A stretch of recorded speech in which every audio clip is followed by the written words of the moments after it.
Well, that was odd. Not sure why my PNG tuber was glitching out there. Hey, how's it going, guys? Welcome back to Final Fantasy XIV. Let me bring back chat. And let me bring on the stream crew. Beep boop. Discord's being a shit. Hang on.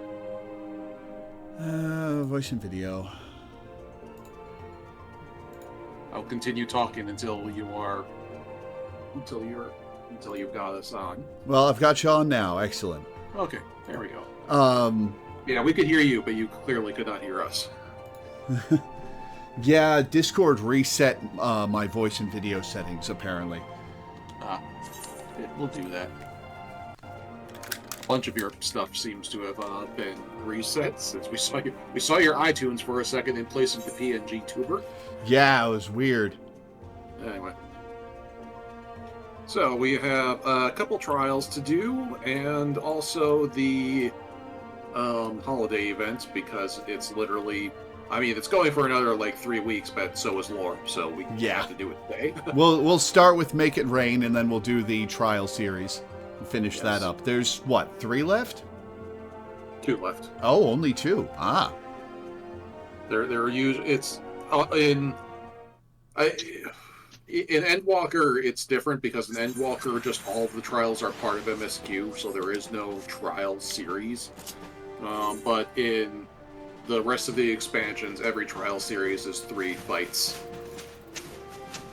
You know, in Realm Reborn was different as well. In Realm Reborn, it was the 3 main primals, but again, which is the laziest quote-unquote story of the 3. I mean, you also had okay, yeah, that's fair. No, you also technically had Odin, I suppose. Yeah. And then in Heavensward, you had the 3 gods, the Warring Triad. The Warring Triad. The Warring Triad. And in Stormblood, you had the 4 lords, which was somehow only 3 trials. Yeah, that Wasn't one of was the lords weird. a dungeon boss or something? Yeah, one of the lords was a dungeon boss, and you never fought the big bad of that storyline. Basically, not including the occasional bonus stuff like, say, Rathalos or each expansion has 7 trials and 7 extremes. Yep. Again, Realm Reborn was an exception because there are already 6. Mm-hmm.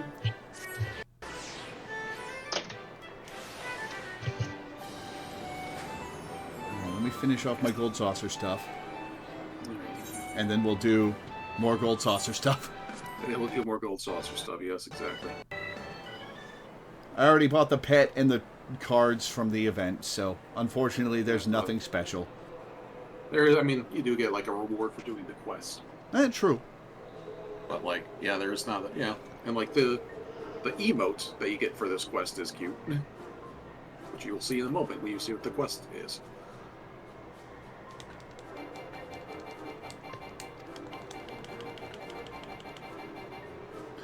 So I have been playing Expedition 33, which is excellent. Mm-hmm. You cannot be skipped no matter how many times you press the button, Mark. I know. Doesn't stop me from complaining. I just like the idea that Lore keeps showing up in the exact same outfit every single week, and Rosa's just like, "Why do you do this?" And Lore's just like, "I'm already perfect." Anyway.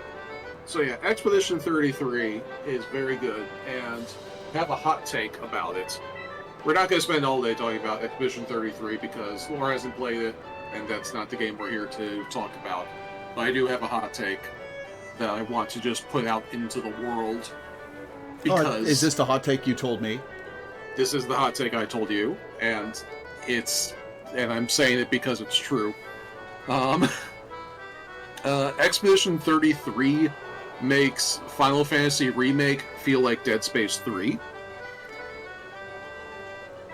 I have a very specific reason for that comparison, and that reason is, for those of you who were around in the early 10s, you may remember when AAA just decided unilaterally that horror was over.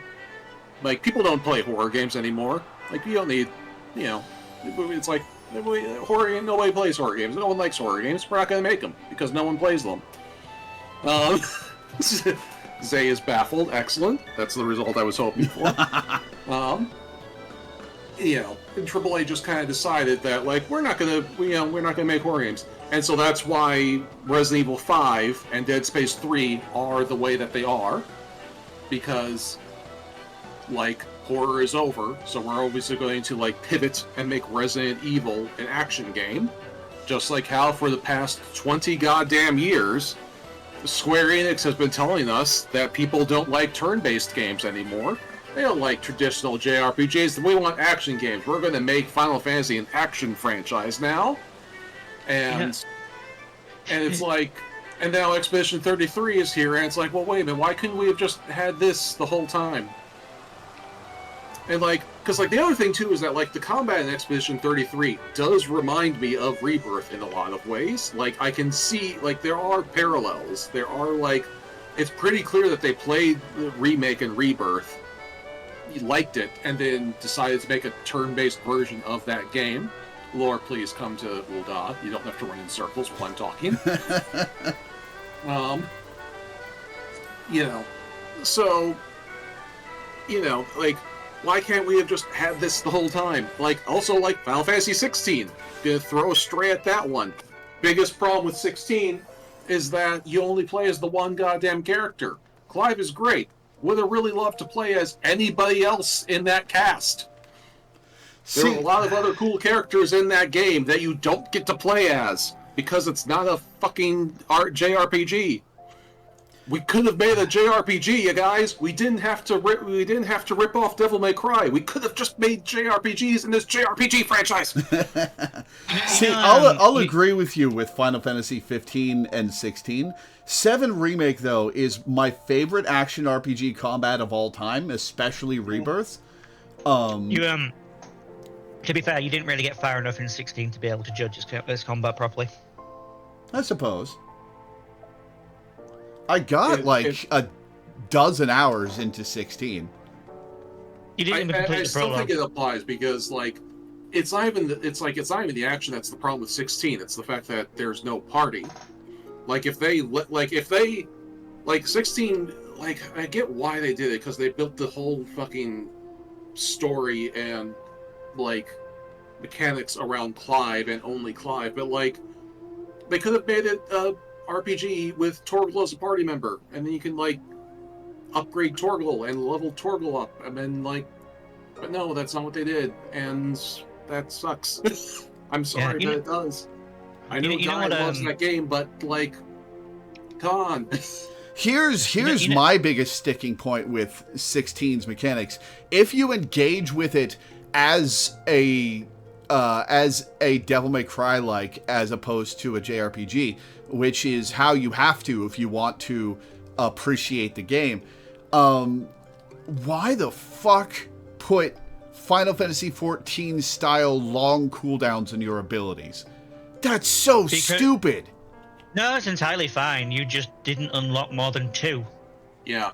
The combat's once you unlock enough abilities, like, you are constantly cycling through your abilities. Oh yeah, you have the ability to customize 9 different abilities all at once. Oh, okay, that's more fair then. That's a lot of summons to suck out of people. Holy shit. Yeah. And, like, although to Laura's point, like, I do think it's kind of a problem that you get a dozen hours into the game and you only have, like, 4 moves like that. It takes a while to ramp up, but anyway, we are here now. So we can play the game. I have been wanting to say, though, that since I haven't been able to get it where Edge was, since we were talking about the horror stuff, it was really weird how that was happening with gaming when at the exact same time, for some reason, Hollywood was obsessed with only ever making horror ever. So we just had the dichotomy of no horror games and only horror movies.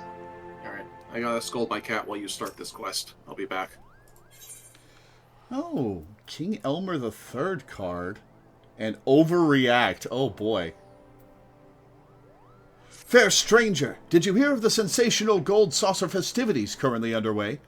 All who participate are entitled to a handsome MGP bonus, not to mention discounts on a bevy of prizes. A simply unmissable opportunity, I'm sure you'll agree. What's more, I gather they're hosting special triple triad classes for younglings, all taught by the Cardinal of Cards himself, King Elmer III. Which reminds me, a rather peculiar rumor concerning the king has been circulating recently. My friend Ollier works at the Saucer, and by his telling, it's causing much consternation among the staff. Judging by your indomitable gaze and well-worn garb, hey! I'd wager you're an adventurer. If any of this has whet your appetite for intrigue, I suggest you journey to Card Square and speak with Ollier directly. Look at me blabbering on. I'd best be off, for I shan't rest until every old don in this fine city is privy to the Gold Saucer festivities.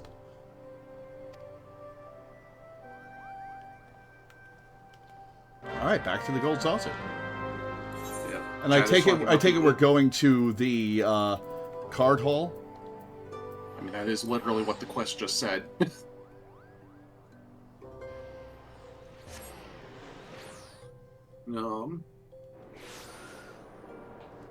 But yeah, oh yeah, and as chat is talking about, the fact that AAA just abandoned the horror genre gave rise to the indie horror scene, which dominated early YouTube Let's Plays.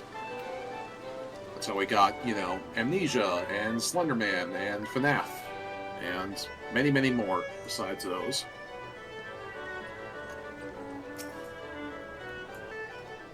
Have you seen the article that's claiming that people that are celebrating the suggestion of Expedition 33 are a danger to the game industry? Oh yeah. What? Is that the one I've not seen those. I remember those same articles when Baldur's Gate came out. Yeah. They're like, no, you can't celebrate games released by studios that No, you aren't can't AAA demand studios. quality video games. We can't have you we can't have an audience with standards. How will we make a business? It's not just that. It's we can't have an audience that's willing to accept stuff that isn't how do I put it? AAA games have a level of quote-unquote polish and a level of scope, but that doesn't necessarily mean that people are going to like them. Mm-hmm. They use that to claim that there's quality and that something's up to your standards if it has a lot of content, Yeah. No, please come back to the content factory. Yeah. Well, the other thing about Expedition 33 is that it's like a small team of ex-Ubisoft devs, which has me convinced that the best thing that could possibly happen to the video game industry is for EA and Ubisoft to just break up, just die, and just scatter those devs to the winds. Just set them free. You have talent in their studios. Set them free to make their own games. And then you get that article by the guy who went to PAX and went, deprofessionalization is a plague. Yeah. Anyway. We have to let amateur and kind of shoddy games exist as long as they're not made by AAA studios. I still haven't forgiven EA for what they did to Bullfrog. Yeah. I mean, there's a long list of gripes to say. Well, yeah, I honestly forgot about Bullfrog, but yeah, that's one of the many things that EA has destroyed. Which one's Bullfrog? Bullfrog made Theme Hospital and Dungeon Keeper. Oh, I think I've heard of Dungeon Keeper. As well as Theme Pack, I think. Even though EA didn't make any games in competition with them, they bought Bullfrog, dismantled it, and shelved the IPs forever. Just straight. They didn't even it wasn't even oh, we'll put the team into split the team up, put them into our stuff. No, they just fired them all. That's such a waste of money. What the fuck? Yeah. It was just murder. Yeah. Anyway, enough of this negativity. Let's play a game. Well, I never. If it isn't Mistress Weaver, it's a pleasure to see you again. Which of our myriad games and entertainments will you be dabbling in today? To answer your question, Milena, there's an extra NPC near the cactpot counter, like at an off angle from the line between the cactpot counter and the aetherite, the main aetherite, I mean, that has... It's right by the cactopop broker. I can show it to you. Yeah. If you come to the golden saucer, I'll be standing next to it. Yeah, follow Minda. You came all this way to discuss the rumor with me. I'm touched that you take interest in what must seem a trifling matter, but if you're willing, I'd be ever so grateful for your assistance. Forgive the intrusion.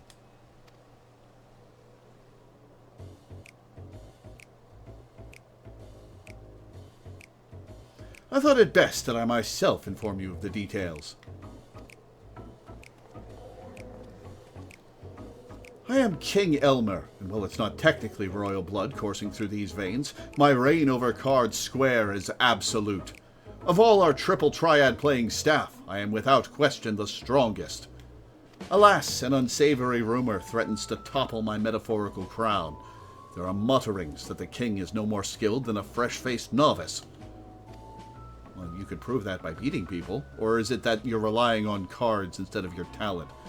I am the final hurdle before fledgling players go on to challenge the realm's best triple triad tacticians. Overcoming my curated strategies is paramount to their future standing. And yet my prowess is called into question. Inconceivable! I do not think that word means what you think it means. This ordeal has proven rather stressful for King Elmer III. As I'm sure you can appreciate, even the most level-headed among us can unravel during times of crisis. It's worth noting that our records don't indicate any crushing defeats of the like to blemish his reputation. As far as the Gold Saucer is concerned, King Elmer III continues to fulfill his duties with the utmost skill and professionalism. Painstakingly have I honed my skills, analyzed countless techniques, all that I might provide our guests with thrilling experiences. If this rumor isn't contained, the very meaning of challenging me would be lost. I wonder if we have to play triple triads during this quest.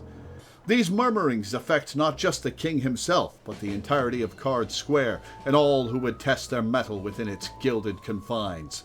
We must act swiftly to ensure they spread no further.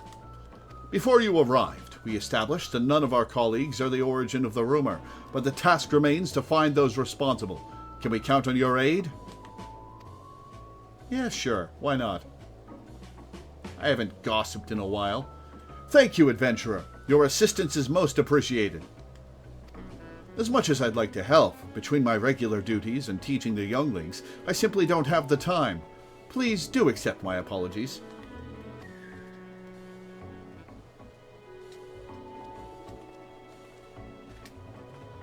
I propose we split up and question some of the patrons. I shall begin my inquiries in Round Square, which leaves Wonder Square in your capable hands. Let us reconvene in the Aetherite Plaza shortly.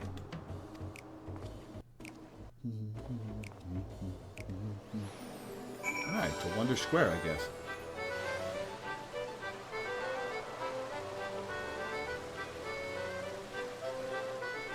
Alright. I thought that was the one. Hang on. Did I miss this person? No, this is the one I talked to. Okay.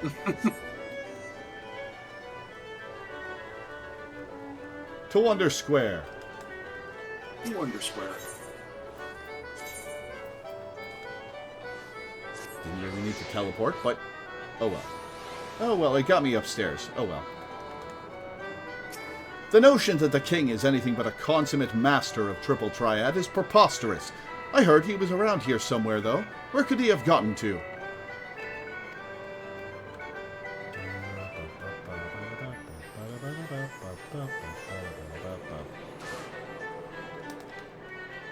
If you're after the king, I just spotted him here in the square losing a round of triple triad. He got absolutely trounced. Must be something going on. Do we have an imposter among us?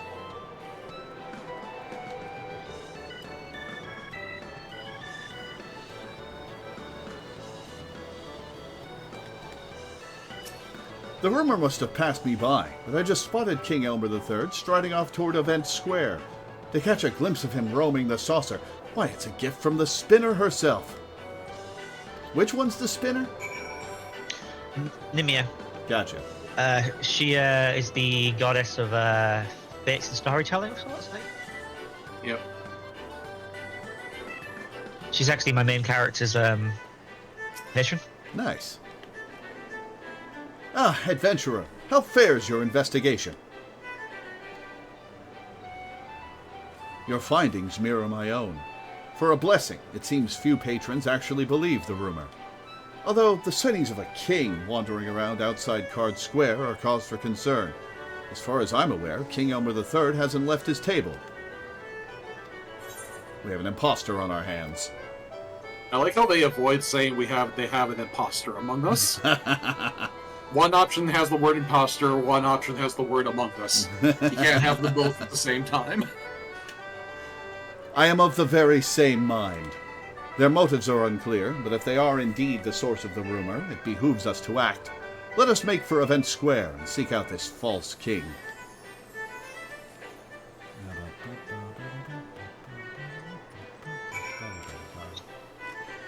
You know, something Oblivion does right that this game should probably adopt at some point is Oblivion has shrines around the region where you can interact with the shrine and it changes your patron star sign.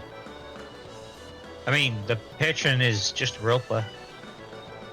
There's no actual impact in game anymore. Well, it used to affect yeah, your, but it would be cool to have. It would be cool to have it as part of your character record.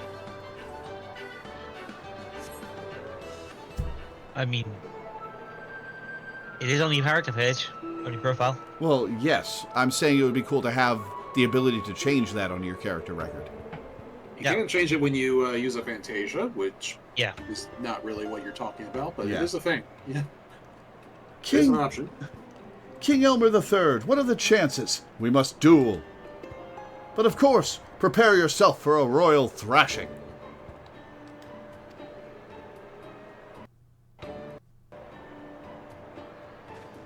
Huzzah! I beat the king! 'Tis true what they say. You're as weak as they come. Bested by one of my subjects. Oh, the shame. Oh, is that the emote? All right. Adventurer, have you sighted the pretender? I have.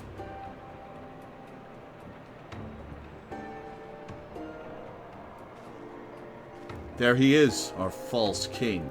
Let us approach. Excuse me.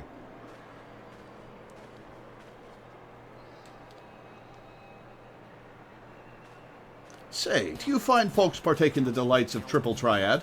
If you're in the mood for a round or two, King Elmer III shall be glad to oblige. You are not King Elmer III. You're no king, usurper. Usurper?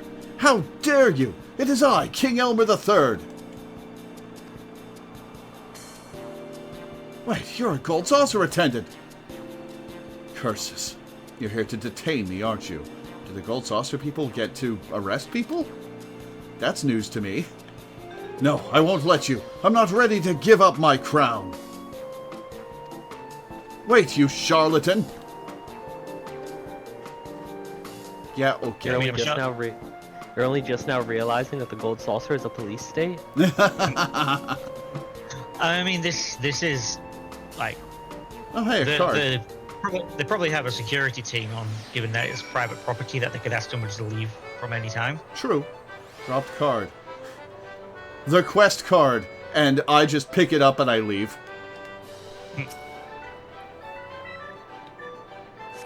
Recover a King Elmer III card safe and secure within a protective case. Better present your find to Allier.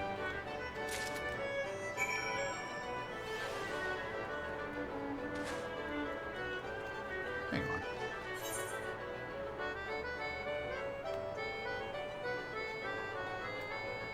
Oh, okay. Mistook the icon on my mini-map.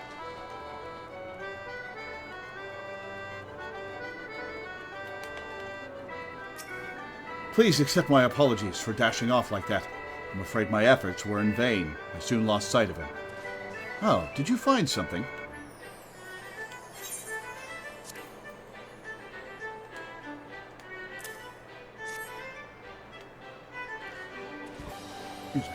A King Elmer III card. These were commissioned as an exclusive gift for his most ardent fans. For Triple Triad enthusiasts, King Elmer III's unwavering dedication to the game inspires respect and devotion in equal measure. I'd be willing to bet our imposter is one such fan. With that in mind, I'd like to see this card returned to him. Though I fear he'll simply flee should we approach him directly. We'll need to devise a plan. Could get Elmer to go after him. Ah, Mummy!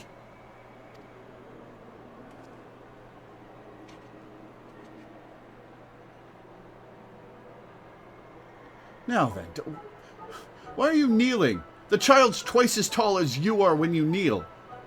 Now then, don't fret. We'll make an announcement, and your mother will soon come and get you. Really? You promise? Absolutely. How about we head somewhere easier to find?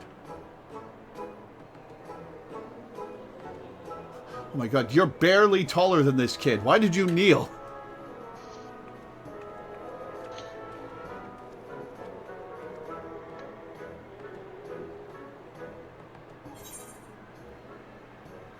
We could use that card of his as bait and lure him out.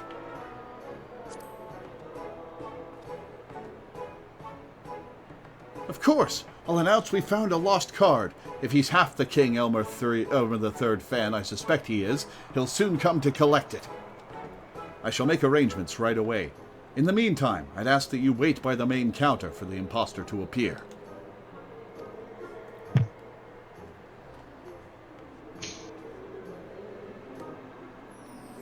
I just saw his ghost disappear.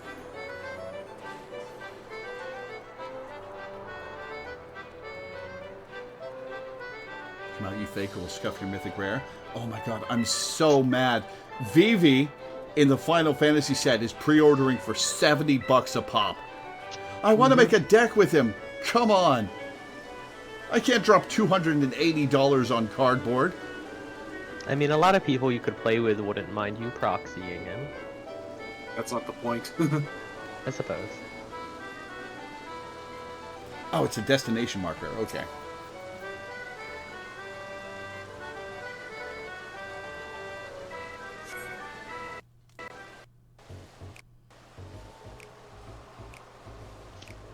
A King Elmer III Triple Triad card was recovered in Event Square.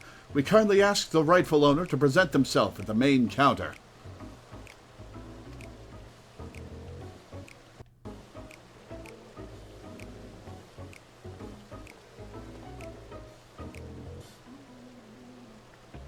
Oh, I haven't given money to WotC for Magic cards in years. I always get my cards on the secondary market. Praise Nymea! I feared I'd lost you for good. Hmm? He turns around and I thwonk him with my frog stick.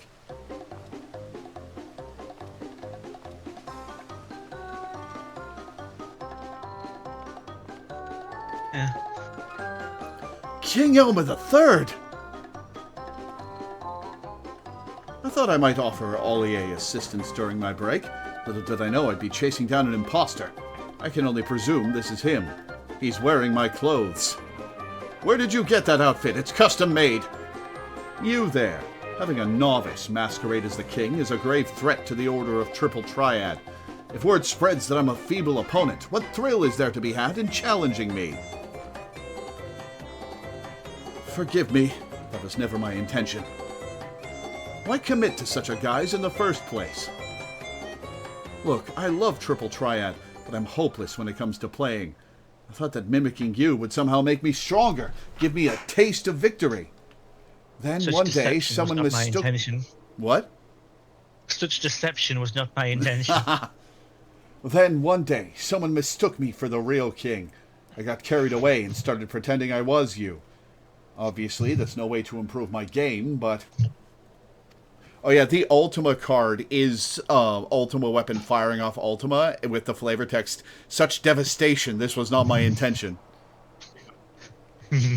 Forget my kingly comportment. It's methods and tactics you must imitate.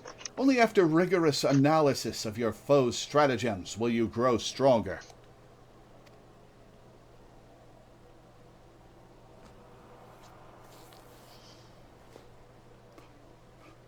When I began my journey, I struggled immensely, but by studying my opponents, learning and leveraging their skills, I gradually improved and thus developed my own identity as a player.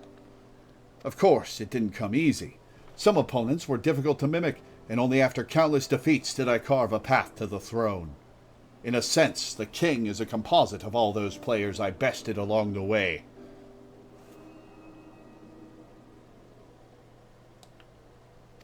From your telling, the concept of imitation is clearly an intrinsic part of the game. Indeed, to succeed in the world of Triple Triad, you must seek out worthy opponents, commit their tactics to memory, and build up your repertoire. I look forward to the day you face me, not as some pale imitation, but as a fully fledged player with your very own identity. Now off with those clothes! Just you wait. One day I'll be ready to challenge the real King Elmer. Oh, and sorry again for all the trouble I've caused. As it seems the rumor has caused little damage, I'm inclined towards lenience. I hope that strikes you as agreeable, adventurer. Hey, I got no stake in this, man.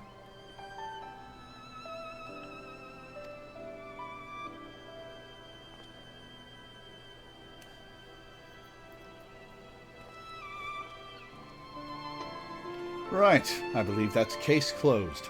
I'm glad we were able to resolve this before any lasting harm was done. You have my gratitude. I better get back to Card Square. Do drop by sometime. I haven't actually played Magic in years, so I'm honestly, like, less interested in, like, the cards. And, like, I kind of just want some of that artwork, though.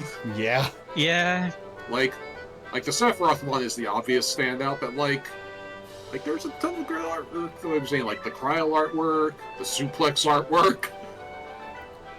Oh, there's... Wow, I probably can't be shown the Cryo artwork. I didn't realize she got a card. She did get a card. I think it's been shown in the main channel already. But, like, hundreds of cards have been in there, so I couldn't find it off the top of my head. I don't think you'll actually have an issue as long as you don't search up full artwork. The full artwork is covered in spoilers, but they're all just outside of the frame of the actual card. Yeah. Ah, gotcha.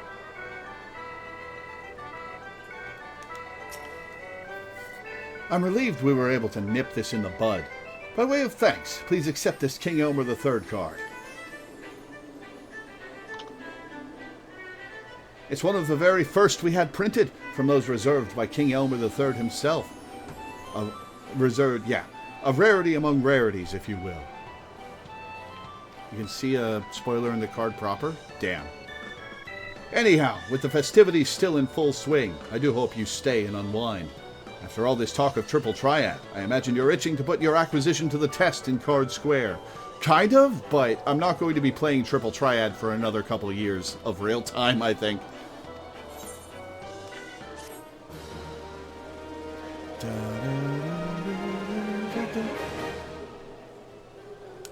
When I was playing A Realm Reborn, the game spoiled me on A Realm Reborn when I played Triple Triad.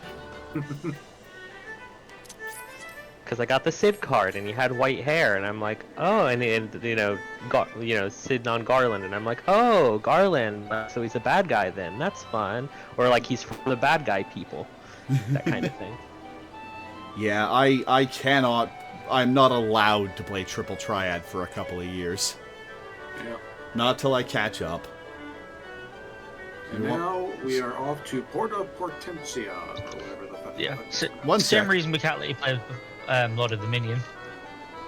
So do you want me to tell you who is around the saucer? Yeah, sure.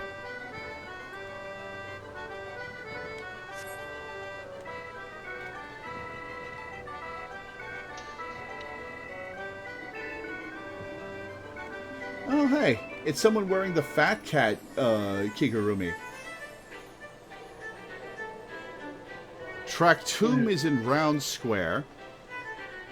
The attendant and child from earlier.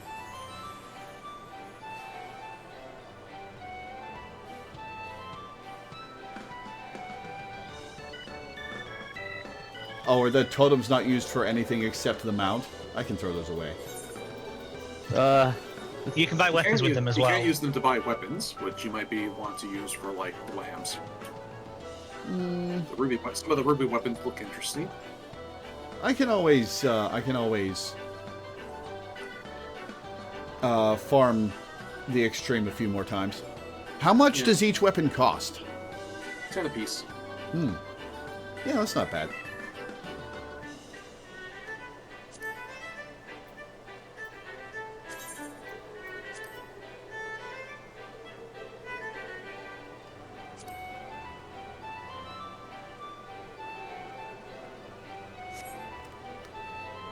Midnight Dew and a Goblin are there. Oh, which one's Midnight Dew? Is that the fancy lady from the Weaver's Guild? I think so, yeah. Yeah. No, that's Yellow Moon. Midnight Dew is... She gave you dungeon quests in Eagleshire. She's the leader of the adventure guild there. Ah, gotcha. Yeah, we got a couple of dungeons from her. Alright, so, Portal Pretoria.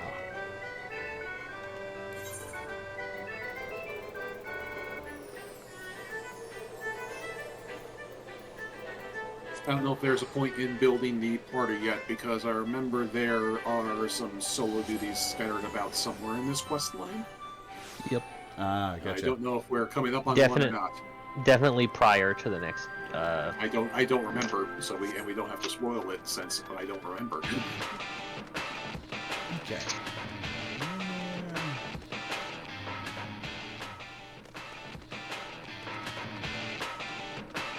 Where's this NPC that takes me there?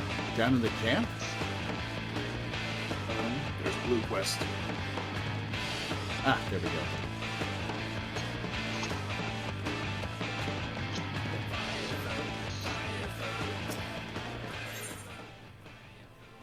Sleep now in Sapphire. Sapphire weapon. I'm afraid we haven't much in the way of information to share from the front line. We have, however, received word that Gaius wishes to speak with you at Alliance headquarters. I've arranged an escort to take you to headquarters, so when you're ready to depart, speak with the fellow over there. Oh, yeah. How do I look, though? Oh, is that a Sapphire weapon? No, this is the relic weapon, but I've dyed it. Oh, you dyed it. Okay. Yeah. You dyed it the I exact also- color I'd expect a Sapphire weapon to be, so I was confused. I also changed the pink dye on my trousers and changed the pink on the boots to match the metal on the sword. You got that new neon pink from the new content. Yeah. Yeah, That is pretty bright. I like it. I love it.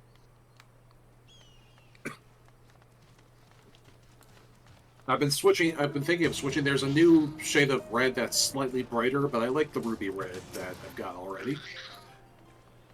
Ready to head out? I am.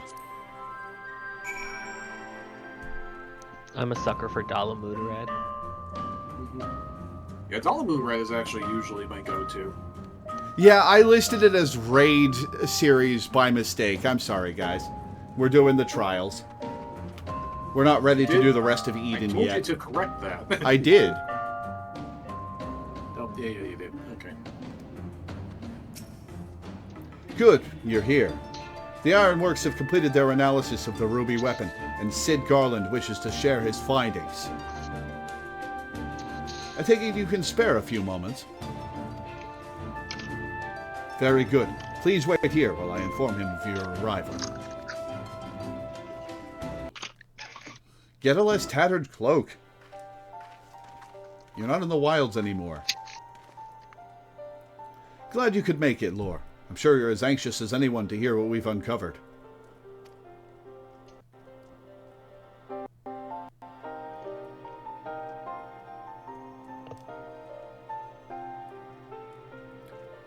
Our earlier hypotheses were proven correct.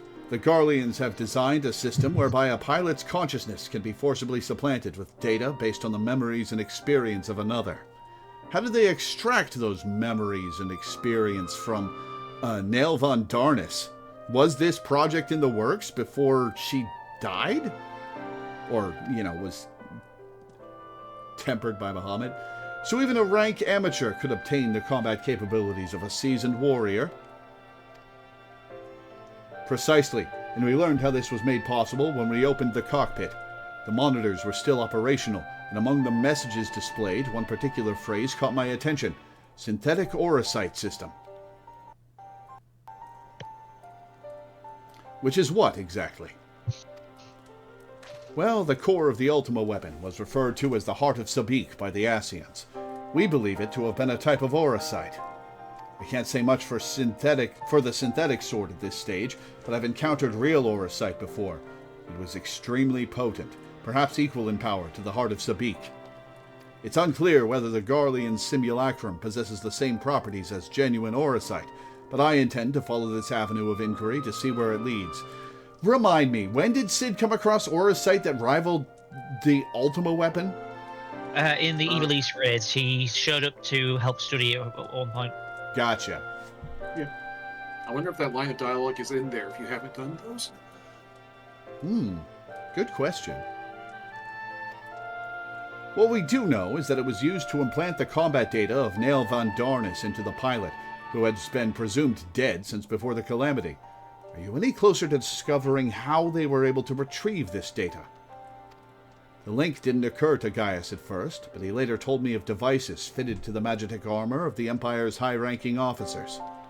There is reason to believe they were designed to emulate the soul crystals used throughout Eorzea. Yes, that was rumored to be its true purpose, but it was never publicly acknowledged. Perhaps those in the upper echelons of command wanted to avoid comparisons to the so-called savages they were meant to be conquering. There was also the question of whether this system even functions as intended.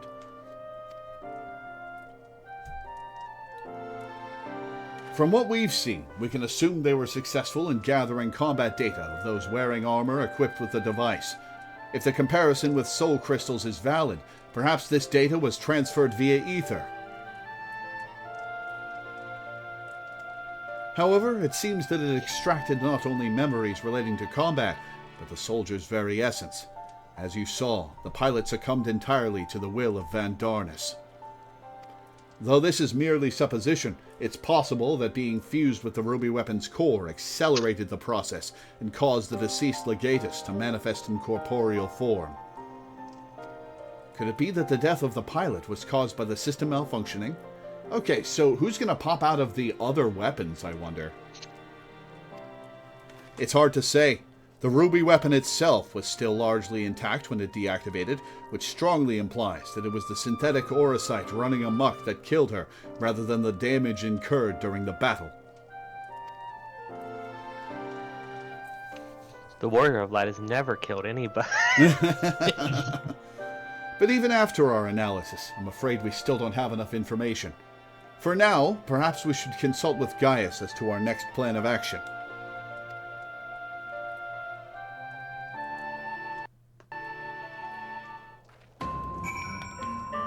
I still need to get to the bottom of how the synthetic Orosite system works, and whether the pilot's fusion with the core was a malfunction or planned from the start. Gaius will know how best to proceed. Music here's fun. I have just returned from my reconnaissance, and I shall reveal my findings before taking a long overdue rest. Is this from Scala?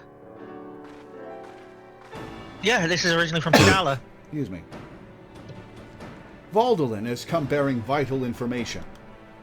I traced the ruby weapon's path back to the occupied territory of Werlit, which appears to be where it was built. My grasp of geography is surprisingly poor. It's true. Care to enlighten me?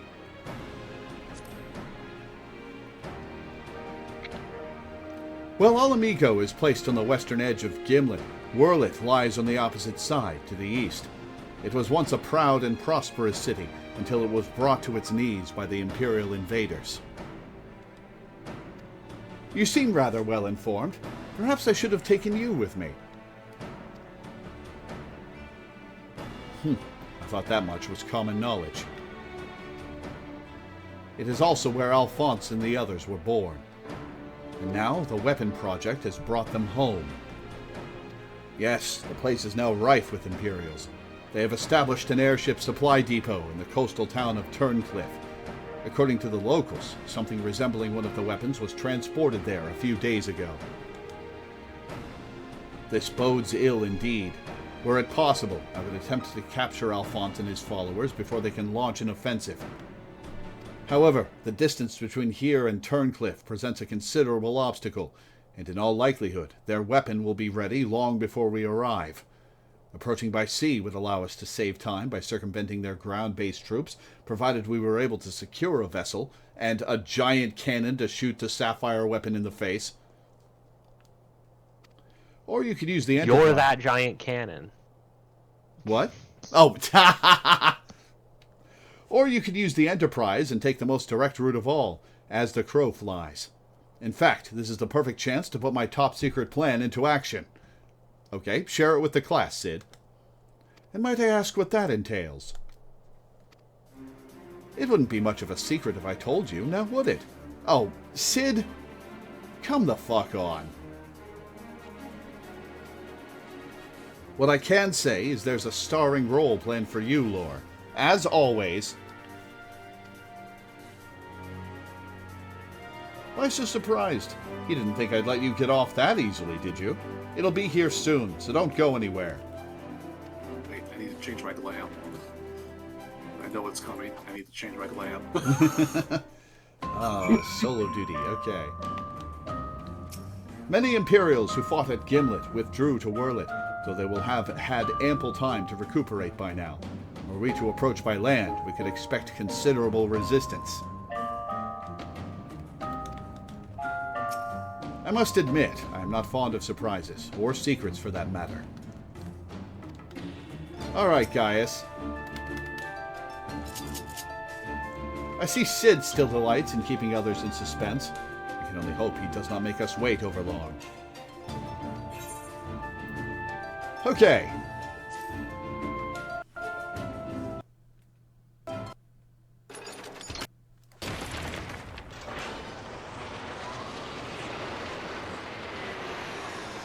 What's the... Oh, my lamp's the perfect color, too. I forgot.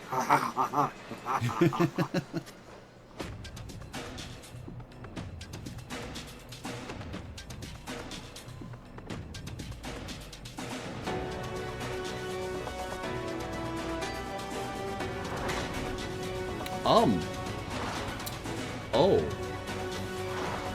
Okay.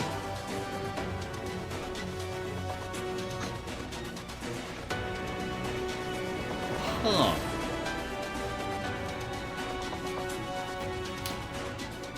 Oh. Sid? Explain.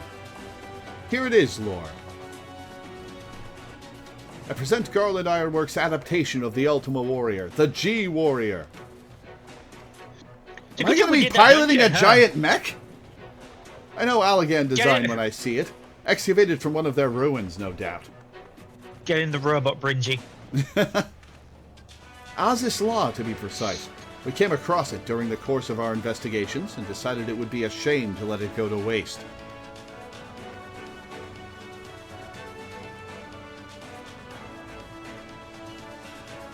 And you will be taking this refitted relic to face the enemy head-on, yes?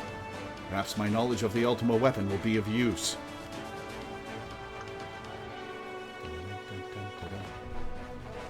I'm counting on it as it happens.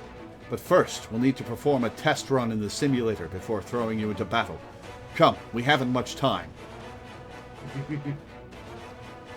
Well, this will be interesting.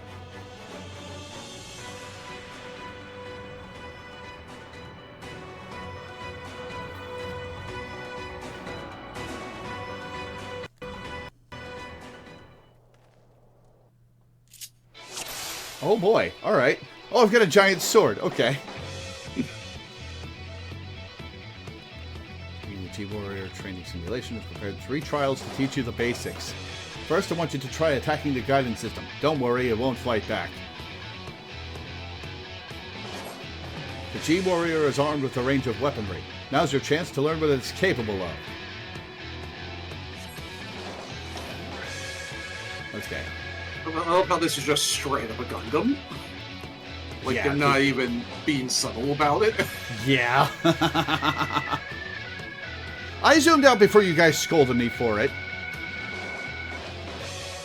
Okay, what have I got? Ultima Buster, Ether Mine, Ether Cannon, Final Flourish, something. Command, maybe? Ethereal Aegis, Auto Restoration, Pyretic Booster. Alright. Well, let's slap him with Ultima Buster. That's got a hell of a cast time on it. Ether Cannon. No cast time. Ether Mine. Oh, I gave it a Vuln stack. Ooh. Yeah, that's a Vuln stack. Okay. How many Vuln stacks can I stack on this thing? Okay, the cooldown is, I think, 30 seconds? Interesting. Okay. And Final Flourish Calm. It's a 1, 2, 3. Oh, combo. Ah, combo, yeah.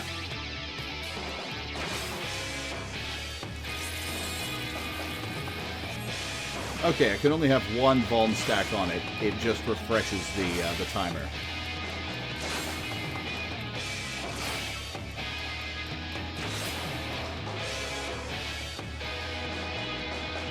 I take it Auto Restoration restores MP? So far, so good. Let's move on to something a bit more advanced, shall we? The G-Warrior also comes equipped with the Pyretic Booster, which diverts even more power to its weapons and increases its speed and maneuverability. This, however, comes at a price. Activating it places a huge strain on the G-Warrior, so it must only be used in short bursts. That's why it is best to practice here before heading into battle. Now try activating the Pyretic Booster. Oh, the 1, 2, 3 combo uses MP.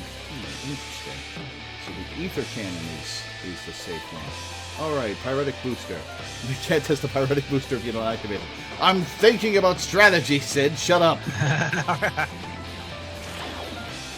Oh, is that putting a dot on you? You'll notice that your movement speed is much improved, becomes more and more structurally unstable. To deactivate the Pyretic Booster, press the same button again. Yep, it's doing a dot. Do I regenerate health over time? It doesn't appear to. Auto Restoration can mitigate a certain amount of damage incurred, but don't rely on it to carry you through the battle. Try using the Pyretic Booster to destroy the target.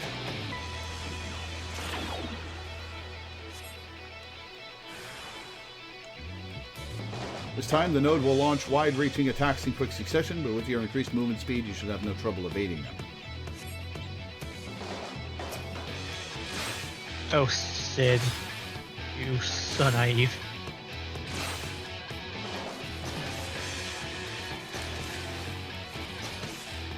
Whoop, whoop, whoop. Let's pop an Ether Mine on this thing.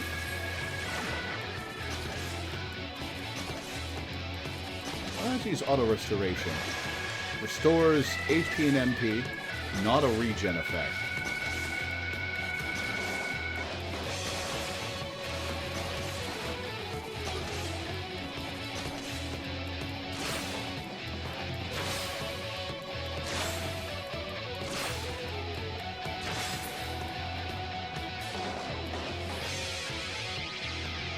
Excellent work, Lore. You best deactivate the Pyretic Booster while I explain the final trial. Already did. Auto Restoration is a cooldown, but it does not have a cost. Okay. We've covered offense, now to look to defense. This is where the Ethereal Aegis should come in handy. Unfortunately, you can't keep the barrier up indefinitely, as it will drain the G-Warrior's power reserves. You might even run out of energy for the weapons, so watch out. First, let's try deploying the Ethereal Aegis, which drains MP, I assume. Monitor shows how much power is being drained, don't let it get too low. Okay, draining MP.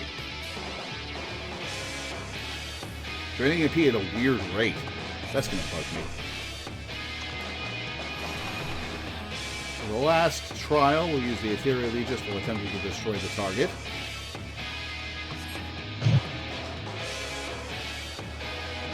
Unlike before, there is no way to escape its attacks. You'll need to weather them using the barrier.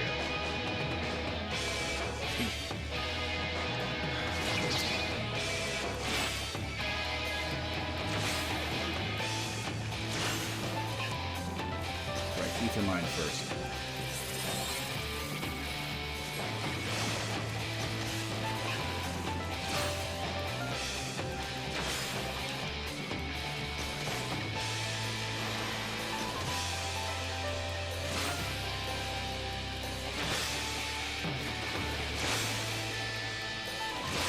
We've almost got this thing.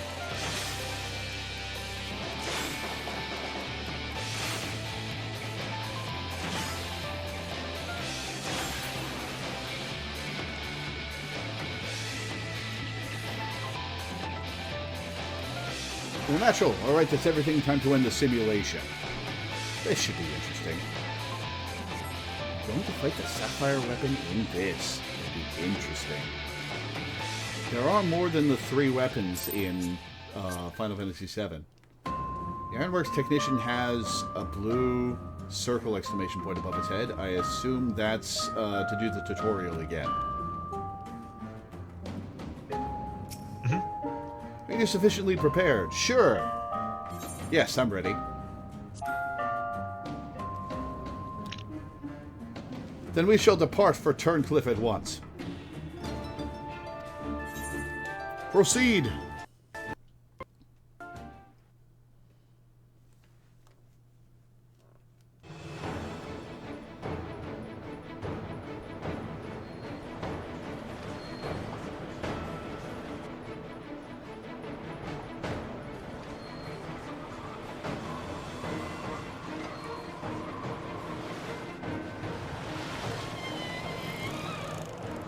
Seems they were expecting us, but who is the pilot? Lore, we're almost there. You'd better have your wits about you.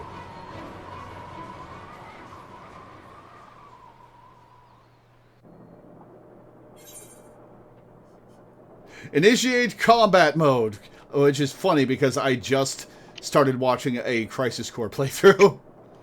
Do the thing!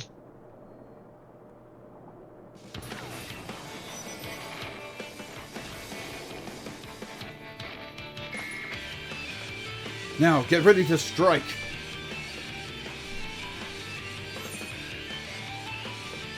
It's time to fry this overgrown squid. Is the Twitch back out? Are we having squid tacos? Ha! And save some for me. For research purposes, that is. That's the brain I know. Always with a jerk at the ready. You are jerking, right?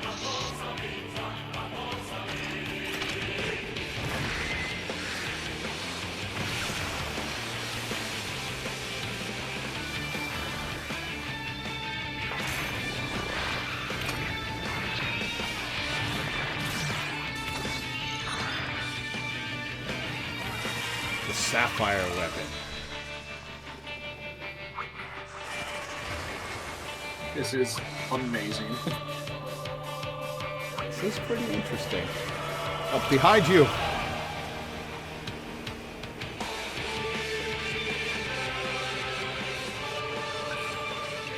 I can't afford to lose. It's all or nothing.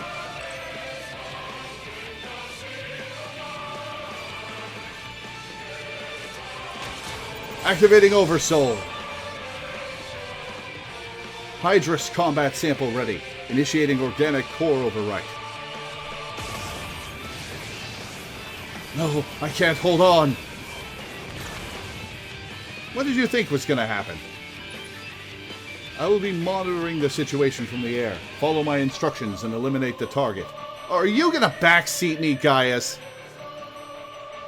He does love the sound of his own voice.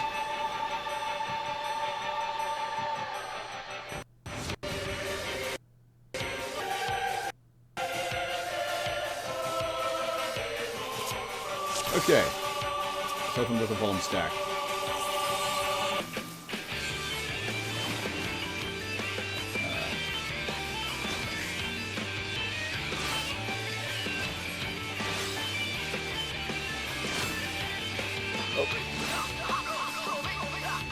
Oh, I didn't make it out in time. Oh, no, I did. Okay. So did you catch who the Oversoul is? Hydrus, it said. You should know who that is. Well, you may not remember him. It has been a while. It has been a while. He was the guy from the 6th, who we encountered during the Warring Triad encounter. Oh, right, that guy. Yeah, the one who's inspired by General Leah.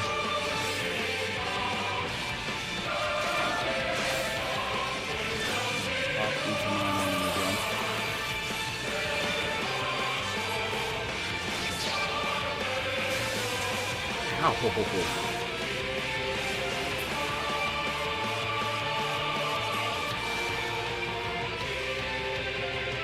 I am zoomed out all the way, right? Yeah, and oh, ow.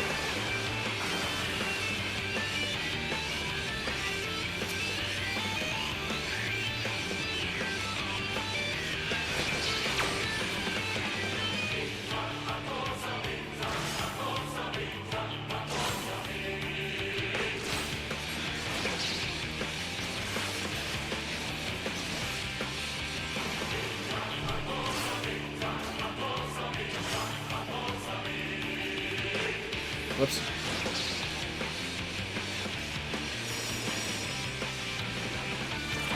Oh, hello. You have it? Oh, boy!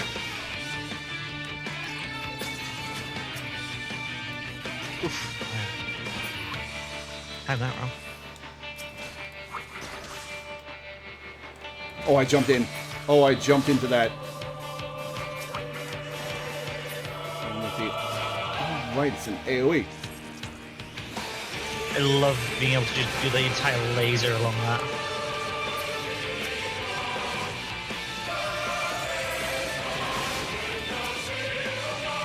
How far does that reach? Not far enough. Okay, those are about to explode and I can't reach them in time.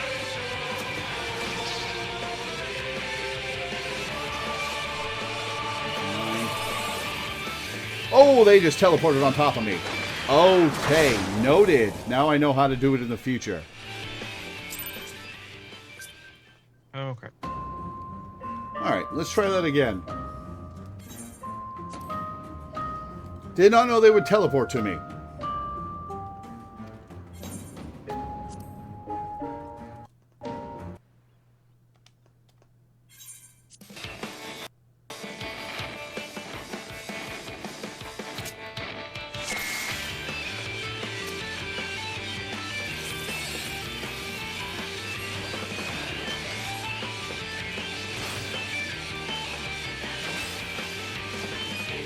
I like that they had. It's amusing to me that they had us pilot this rather than the guy who has piloted mechs. Oh, I didn't make it out of that in time.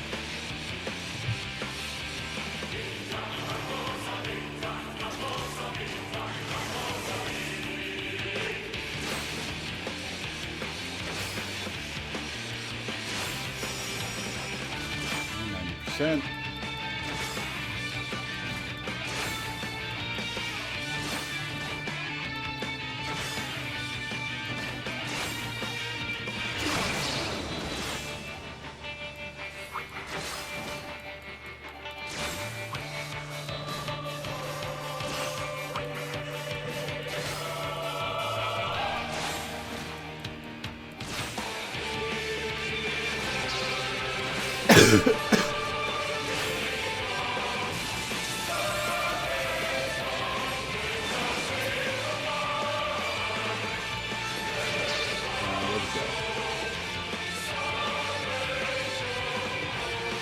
That'll work.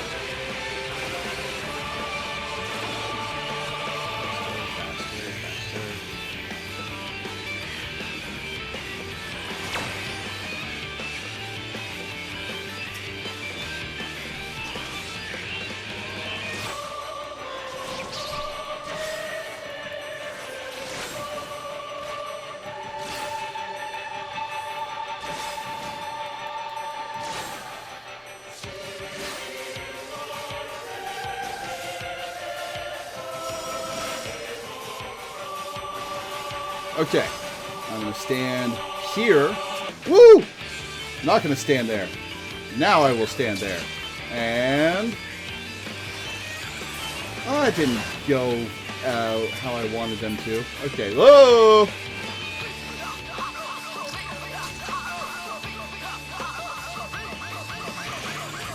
Okay, got those.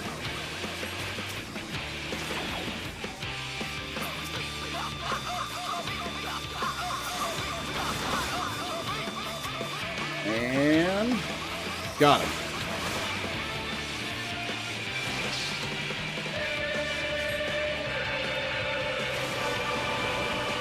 Done.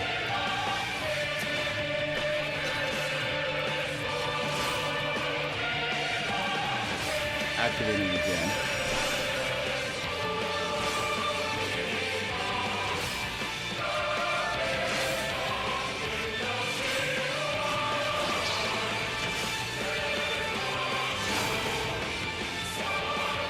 Didn't make it out of that in time. Oh well.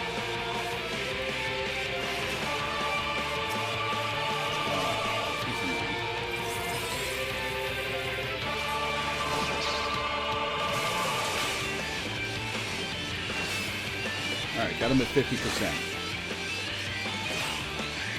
Turret. Somebody of these guys. I think? Yeah. Okay.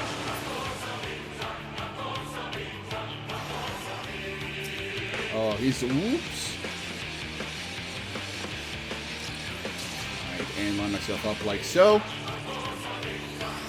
And done. Got them all. Okay.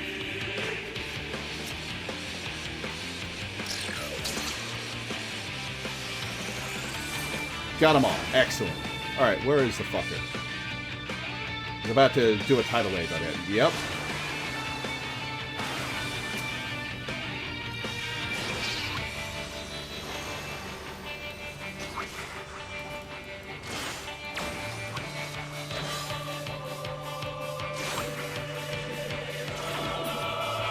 Oh, I didn't make it out of that. Ow. Because I ran up against the edge.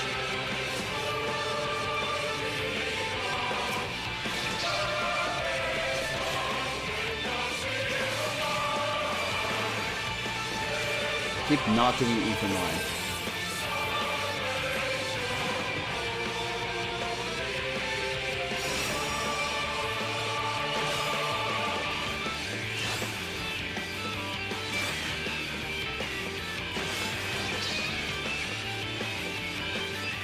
Uh-oh. Oh, I didn't make it out. Ooh, I survived! How did I survive that?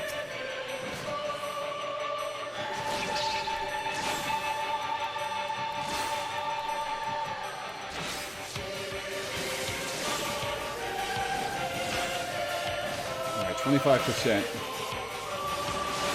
gone. Okay. One. Heal.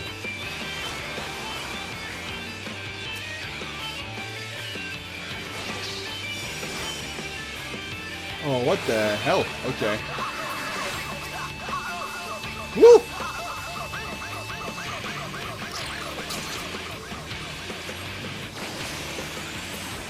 Okay, got those guys.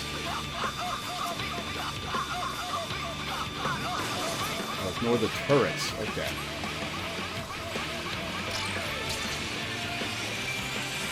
Oh shit, I'm out of MP. Something the cat thing was a thing. It was supposed to be too.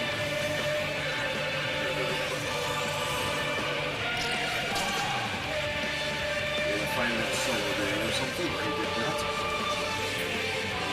Yeah, shouldn't just do that in the Imperial Chemical Reset facility. Oh, yeah.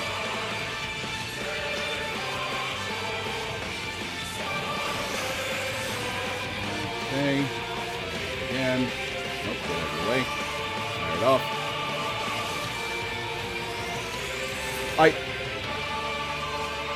Okay, it... This is a DPS check.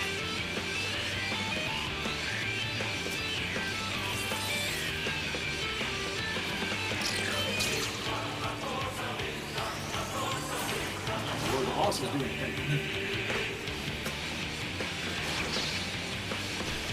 Oh, I'm out of...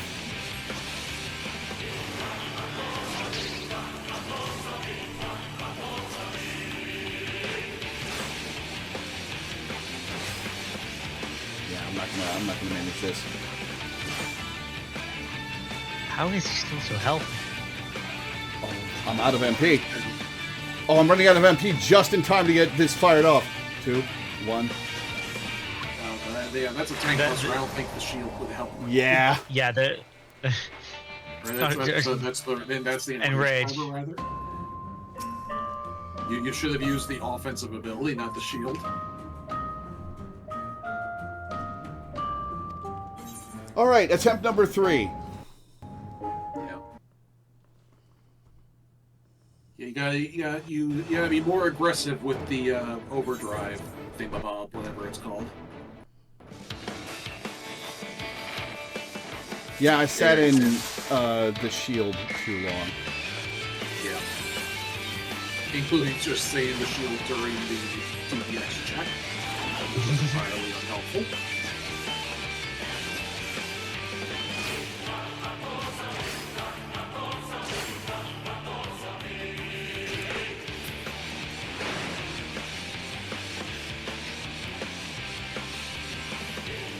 Did I untarget him? Whoops.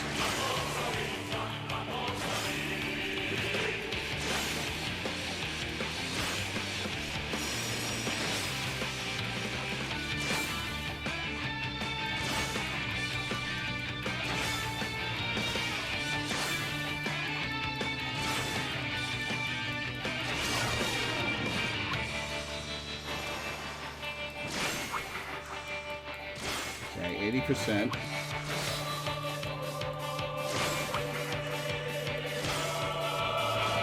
75.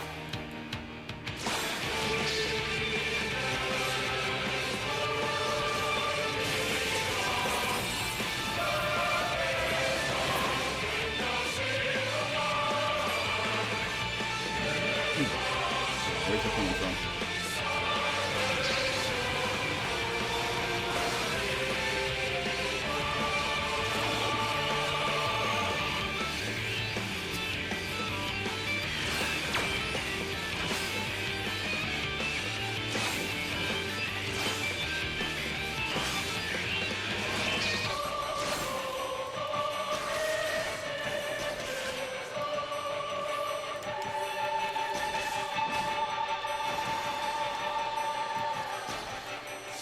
Okay, summoning the turrets.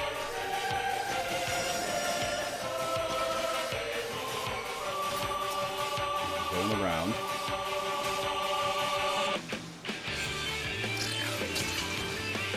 And get all of them. Okay. And these guys are going to fire at me. I've locked onto all of them.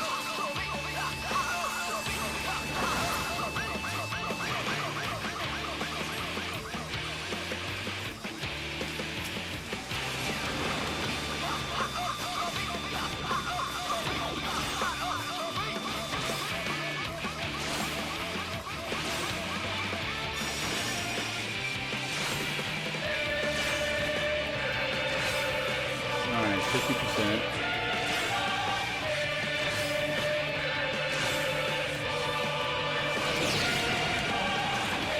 Didn't make it out of that.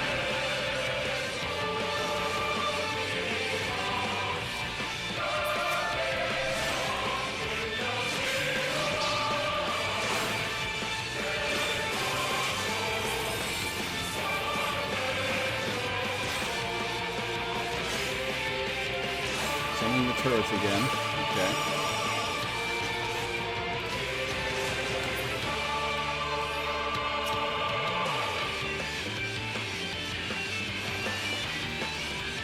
And fire.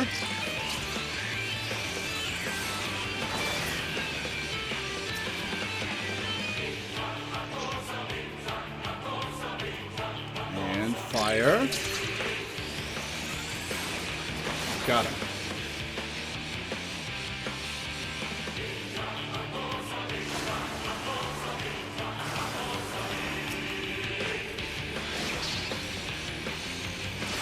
This whole set piece is great. Yeah, it's pretty cool.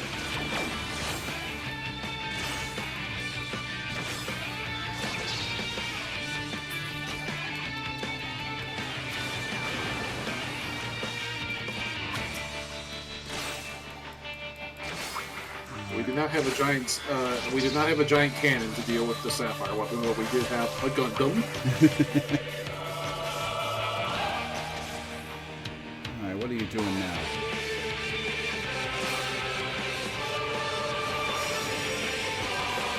Summoning the cats? No, they're summoning these guys. They're facing inward. Or not.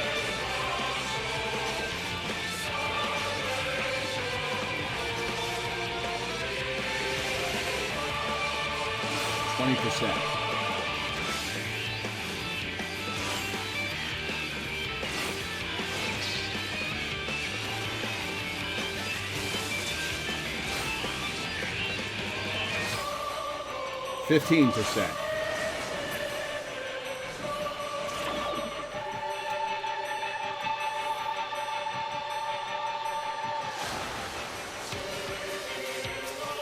All right, it's summoning.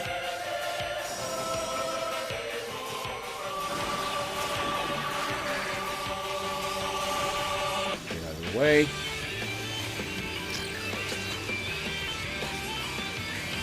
Alright, got 2 of the cerulean servants.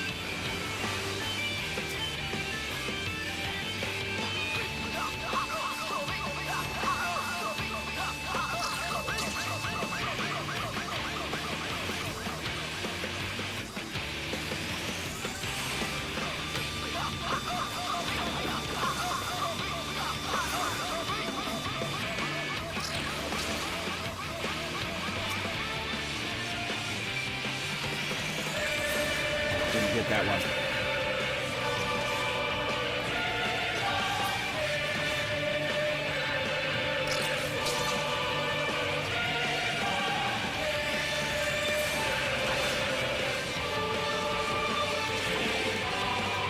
Shit.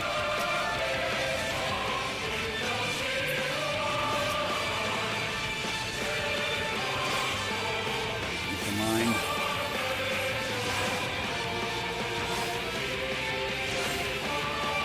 Okay, I've got this.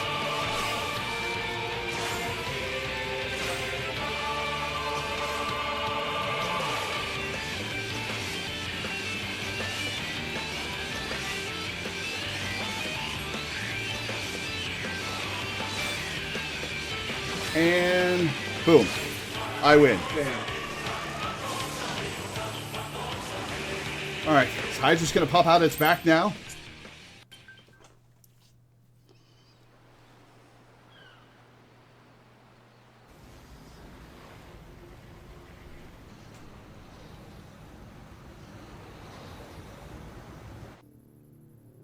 I'm waiting. The target has been silenced. The damn squid never stood a chance.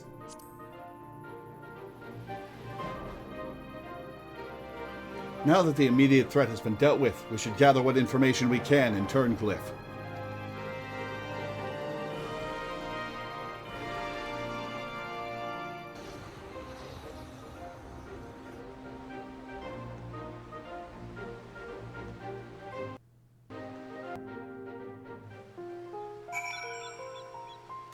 Oh, huh. Well, let's start talking to people. I really like the music here. It's very melancholy. Most of the 7th So- Legion troops stationed here withdrew before you arrived. I expect they're regrouping somewhere and getting ready to retake the town. I even heard one of the members of the weapon project is still hiding somewhere in the town. Yeah, the music is called "And Love You Shall Find." Aw. Those Garlean bastards are finally gone, and it's all thanks to you. My husband died defending our town when they first invaded, and for all the years since, it felt like he'd died for nothing. Now his soul might at last find peace. I don't know if we'll be able to hold this place, but we'll try. What do you want with me, lass? Can you tell me about yourself? Me? Not much to tell, and even less worth knowing. These days, I go about my daily business, trying not to bother anyone. Just another sad old man, all alone and dying of... Well, I doubt you'd care, even if I told you. Used to call myself a doctor, not that I was much good at it. When the epidemic came 10 years ago, I was powerless to stop it, despite all my years of experience and fancy medicines. For every one I saved, I lost a dozen more. Worse than that, I let those Garlean bastards push me around, tell me who to treat and who to leave to their fate. As a result, I only saw to the Imperials, while my kith and kin died in agony. What can you tell me about Turncliffe? Being far to the south of Werlet, perched atop the cliffs, there was never much reason for anyone to travel here. Being by the sea is all well and good, but we're simply too high above the water to benefit much from it. The gulls and terns don't seem to mind, though. Most of the townsfolk are either Huron natives or Al-Ra, who found their way here over the years. They all lived side by side, peacefully enough, before the Garleans came and ruined everything. There wasn't much we could do to stop them. Those who fought back were soon put to the sword. Once the invasion was complete, the Imperials started digging down into the rock and built a supply depot for their blasted airships. But the experiments were a more recent development. Of course, none of us civilians were privy to what it was they were working on. I expect that'll all come to light now that the bastards have all turned and fled with their tails between their legs. We've got you and yours to thank for that, even if it is only a temporary respite.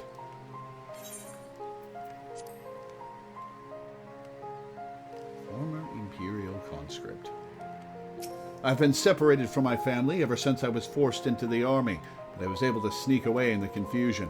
I've got you and your friends to thank for that. My main concern is that Legatus Valens won't take this lying down. That man is like a dog with a bone. Once he sinks his teeth in, he never lets go. He'll be back, I'm sure of it. Is there more down here? Doesn't appear to be. Yeah, this does look like more of a town than a lot of the places we've been. Yeah. It's a well-designed little zone. Yeah. I cannot help feeling there was a simpler way to defeat the weapon. Perhaps shooting into the head with a large cannon would have sufficed. They had to get the reference in there somewhere. They had to. I must admit, I envy your talents. Would that I possessed even a fraction of your skill, that I could better serve Gaius.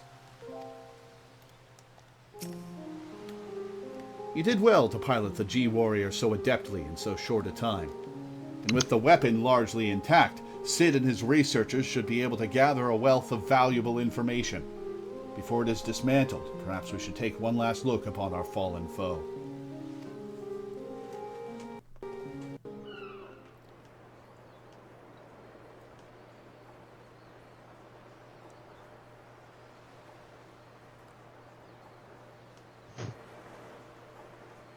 Alright, who's going to pop out of it?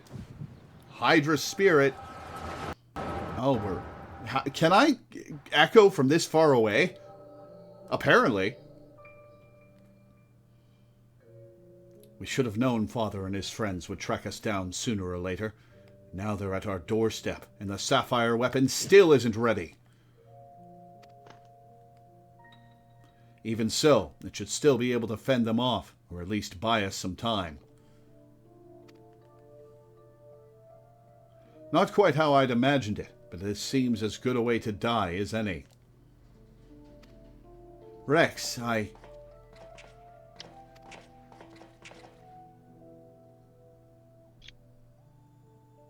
Rykon, why are you still here? You're supposed to be moving the other weapons to a safe location.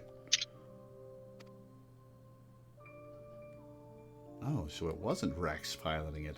You can take care of that, while I pilot the Sapphire weapon.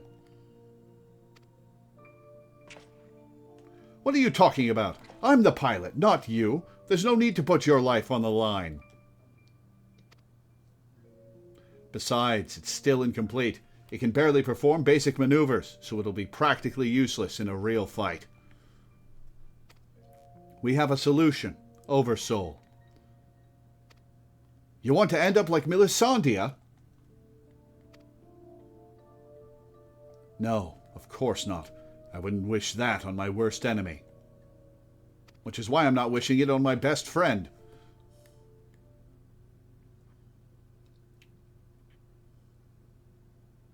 But she didn't give her life in vain. The Ruby weapon left behind data that's been used to improve the system to prevent any further malfunctions. What difference does that make? Once Oversoul is activated and the pilot fuses with the core, there's no way back. That's why I should be the one to pilot the Sapphire weapon, not you, Rex. Alphonse needs you. You and I both know I'm the least qualified pilot we have. There's less to lose if I don't make it back. No, I won't let you. Please, Rex, hear me out. Ever since we were children, I was the smallest, the weakest, too afraid to stand up for myself. But I had the best brothers and sisters a boy could wish for. You were always there for me, protected me. Now it's my turn to protect you. Take the other weapons and get out of here. See this through to the end. Do it for me, for Melisandre. I'm counting on you, Rex.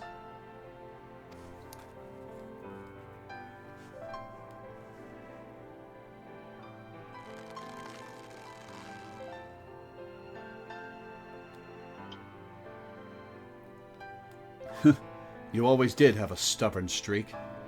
All right, Rykon. I won't let you down. Just promise you'll wait for me on the other side. We'll meet again, brother.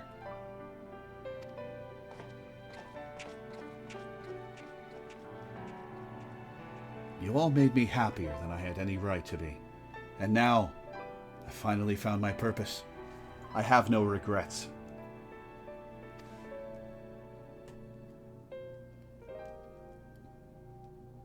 Come on, Sapphire. We may be far from perfect, but we have a job to do.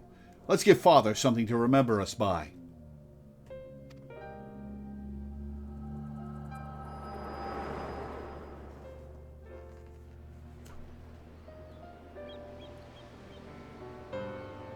The Echo, I presume.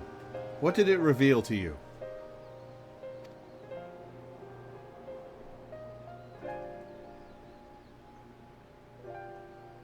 Rykon, my poor boy. You were braver than most could ever hope to be. Yeah, man, this sucks. Yeah.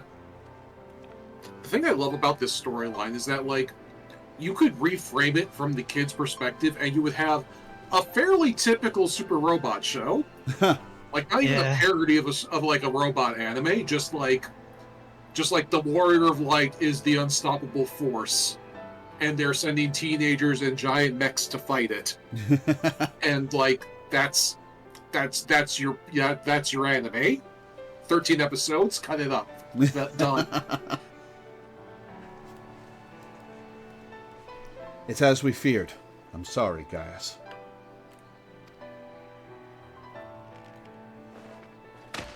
There's some fire.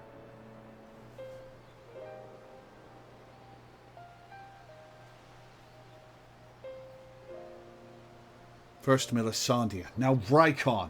We must find the remaining weapons and end this madness.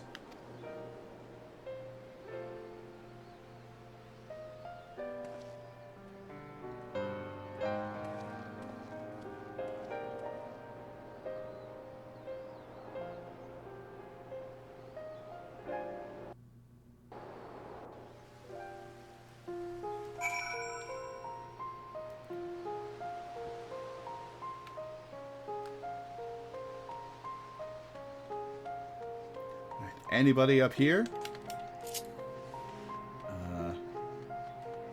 Just the people I've already talked to. And Gaius. Let's talk to Gaius.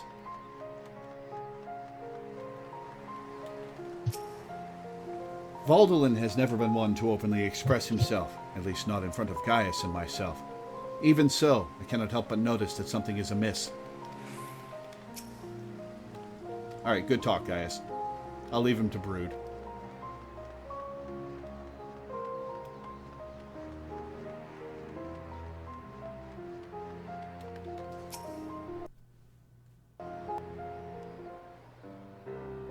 Tell me, what do you make of Gaius Baelsar? I understand the two of you have been acquainted since his days as the Black Wolf. You could say that. I've relived that encounter 100 times. He claims to have shed his pelt when he took up the hunt for Ascians, but he's still the same man deep down. He certainly kept quiet about having a flock of foster children back in the Empire, though. It seems he would rather bare his teeth to his former masters than allow harm to come to them. Yet try as I might, I cannot make sense of it. Does he truly fight for the good of mankind, as he would have us all believe, or is he merely biding his time before he reveals his true colors? Whatever the answer may be, in the end he will always be a Garlean. And though there may be honorable men and women among them, I have suffered much and more as a result of their conquests. Barbaric campaigns in which Gaius Balsar played no small part. My first encounter with the Garleans was 20 years ago, shortly after the fall of Alamigo. They continued their march into the lands that had long been home to we Duskwights. We sought to repel the invaders, but we were woefully unprepared. Our bows and arrows were no match for their magitech, and even our most powerful magics did little to slow their advance. I fought on the front line, but was knocked unconscious in the opening exchange. When I came to, I was alone, the rest of my unit slaughtered. I hurried back to my village to look for my wife and daughter, only to find the place deserted. My search lasted for days, then weeks, then months. It seemed they had disappeared without a trace.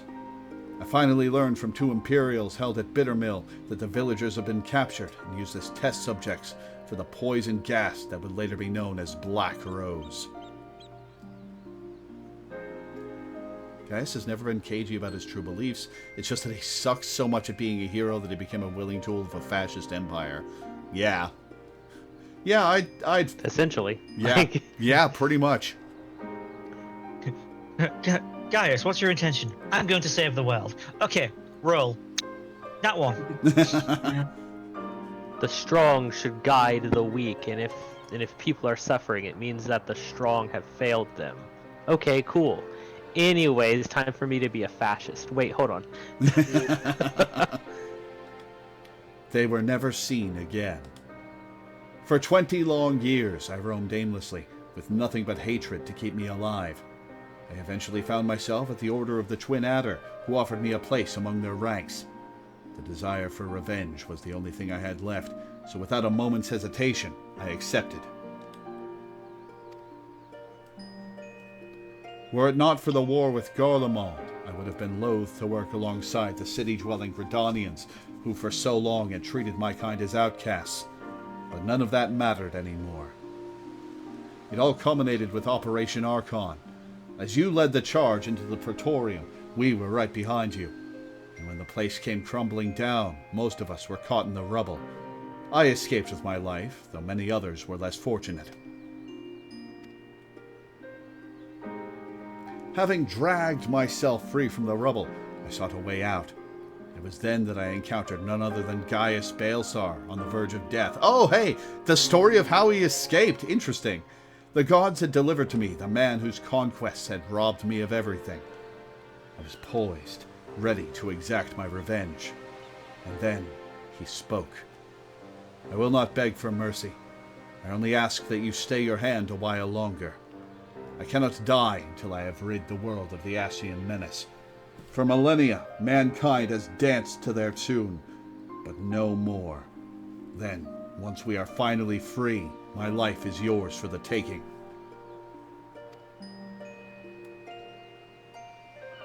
I would have struck him down there and then had I not sensed truth in his words. So, I decided to grant him a stay of execution and join him on his hunt. All this time, I've kept a close eye on Gaius.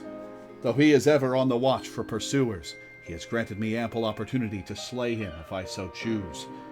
And I still might, if he shows even the slightest sign of betraying our agreement.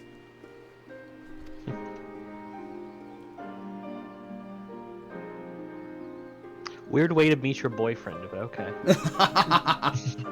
But for now, the Ascians are my chosen quarry. If they are indeed the ones pulling the Empire's strings, and it shall not end until they have been eradicated, every last one. Though I could not save my kin, there are those who may yet be spared the horrors of war. Unfortunately, dealing with the Ascians will have to wait until we have brought an end to Garlemald's weapon project. Though we may have vanquished 2 of the new weapons, we must make every effort to prepare for whatever the Garleans throw at us next. Perhaps Severa can tell us whether the Ironworks engineers have uncovered any information of note?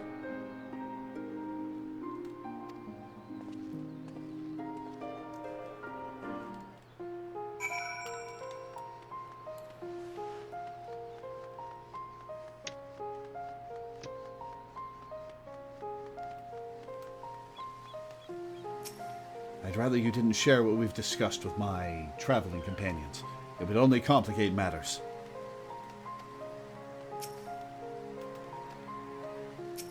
The Ironworks engineers are still at work dismantling the Sapphire weapon and investigating the Turncliffe Magitech facility. Though they have yet to make their report, they may have some news to share at this juncture. Please, wait here a moment.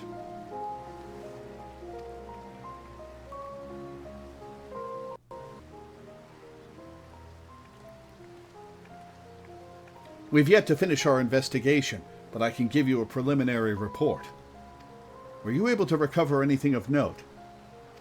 Before abandoning the facility, they'd attempted to destroy anything they couldn't take with them, including many of their research materials. Luckily, some information relating to the Sapphire weapon's combat data was intact. Judging by what we saw during the battle, it was extracted from Regula van Hydrus, correct?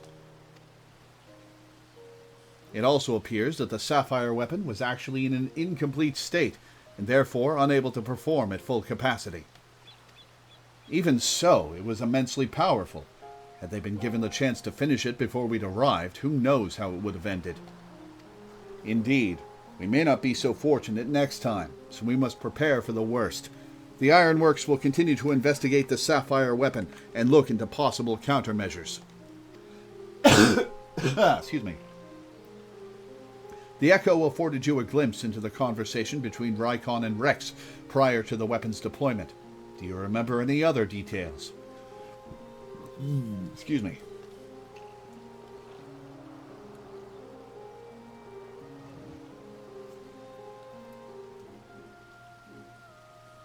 Improvements were made to the synthetic Orosite system to prevent malfunctions.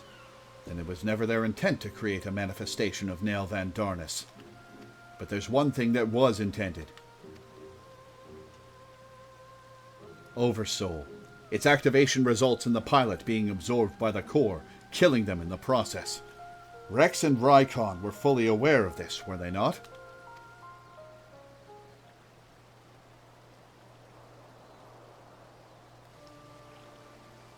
Then the death of the pilot was by design all along.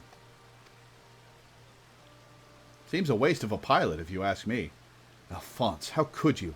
Sacrificing your own siblings to fuel these accursed war machines. Surely there is no cause worth paying such a price. Aye, nothing is more precious than family. This nightmare is far from over.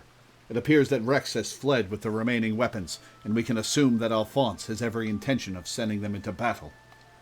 We must find a way to disable them before Oversoul can be activated. Hang on, how did I echo those memories? Rykon was already dead. Huh. The echo doesn't seem to work strictly based on, like, people. It also functions off of, like, stuff. I guess. Or places and things. We must find a way to... We're also like, it hasn't been made entirely clear yet based on the geography, but we are literally standing like 10 feet away from where that conversation took place. I guess. The base where Sapphire weapon was stored was built into the cliff below this city. You've echoed across 1,000 years? Yeah, but I had a target for that. Like, I was echoing a person. Yeah, I think you were echoing Sapphire weapon. Or just the, base that you're standing on top of. I guess. We must find a way to disable them before Oversoul can be activated. I mean, if you really want to talk about complications with the Echo, let's talk about how it worked in 1.0. Fair. I have seen enough death. I do not wish to see any more.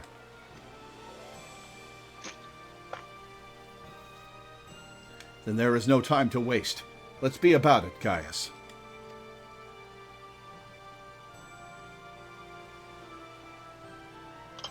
Severa, you're in charge here. Keep Sid and his team safe while they carry out the investigation.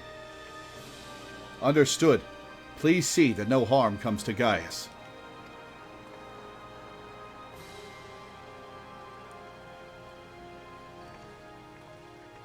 Well, we're gone. I need you to relay everything to the Resistance troops. Your first-hand account should prove useful. If there are any developments, we'll be sure to contact you.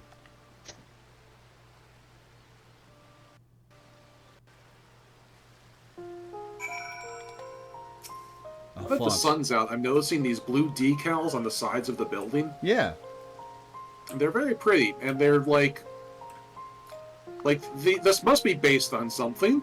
Like, I feel like somebody went to, like, a seaside town in Spain or something, and based this little town on it, because it feels like a very real detail to add to the buildings. Alphonse, I will find you, wherever you are. If the other weapons have been moved elsewhere, the locals must have seen the direction in which they've headed. At this stage, any information at all would be better than what we have now, which is next to nothing. Well, we've talked to everybody, so I guess we're heading back. First, talk to the Ironworks technician. Way ahead of you. This lift leads down to the storage area where the weapons were kept. Unfortunately, the Imperials didn't leave an awful lot behind for us to investigate, but they did give us a place to carry out maintenance on the G-Warrior. In fact, I can take you down there for a closer look if you're interested. Sure.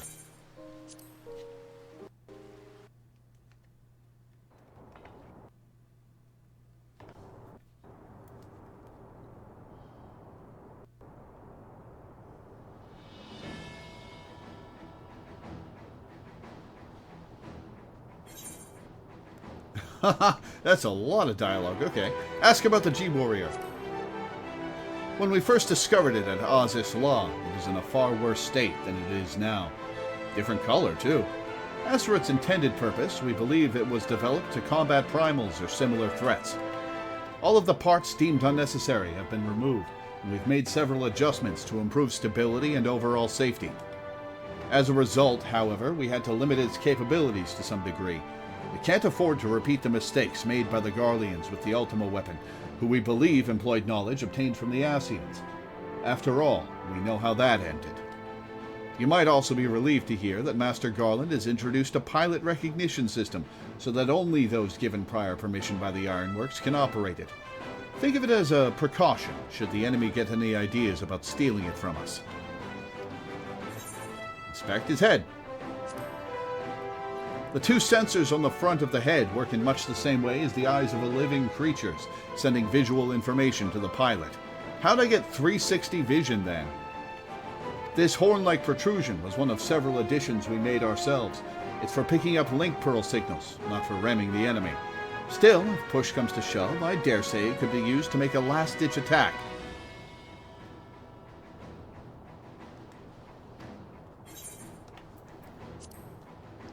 Compared to the original design, the outward appearance is largely the same, but we've carried out a number of improvements. The manipulators, or hands you might call them, were originally created to claw at the enemy. We've modified them to allow the use of various weapons, such as the ethereal saber. I'm glad you noticed. The boosters were built entirely by the Ironworks to allow for low-altitude flight and increased maneuverability. They're currently unsuited to being used over long distances, hence the need to have the G-Warrior transported by airship. This is another area we're hoping to improve in future iterations. Climb onto his shoulder, hell yeah. Thumbnail! Yeah, this absolutely has to be the thumbnail.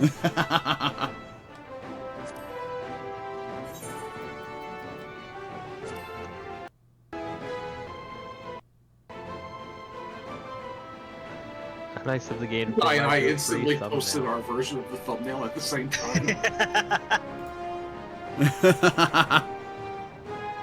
I see what you're wearing. Oh, you're wearing the outfit they are. Ah. Yeah. I just had that on the glamour plate ready to go.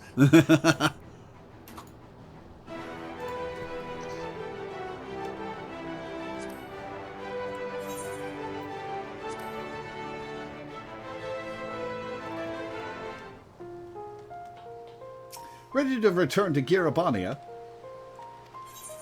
Yes. Okay.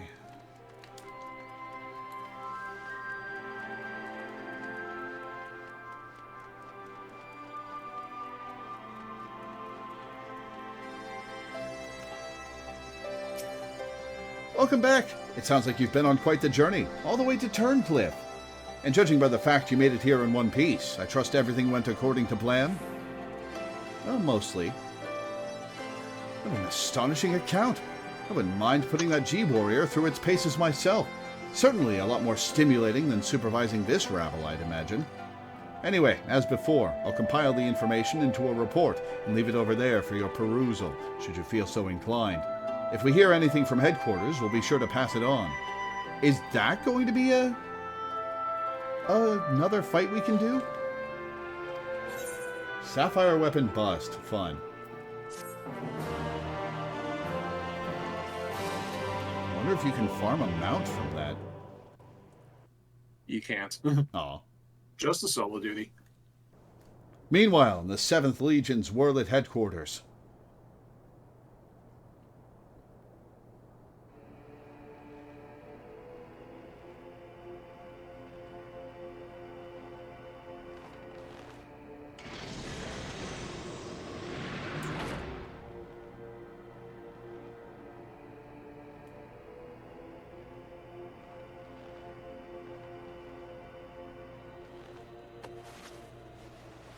More brainwashed children. I have come to deliver my report, Lord Valance.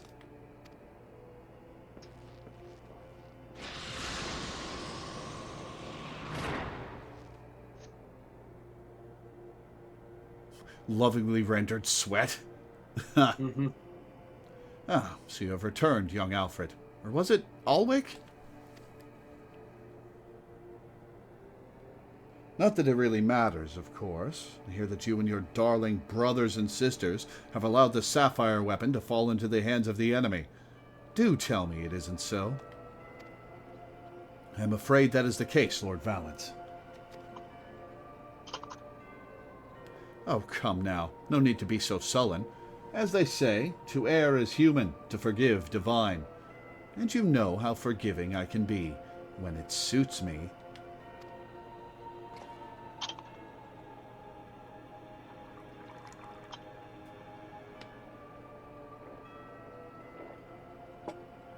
So tell me, whatever your name is, who was able to best the Sapphire weapon? Our sources state that the one known as the Warrior of Light was assisted by Sid Garland and Gaius Van Baelsar, my lord.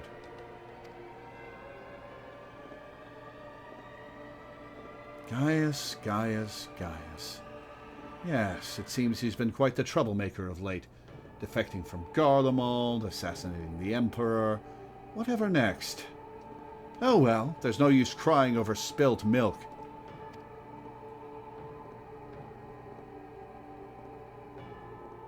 Speaking of which, I've become quite the connoisseur since arriving in Wurlit. This particular variety comes from a rare breed of cow, you know. Only 100 of them in existence, and pampered every day of their lives. Yes, they are quite valuable. Until their milk dries up, that is. When it does, they are sent to the slaughterhouse like all the rest. For that is their lot in life. Excuse me. Oh, this is a track we haven't heard in a while. To be discarded once they have served their purpose. choose for Mordona, I believe. Did I create the ruby and sapphire weapons so that you could deliver them gift-wrapped to the enemy? You can see it now. Sidnand Garland rubbing his hands with glee at all the technological marvels we've bestowed upon him.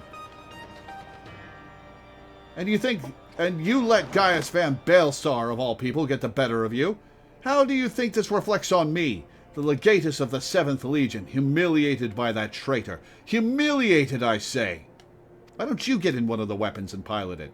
There's only one way to deal with worthless provincial filth like you. Wait for me in the correction chamber. You need to be taught a lesson in obedience. Yes, my lord.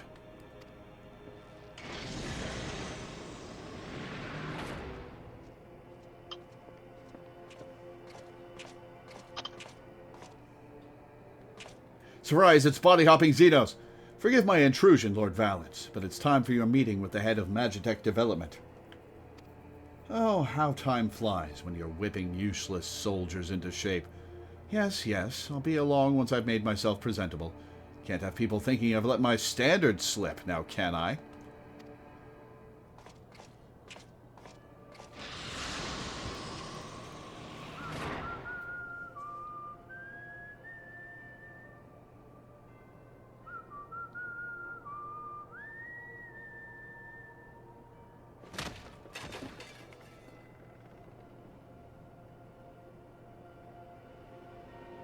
That is a hell of a suit of armor. I noticed it earlier.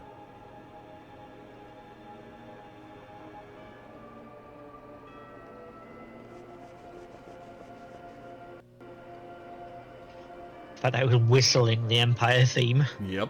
Mm-hmm.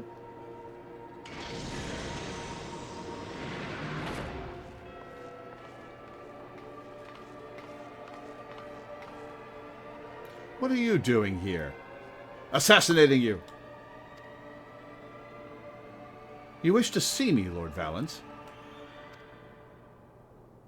Did I now?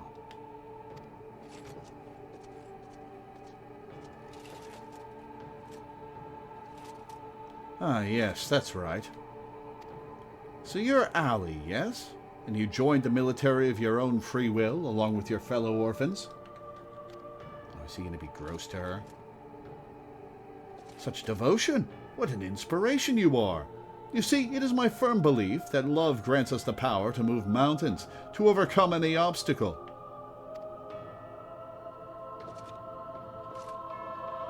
Together we shall discover the strength that lies within you. Take my hand, child. I will show you the way. God, she's small. Mm-hmm.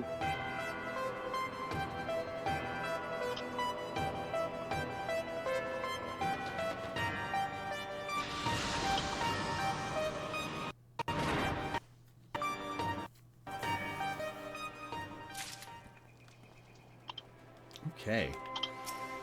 Now's a good time for a break. Now is a good time for a break. One thing quick is that Valens actually got name dropped in, of all places, the Reaper quest line, which would have been added to the game after this one because that was Endwalker content. And there's like one of the Lemures mentioned that before he fled Garlean, he used to work for Valens, and he was like, "Oh yeah, that guy sucked," so I ran away. Now I'm here.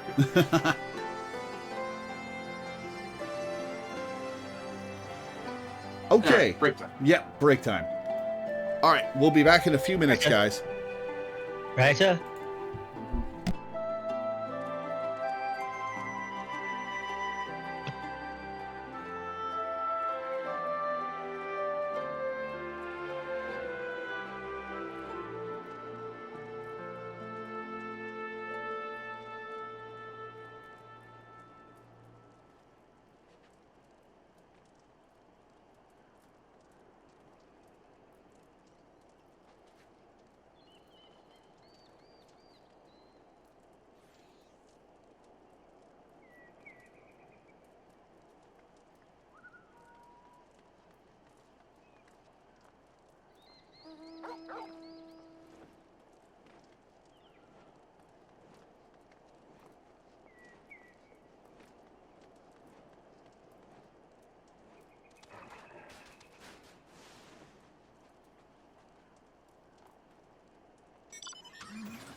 Oh god, Valence is Equius, isn't he?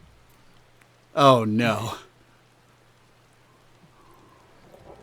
Anyways, I'm back, and chat, and let's I'm continue. here. Let's continue. Blood of Emerald! Emerald weapon next. Here we go. So what, they'll finish off with Diamond then?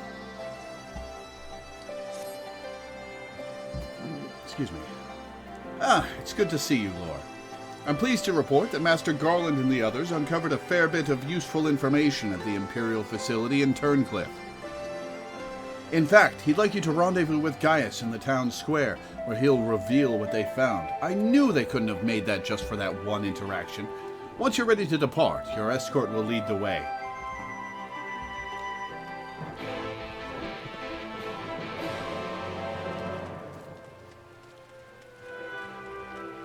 IGU is correct. We should start putting the party together. So, let me start inviting people. Call out in chat if you want to take part in this one. First come, first serve. I do. Invite Bryn, invite Teddy, invite Minda.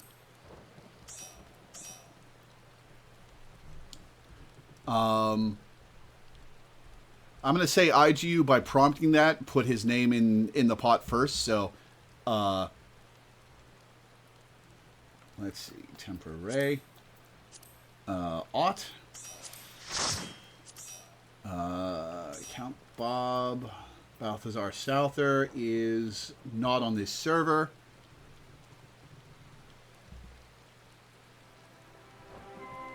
Okay, so...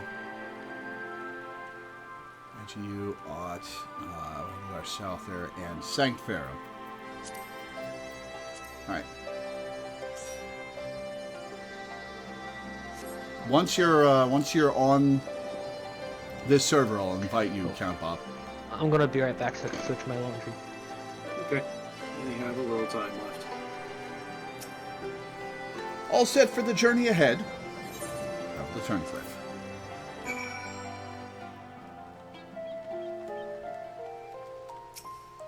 It seems that Sid is not in the habit of saying the same thing twice, which must be why he has been waiting for you to arrive before revealing the results of his investigation. I am pretty important to the process, if I do say so myself. Though the Imperials may be gone, the scars they have left on this once peaceful town will doubtless take many years to heal. Now that you are here, perhaps Sid will finally deign to dispense his findings. Severa, inform him of Lore's arrival.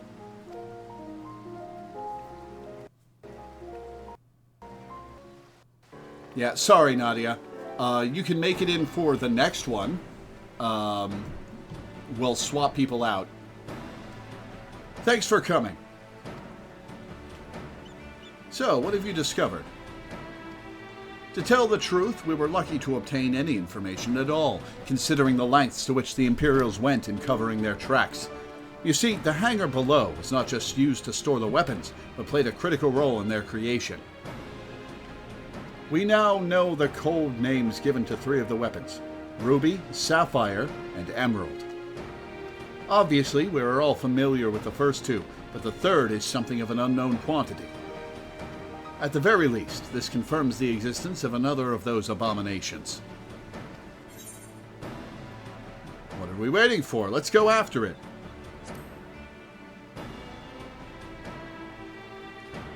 The problem lies in ascertaining its whereabouts. None of the locals have seen anything resembling a weapon being transported either by land or air. Which of course leaves only one option: the sea. According to what fragmented data we were able to recover, the Emerald weapon is equipped with aquatic capabilities, much like the Sapphire. Meaning that its escape from Turncliffe would have gone undetected. It could potentially be anywhere by now. But if Alphonse plans to have it absorb more primals, the logical choice would be Eorzea. It's going after Leviathan. And traveling by sea would allow him to circumvent the front line at Gimlet entirely. The Alliance must be alerted at once. Hold your chocobos, Severa. It seems that the emerald weapon was still incomplete when the 7th Legion withdrew from Turncliffe. It's far more likely that it was transported to another facility in order to add the finishing touches. If your supposition is correct, that would narrow our search to but 2 possible locations. Castrum Marinum in the Rotano Sea, and Castrum Occidens in eastern Lenosia. Both of which are known to harbor remnants of the 14th Legion, your former subordinates, Gaius. We need some background noise from Guy. Oh, 1 second. Be that as it Okay. may, our objective is unchanged. Valdolin, you and Severa will make your way to Castrum Occidens, while Laura and I head for Castrum Marinum. Should we locate the emerald weapon, we will give the signal to dispatch the G-Warrior and eliminate it before it can be activated. No, I don't want to fight in the G-Warrior, I want to do the trial. Sorry to disappoint you, but we're still repairing the damage it sustained during the encounter with the Sapphire weapon. While Allagan machinery has its uses, it's a bugger to find replacement parts in a pinch. We've actually been working to expand its already impressive arsenal, but the G-Warrior itself is in no fit state for combat.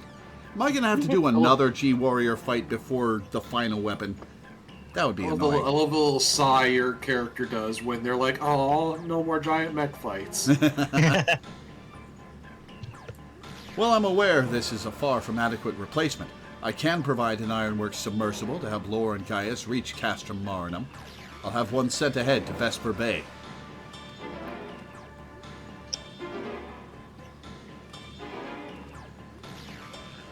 A submersible, eh? I don't much like the sound of that. Perhaps Severa and I should count ourselves fortunate that our destination can be approached by land. I pray you have a safe journey. Watch yourself out there, Lore.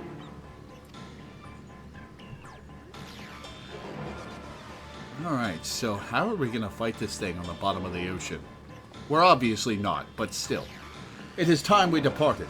Let us make our way to Vesper Bay. They could part the ocean.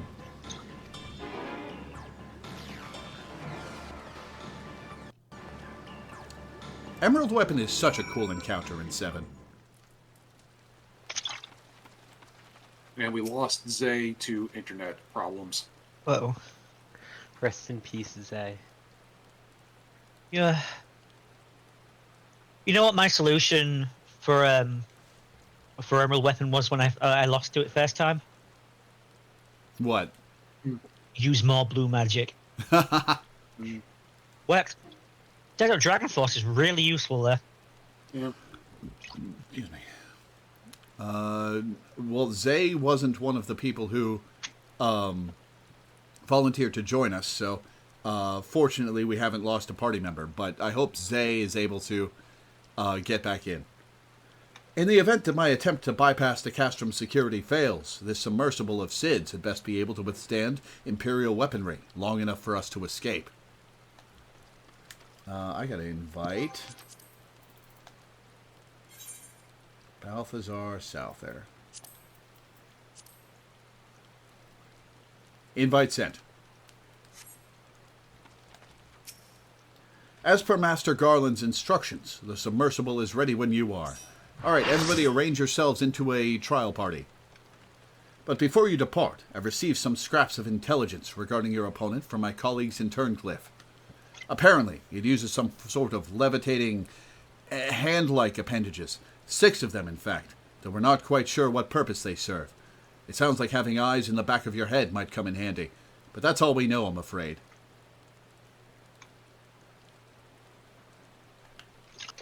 You have our thanks. After all, forewarned is forearmed. You mean 6-armed? If the emerald weapon has indeed been transported to this castrum, it would need to enter via the dry dock. We shall do likewise. As one might expect, there are measures in place to keep out intruders, but the security systems can be tricked into recognizing us as an Imperial vessel.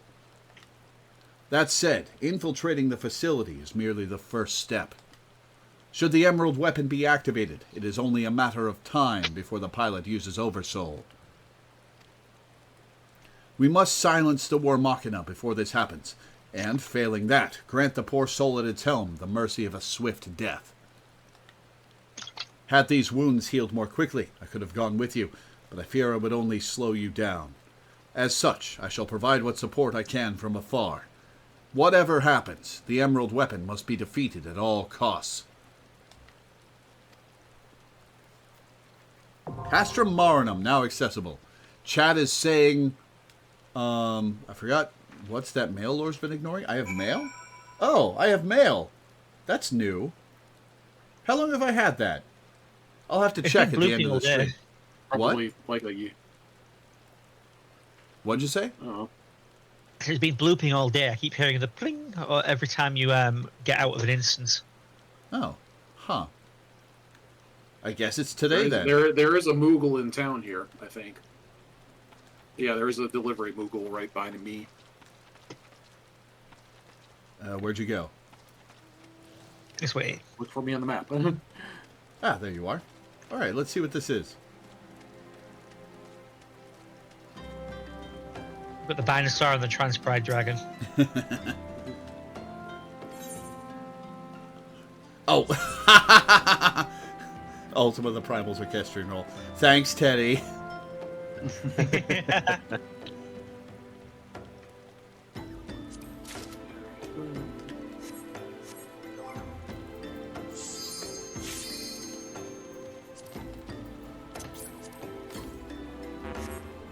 Da-dun.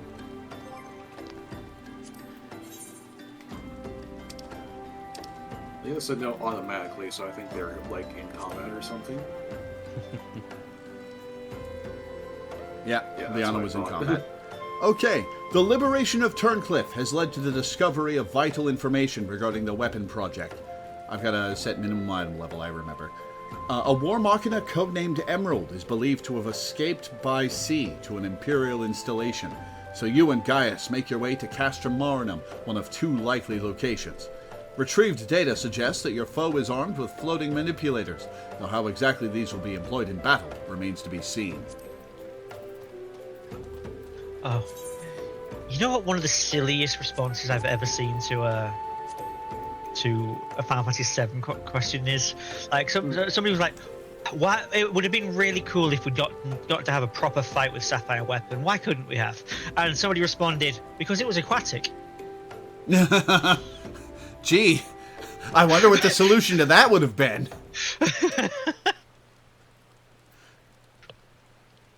We'll never know.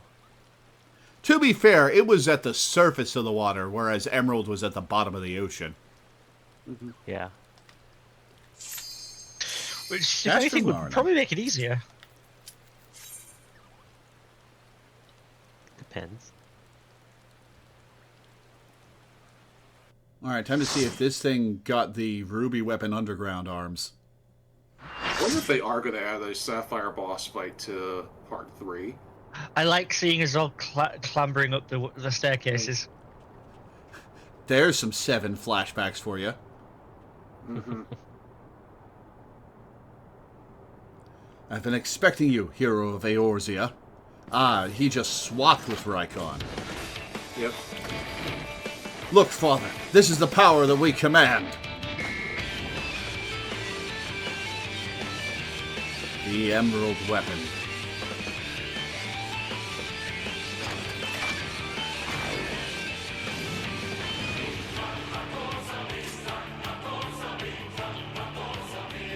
I see you dancing to it.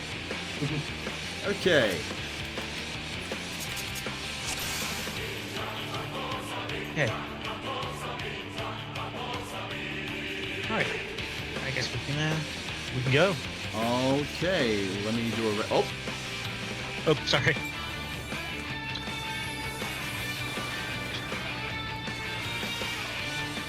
I saw a couple precasts, so...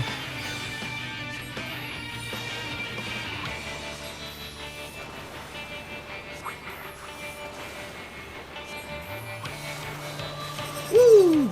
It decided to shoot right at me. All right, Whoop, and whoop.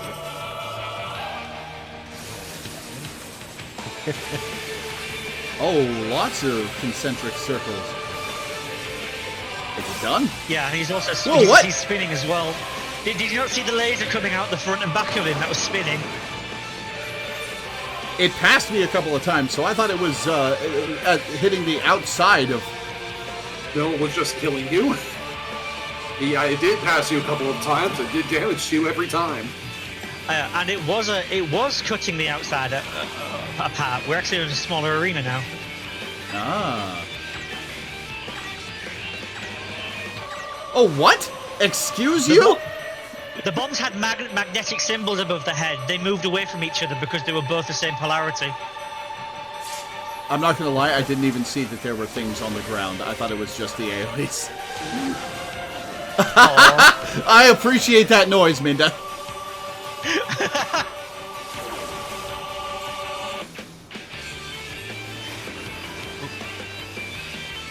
Be a knockback. No, we're getting That'll next be a to it. knockback. That's a knockback. Oh, just far enough. Ah.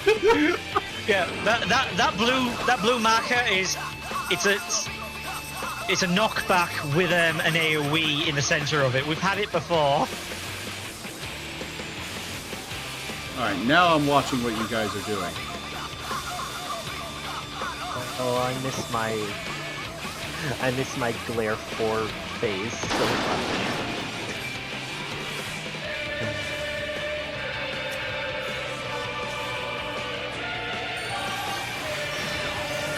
My brain keeps telling me, oh, the phase where you have to soak the balls is coming, but it's not. Phase isn't in this fight. That's an extreme, right? Yeah. Yeah. This extreme is tricky. I remember like struggling with it, even with a level 90 party. I barely remember the extreme, but I had a lot of fun with it. It's a fun one. It is goofy. I've done the extreme with 3 people before. All right, The ball, show off. the- Oh, yeah. I see the bombs now. Yep. Whoa! Oh my God! Well, do you want to do this fight a second time once we've done it? You just walked off the edge. Yeah, that was. Nothing killed you. You just walked off the edge. Call that the call of the void. All that, and he's only at 50%. Well, yeah, our black mage has been dead half the fight. Balls.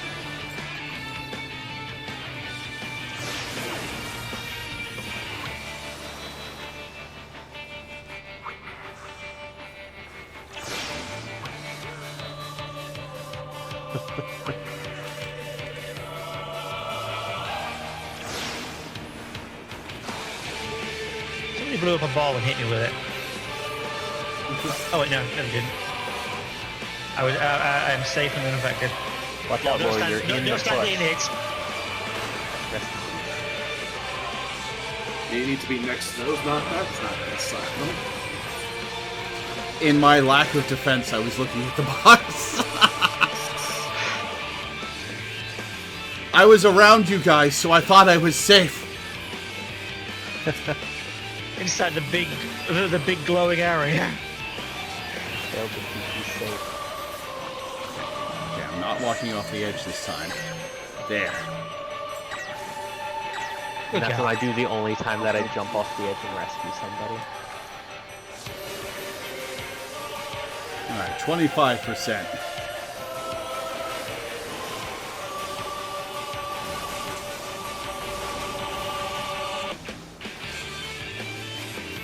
I don't...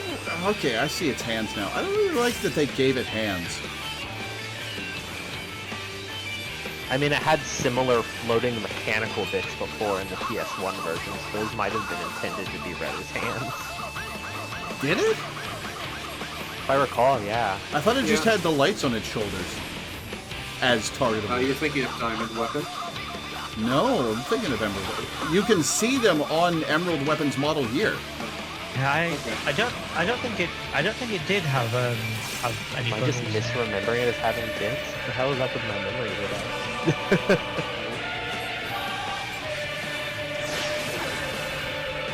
Ow. Okay, that time Sony did blow me up. Yeah, the game snapshot is in a funny way. I feel betrayed. Okay, nearly there. Snapshot.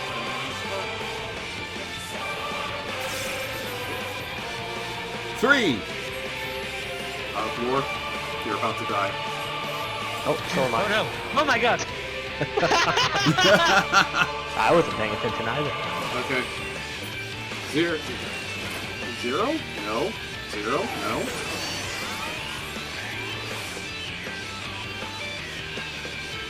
All right. Time to So see comes what to this, but no matter Oversoul. what, I can't afford to lose. Oh, okay. I didn't get sucked into those areas.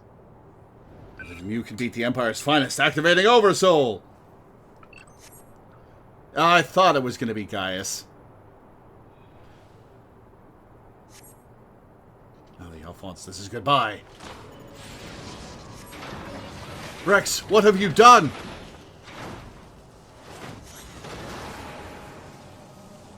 Oh, hi guys! What is the meaning of this? Wait, that glow.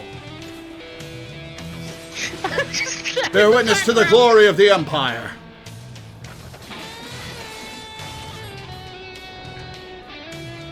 Happens to everybody. Eventually, you turn into your dad. This is Whirlet at the time of the invasion. Could the synthetic orosite be causing this?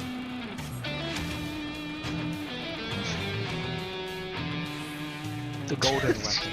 Yeah, I'll turn down the game. Hang on. Woo! I'm right in that.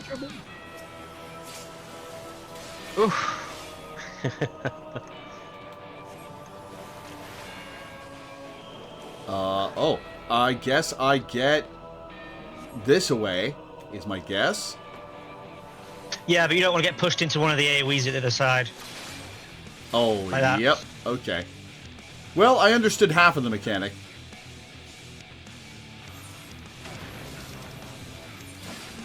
Oh, shit. Okay, everybody has successfully covered everything. I should not have resurrected. I found a safe Plenty of spot. spots. Yeah. Yeah, there were plenty of safe spots.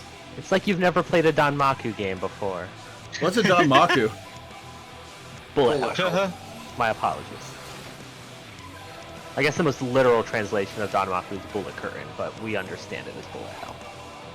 In US. Oh, shit. Nope. Thought I could pull off a juke. I could not. I did.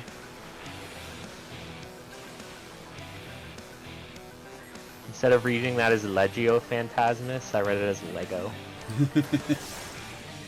Alright, what's he doing now? I see... Oh. Fire Guys, It's the the fun final thing about this stage part of of the the fight- Gaius fight. Yeah. The fun thing about this little bit of the fight is what they used as inspiration for the Gaius rework in Praetorian when they reworked that whole thing. Whoa, boy, oh boy. They just, tuned it down a little bit. I'm gonna have like half durability on all my gear after this. Oh yeah.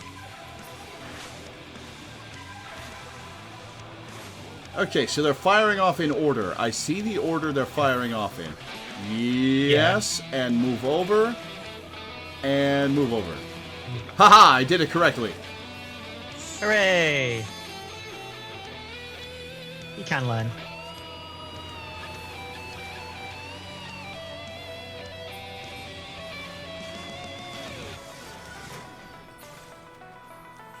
I guess I think I'd right back.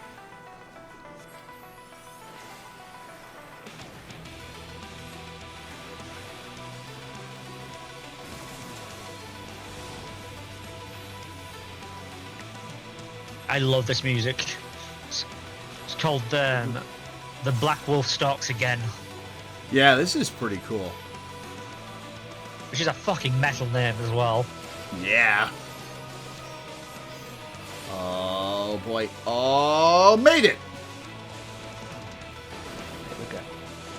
Okay, I didn't make it out of the second set, but...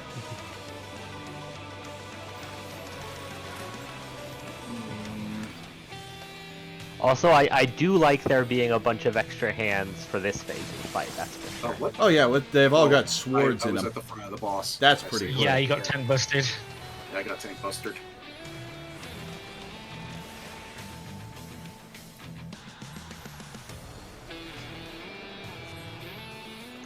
Okay, yeah, make me run all the way across the field, thanks. What? You're very welcome.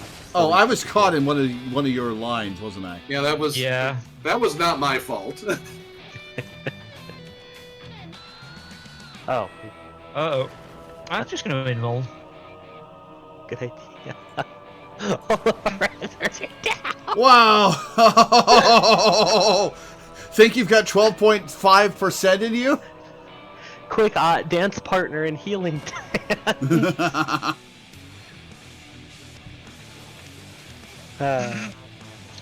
Okay, so for when you get the blue crosses and X's under you, right? If you have Oh, a thank plus, God we don't have to take do the whole thing again. Yeah. If you have a plus, take it to the corners. If you have an X shape, take it to the cardinals. That way, there will be a massive Hole in the space. Yeah, in the middle where we can take refuge. Okay. All right, I'm going to do a ready check. Yeah. Add to the corners, multiply at the edges. Got it. Yeah.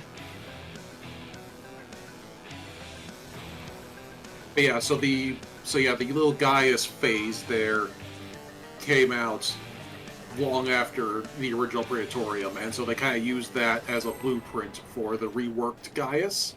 That's pretty cool. So now the Gaius fight that we have been experiencing in Praetorium was retroactively similar to how he fights in this memory of him in his prime. Law, why are you precasting ley lines? So that I can precast the spell that I'm using ley lines to enhance? Ley lines makes things faster. It doesn't make them stronger. Well, yes, I know. Okay, so If you have time that you can't be casting the spell,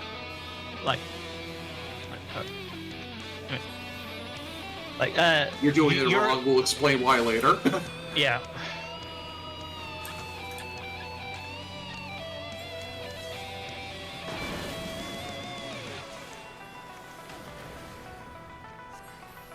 We'll do it. We'll explain why when Gaius is in the middle of tanking. okay,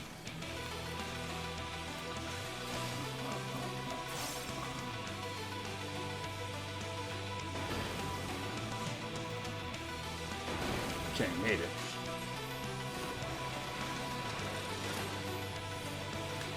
I don't know if it's the other healer or the red mage, but they keep resing people before I can even get close to my swift.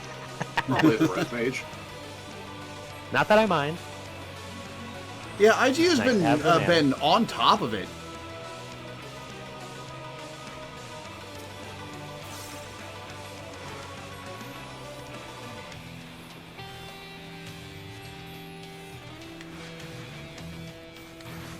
Okay. All right, I see the order.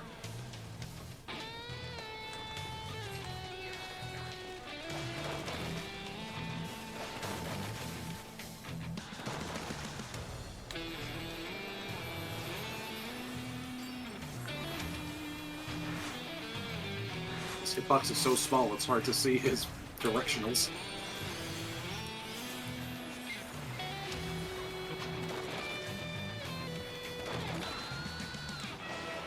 I will say, if you get clipped by any of these, don't feel bad. The snapshotting on that firing squad is very weird. I'm even more proud that I'm doing it correctly then.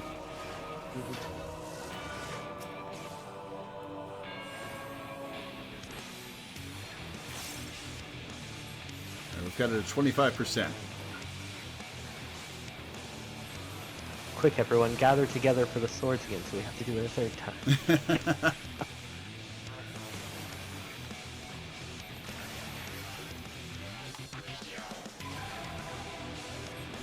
15%.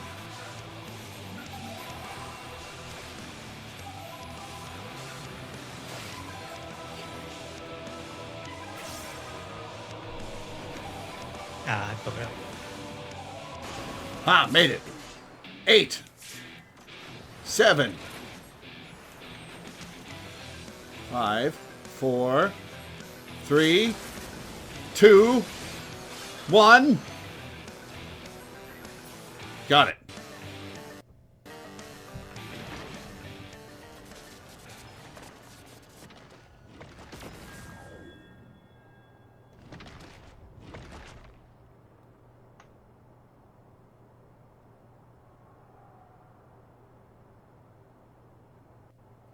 Okay, so here's the logic I was operating under. If I have ley lines precast, I don't have to waste time casting it when the fight starts. It's a off global cooldown. You can weed it between spells. You don't waste time casting it. There is no cast time. Oh. Fair enough. I guess it's just a long animation. Yeah, it is just a long animation. Yeah, you can cancel that animation into absolutely anything. Okay, where are we going to stand? I guess in front of the emerald weapon. Yeah. So wait, if you just let the animation play out, do you just like cast ley lines, wait for the animation to play out, and then start casting? I don't think I do, but I haven't thought about it in years. Yeah. Isn't it fun that you can think of the scale that you've played this game on as years already? Yeah. It's been, God, 1 week since you... I was gonna 3 say years that. at this point, I think. So 1/12 of my lifespan.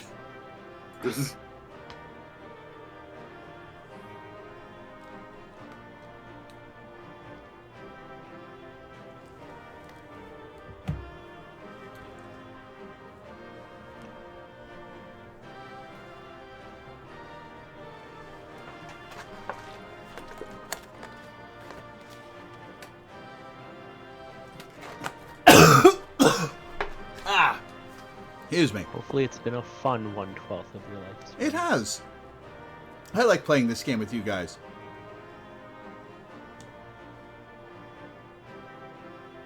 Oh yeah, it's been very rewarding. Got a fucking boyfriend out of it. Hype. Hype indeed.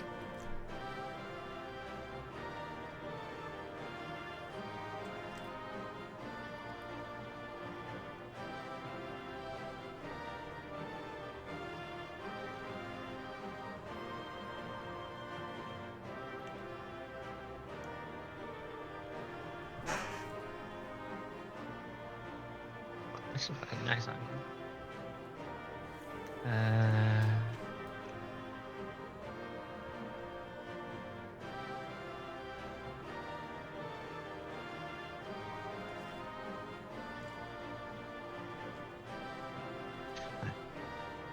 God.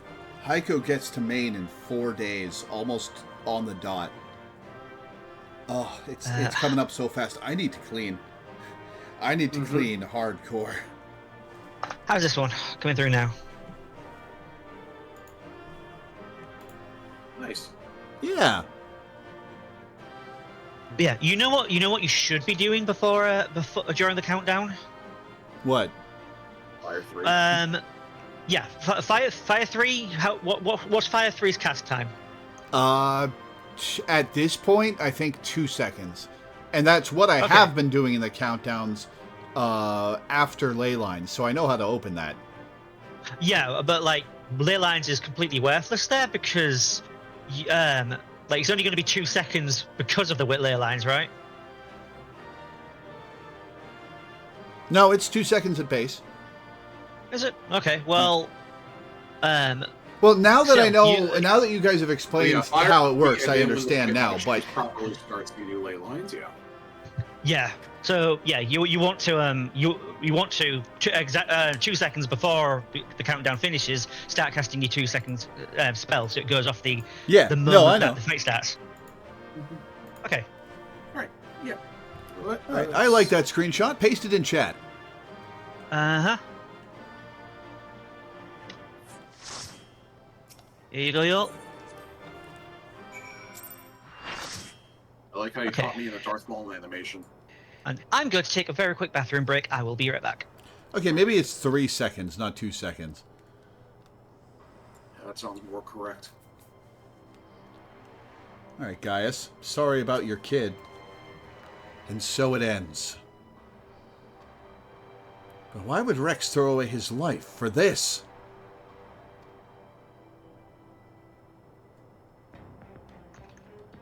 You were right. If I am ever to learn the truth, I must concentrate on the task at hand.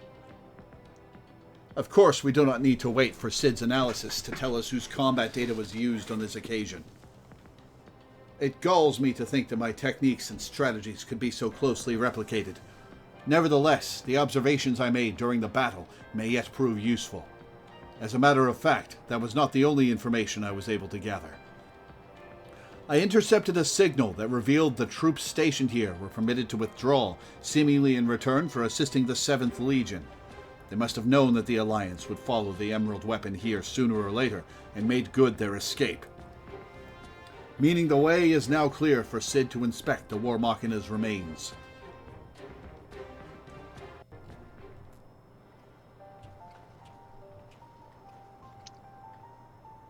We got here as soon as we could. Not that we could have done anything to prevent this tragedy. Here's the funny part. Their clothes are tattered in exactly the same way, which means that they came pre-tattered. This is a fashion statement.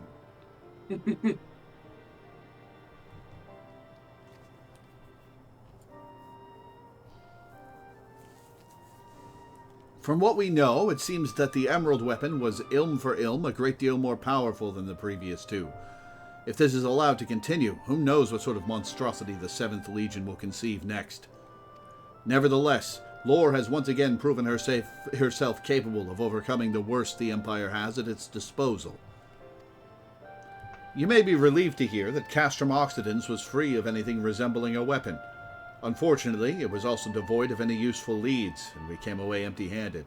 Well, they can't have that many weapons left. Gaius is running out of kids. Jesus Christ.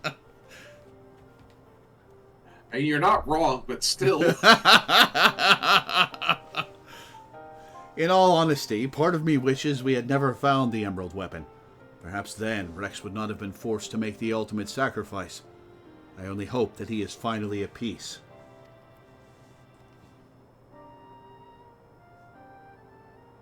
We will do what we can to spare others from sharing his fate.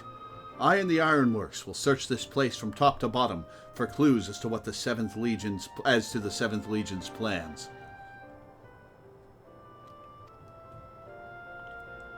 Before that, allow me to sweep the area for booby traps and the like. I would not put it past the Imperials to have left a few surprises for us. Agreed. I'll go with you.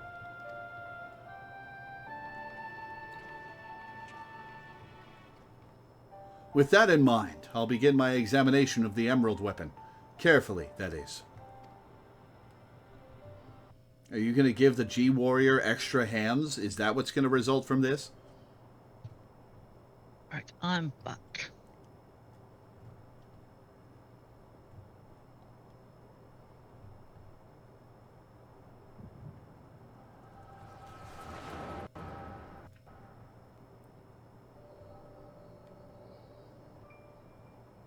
Yeah, there's only 2 of them left.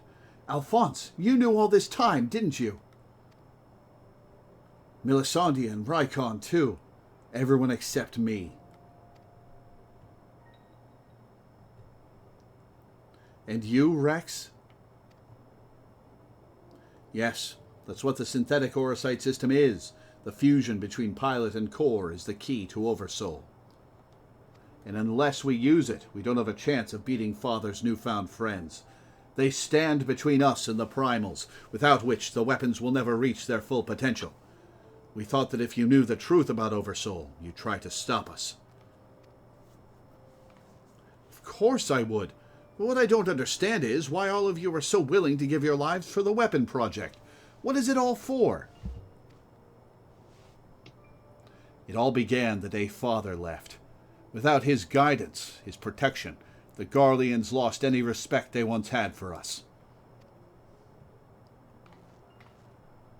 But their cruelty pales in comparison to Valen's. To him, conscripts like us are expendable commodities, an endless supply of test subjects for his twisted experiments. But no matter what they do to us, we will never lose hope. If it is the duty of the strong to lead the weak, we will become strong and protect those who cannot protect themselves. The weapon well, you can't do that if you're dead. The weapon project will give us the strength we need. We will create a world where people like us can live without fear of persecution. We want you to see this new world for yourself, Allie, even if we must give our lives to make it a reality. But why me? The years spent serving the Empire have changed us all, except you, Allie. Even after everything you've seen, you're still the caring, innocent girl we grew up with. More than any of us, you deserve a chance at happiness. That's what we all agreed. Allie, listen to me. Right now, the soldiers assigned to watch over us have been called away to the capital. Now is our chance to get you out of here. Then why don't you come with me? If Alphonse and I were to run away now, they'd only force others to take our place. We can't let that happen. So we're going to deliver the weapons to the Eorzeans so nobody else will ride them. This is our way of upholding the ideals Father instilled in us. Our lives are a small price to pay for Wurlit's freedom.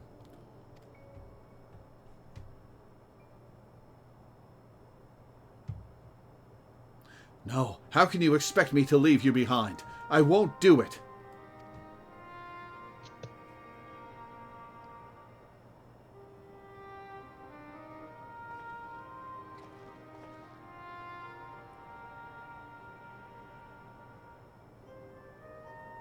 That height difference, holy shit. We will forever be at your side, Allie.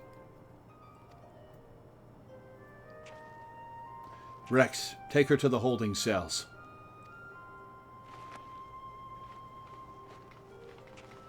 No, let me go!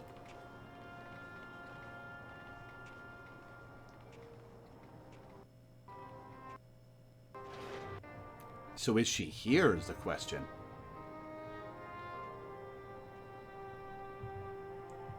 So win or lose, the plan is to hand over the castrum to Father, is that right? Aha, I was right. That joke was correct. Yes, they'll take Allie into their custody before the Garleans return, while you will be free to pilot the Emerald weapon without her interfering. We can't let her hinder the completion of the weapon project. I'm counting on you, Alphonse. Don't let our sacrifices be in vain. Yeah, the ball phase of Emerald Weapon turned it from the weapon project into the Toho project. Full-on Toby Fox pronunciation. Rex, have you forgotten what I told you? You mustn't use Oversoul. I can't lose you, too. We both know I can't win without it. Besides, we need the combat data of the Emerald Weapon fighting at its peak if we're to have any chance of perfecting the synthetic Aurosite system. You know I'm not the sort to do things by halves. Forgive me, Rex. Don't you worry about me. If this is where I meet my end, I'll do it with a smile on my face. The rest is up to you, Alphonse.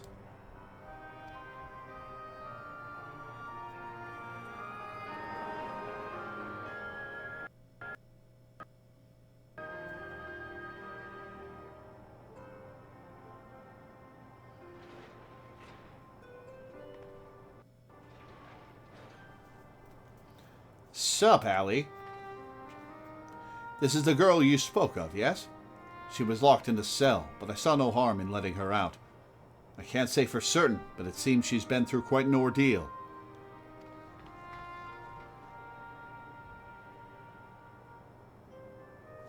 Oh, that was well-animated expression.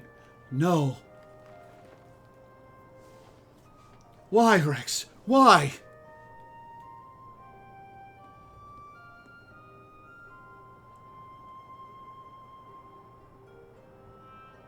Gaius, once we've extracted the core, we'll take it back to Turncliffe for analysis. Perhaps she should come with us. There's no use in her staying here.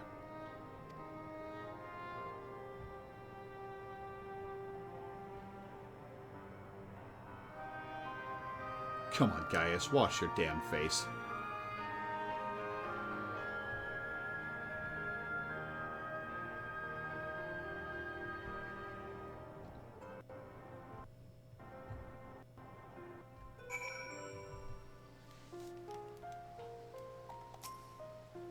Severa is taking care of Allie, but it may be some time until her nerves have settled. If the vision you witnessed is indeed true, Alphonse and Rex locked her away for her own safety. When she is ready, I would know more of what her brother hopes to achieve, and why he must resort to such desperate measures.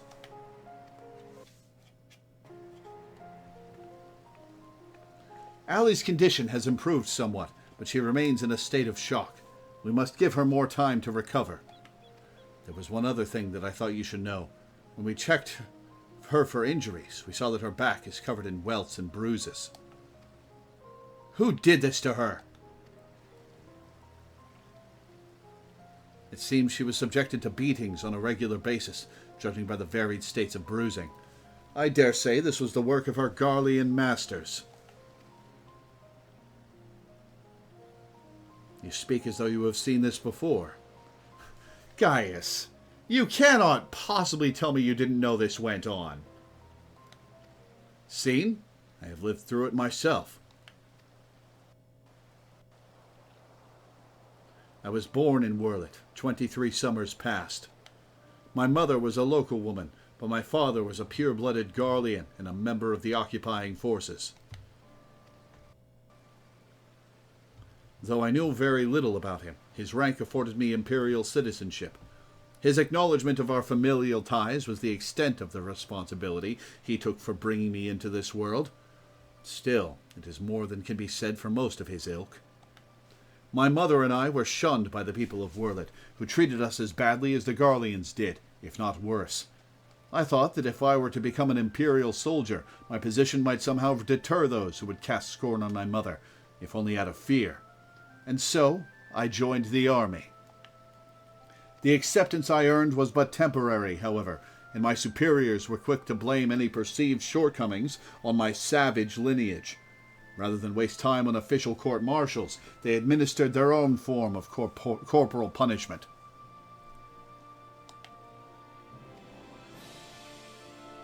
I was eventually assigned to the 12th Legion and fought under Xenos Galvus in Alamigo. In the chaos that followed our defeat, I seized the opportunity to flee to Werlet. Well, it was never much of a home, it was all I had, but nothing could prepare me for what awaited. My mother had for many years suffered from poor health and relied on medicine to keep her alive.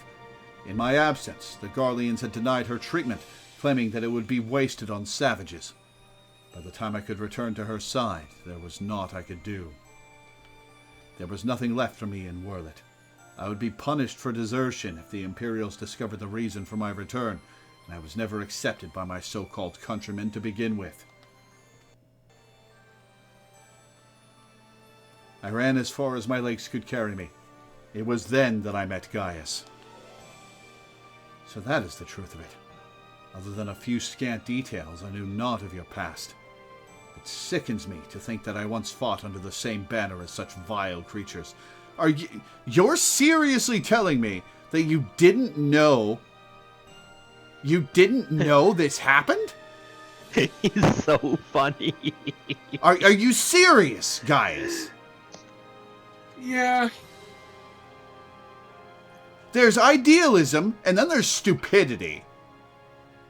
Well, there's idealism, and then there's just having some real blinders on. And, if you think this isn't realistic, let's just look out the window at the real world right now. Yeah. And about that for a minute. And bearing in mind, he was known to be, like, a really good boss, and he has been at the top of the food chain for decades. Yeah, he's been at the top of the food chain. He's also been, like, off on his own, like, actually doing shit. Yeah, as well as you gotta wonder how often does he, like, see Valen's troops and see how they're being treated? Probably Guy not is very standing often. there having a realization, like, is this why people burst into tears when I showed them any amount of respect? Yeah. Yeah.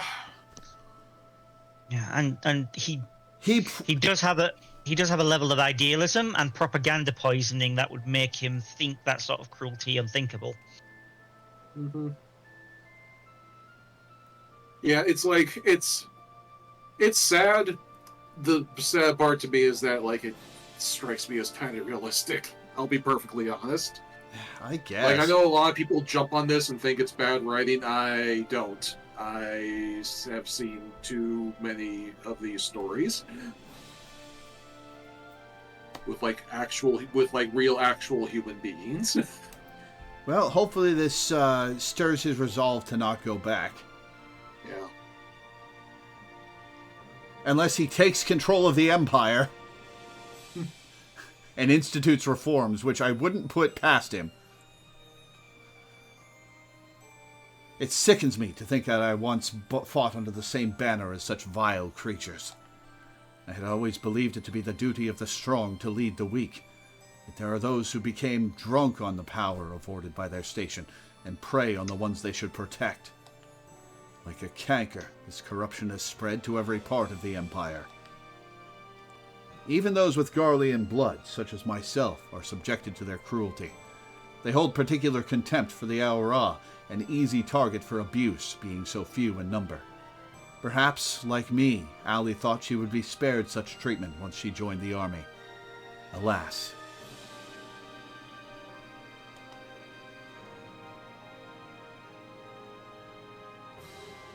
I just think it does a bad job of Gaius not being terrible. I mean, it does feel like a cheap excuse for the player to sympathize with him. Which I think undermines what they're trying to do with Gaius a bit. Honestly, I think him being totally oblivious to it does not... I think it's almost meant to make you, like, think, oh, you don't realize how stupid you were, huh? Now it's finally coming in.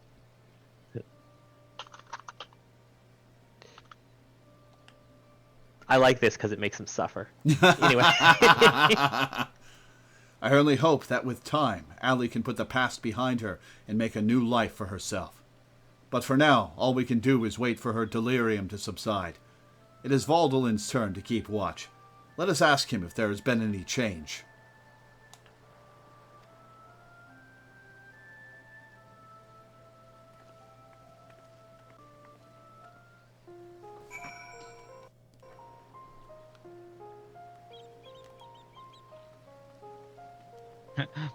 Oh yeah, the storyline, by the way, is called The Sorrow of Werlit. I wonder why. Though you have overcome the Emerald Weapon, it is hardly cause for celebration. Another young life cut short. Rex's death is on my hands, not yours. Would that this confrontation had been averted, but alas, it was not to be. I suppose you're here to ask about Ali. Is she well enough to speak with us? As her condition has improved somewhat, I would say so, provided you do not cause her any undue distress. Wait here.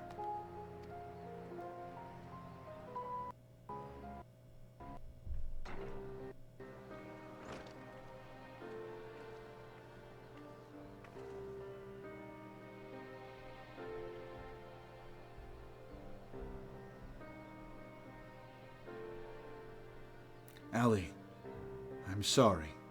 What happened to Rex, it was my fault. Melisandre and Rykon too. They died because of me and my foolish ambitions. Father, no. This cannot go on. Please, Ali, you must tell me all you know.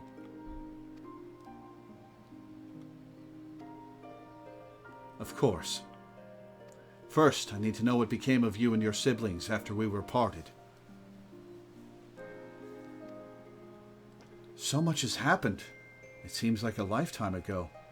After your disappearance, we were all assigned to the newly reformed 7th Legion. Wait, hang on! The entirety of A Realm Reborn through the end of Endwalker is supposed to take like a year and a half. This happened like a year ago. You've been busy! We were all assigned to the newly reformed 7th Legion.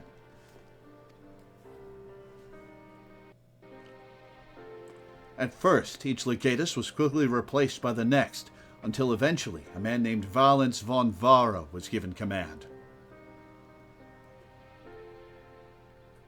The year-and-a-half thing is a fan thing? There's no actual confirmation about that? Dai, I thought you said that was like in an Encyclopedia Eorzea or something. No, there's no official time frame. There's no clear timeline on how much time has passed in game. Like, we know how much time passed between like 1.0 and A Realm Reborn because they say it multiple times. But like, I think somebody else may have made the claim, and I was like, no, there's no confirmation on that, and you may have gotten the association as to who said what mixed up. Yeah, fair enough. He was sent from the capital, but before that, he was a specialist in experimental Magitech weaponry. We later discovered that he was ordered by Emperor Varus to complete a project involving anti-primal war machina, the weapons. But after the Emperor's death, he was free to employ whatever methods he saw fit, and his greed for power only grew. Some even say he is planning to use the power of the weapons to lay claim to the throne.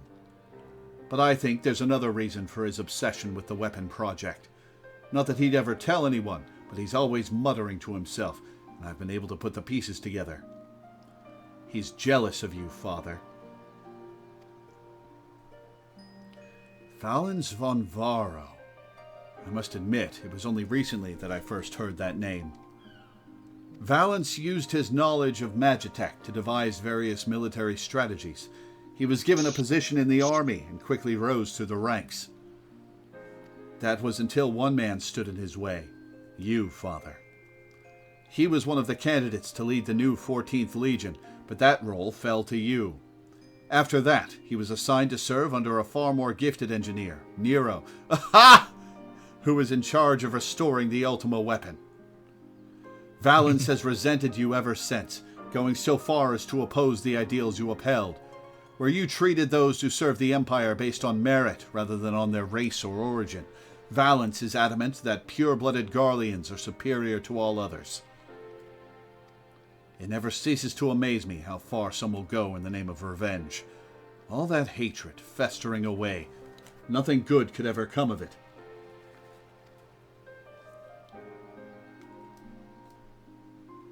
So the marks on your body are his handiwork.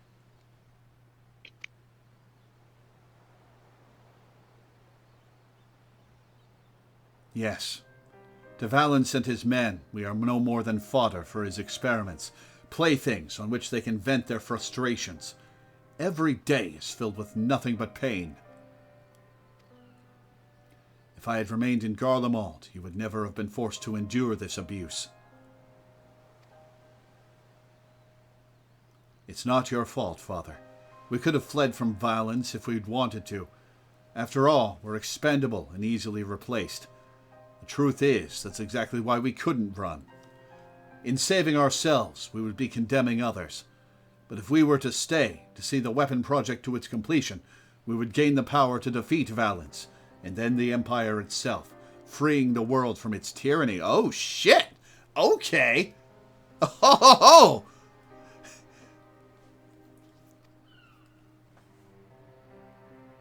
That way, we might start afresh and find a place we can call home.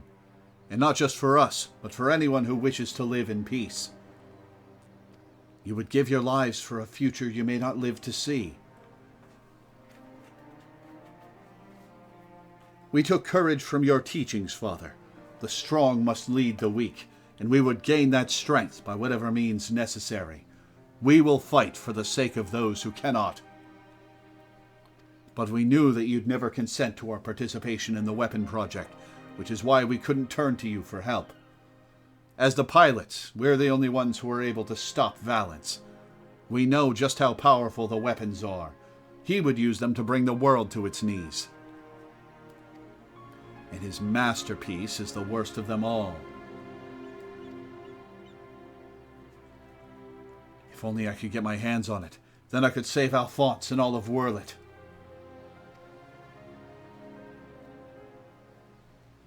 Father, I know you and Alphonse stand on opposing sides of this conflict, but there must be some way you can help him. He may have called you our enemy before, but he never meant it. He still loves you, Father. You are everything he aspires to be. I have failed him, failed you all. But I refuse to abandon him to his fate. I will free him from Valence, if it is the last thing I do. Thank you. He needs you, now more than ever. Listen, Allie. I once sought the strength to rebuild the world as I saw fit, but the Ultima weapon was born not to create, but to destroy. Alphonse must not follow in my footsteps. I know all too well where they lead. I will do all I can to help your brother. Pray, tell me where he is.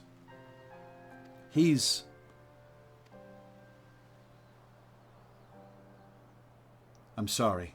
I don't know where he could be. In that case, I shall have the Alliance dispatch scouts. Wherever he is, we will find him. As for you, Allie, you must stay here and rest.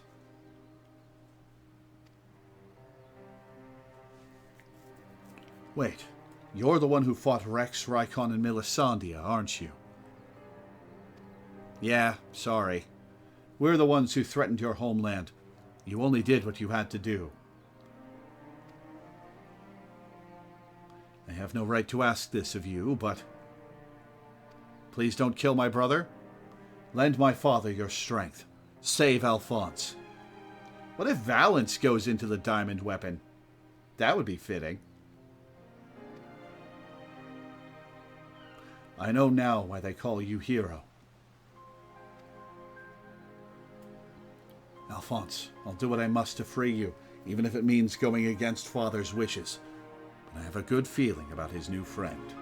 I do engender good feelings in people. Not my enemies, but in most people.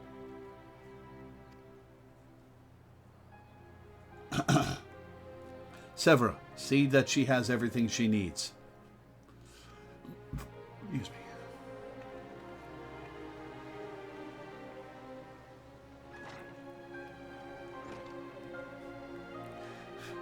So I speculated that Valence wanted to take over the Empire, but really it was Allie and Caius' other kids who wanted to take over the Empire.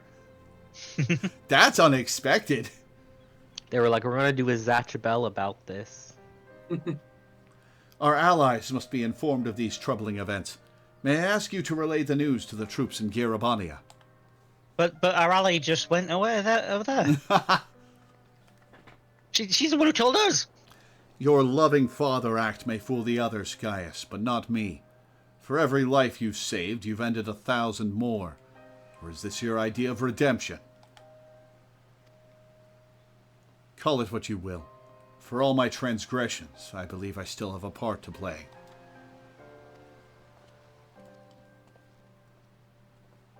Was I wrong to spare you that day? Or will you honor your word? It seems the time has come for the Black Wolf to show his true colors.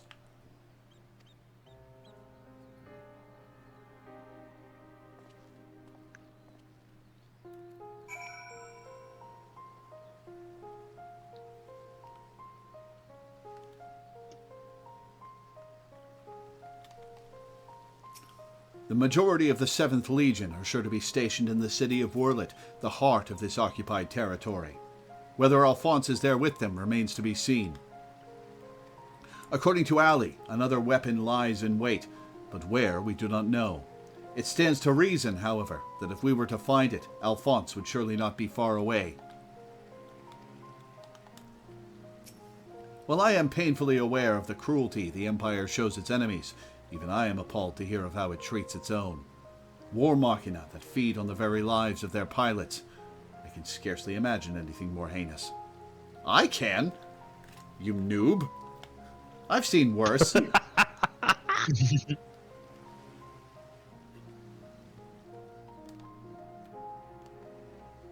I didn't talk to Severa.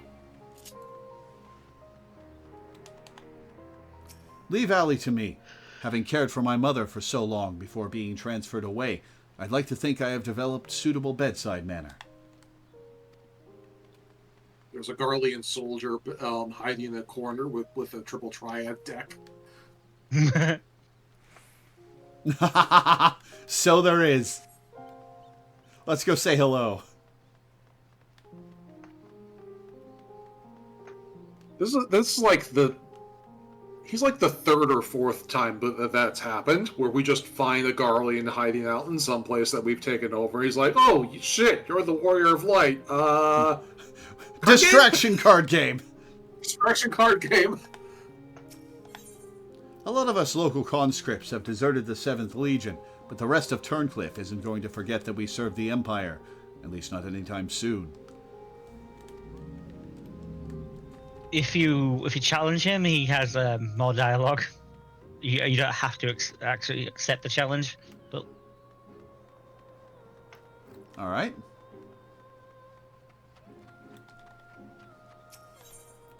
With the Empire gone, I've got no way of making a living. My only hope is to win that upcoming Triple Triad tournament and live off the winnings. Don't suppose you'd help me out with a few practice rounds?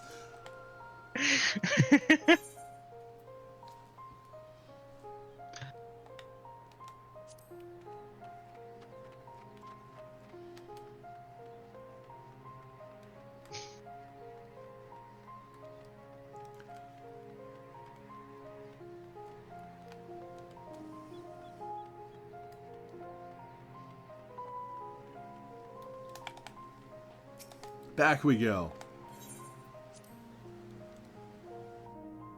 Oh yeah, he has the I believe he has the Sapphire card, because Sapphire is not like a trial, so you can't get it from a drop. So Cool. like the other weapons, of course, you just get the triple triad cards from the fights themselves, but you can't do that with Sapphire. That's a fun way to solve the problem.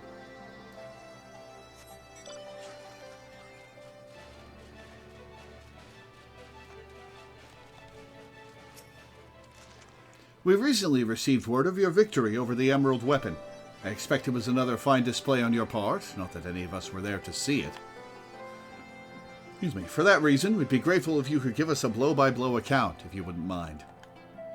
Well, I took a blow, and then I took another blow, and then I took another blow, and then I took another blow, and then I took another blow, and then I fell off the edge, and then I took another blow. Good grief. I missed. Good grief. It sounds like you had an awful lot to contend with. Rather you than me. I absolutely just told him how badly it went.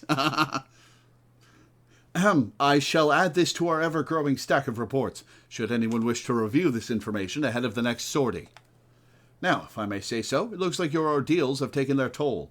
We'll let you know if anything requires your attention, but until then, be sure to get some rest. At some point, I was just feeding Loreweavers to the Emerald Weapon.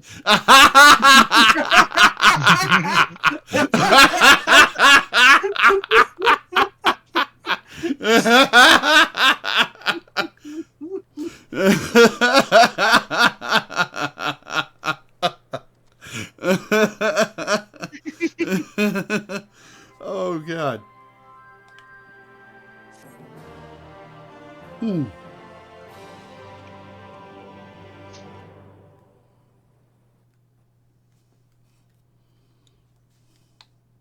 Meanwhile, in the 7th Legion's correction chamber.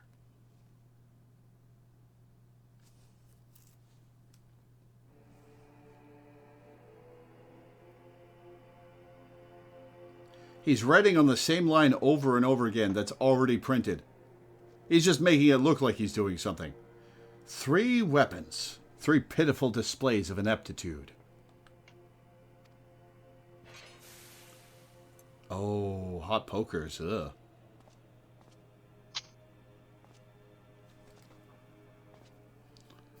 To make matters worse, one of my prime candidates, your precious sister no less, has escaped. Oh, they're making the kid do it? Evil. And who should she go crawling to but that swine Gaius? After everything I've done for her, and this is how she repays me. As her older brother, it's your responsibility to instill some discipline in her, and you failed miserably.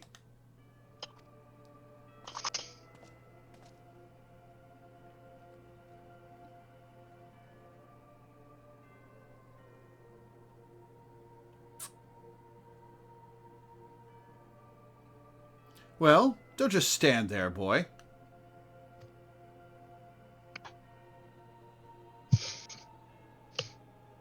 Oh, of course. It's your first time, isn't it? Come along. There's no need to be shy.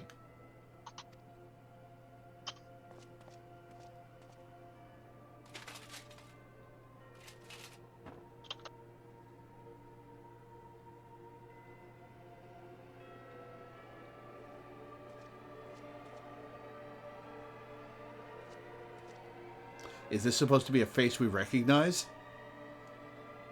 Nah, just a face that's recognizable.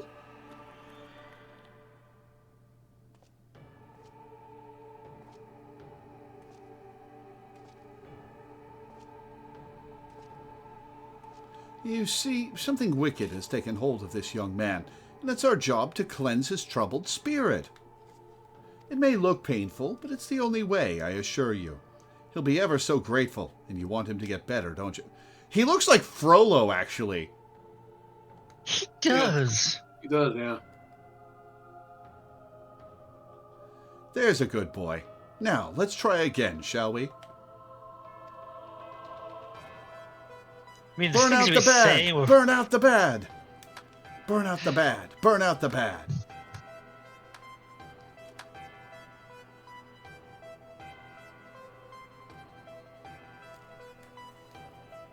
I think he's saying a Frollo-esque. Burn out the bad, burn out the bad.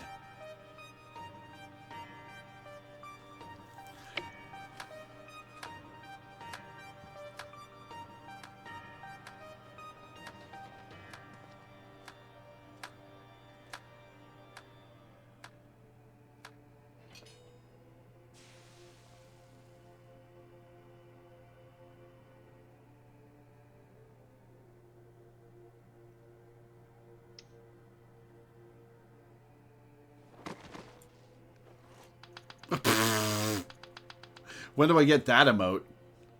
Well done. You've all made Father proud. Very proud indeed. Oh, that's why he has the kids. It's because he's jealous of Gaius, so he's trying to do what he did, but evil. Mm-hmm. Yeah. You've all made Father proud. Very proud indeed.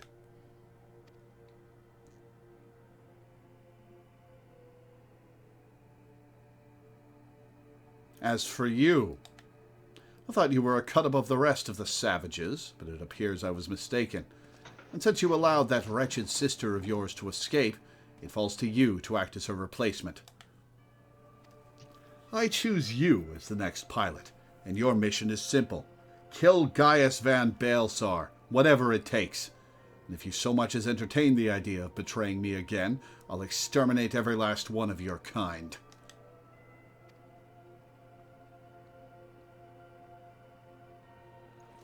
Like the vermin they are.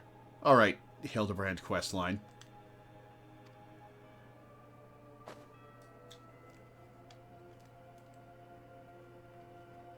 Having said that, we will be forcibly initiating Oversoul using Xenos' combat data, so whatever schemes you may be hatching will never come to pass. All you need to do is sit back and let the synthetic Aurosite system do the work, with you as its conduit. You should thank me for allowing you to become part of my masterpiece. Your worthless existence will finally have some semblance of meaning.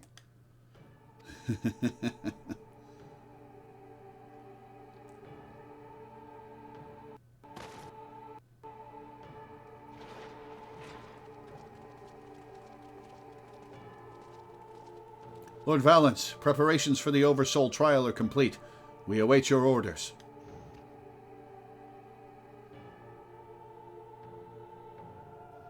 Splendid. There's never a dull moment around here. Now then, boys, I'd like to see something special.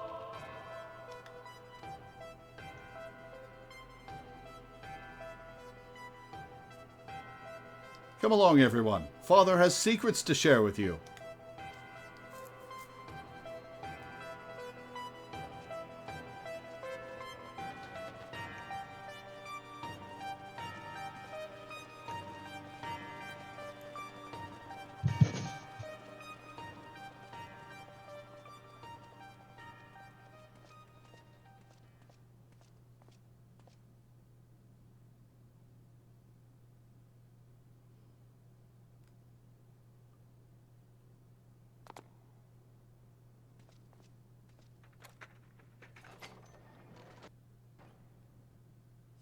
Well, he can't get into the diamond weapon if he's locked in the corrections chamber, dude.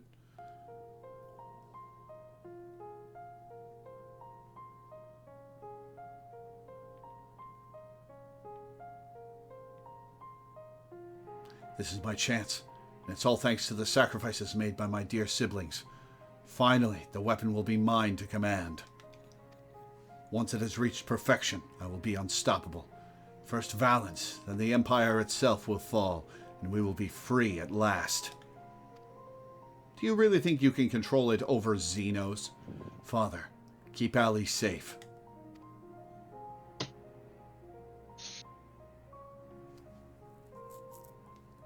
Now we see Melisandre. Melisandre, Rykon, Rex. I'll see this through to the end, I promise. I think that's what he said. The only time we ever saw Melisandre's adult face was in the reflection of his eye in this scene. An earlier scene when it showed them all. Oh yeah, true, but that was washed out and colorless, so I misremembered because her hair was bright red in that reflection. Until then, watch over me.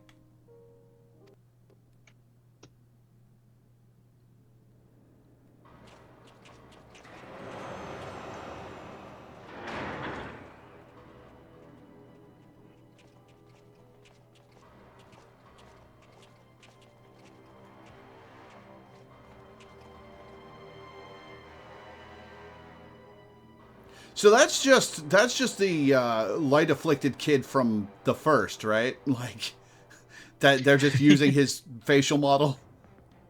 I think so. So there are only so many child models. Is it ready or not? The trial sequence has been primed, sir. Then get on with it. You're free to into them as being like the same soul shard. And just like this kid is made to suffer no matter what timeline. Oh god. His lot in life. Yeah.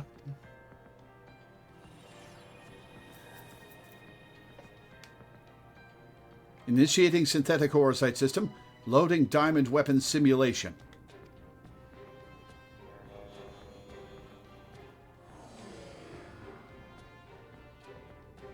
What's going on? You're helping us with a little research is all, whatever your name is. The time has come for you to contribute to the glory of Garlemald. This isn't what we agreed. You said that if I took part in the experiment, you'd let my family go.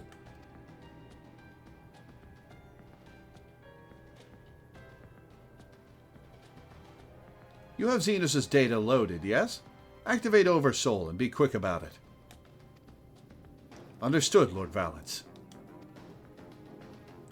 Galvus combat sample ready. Initiating organic core overwrite.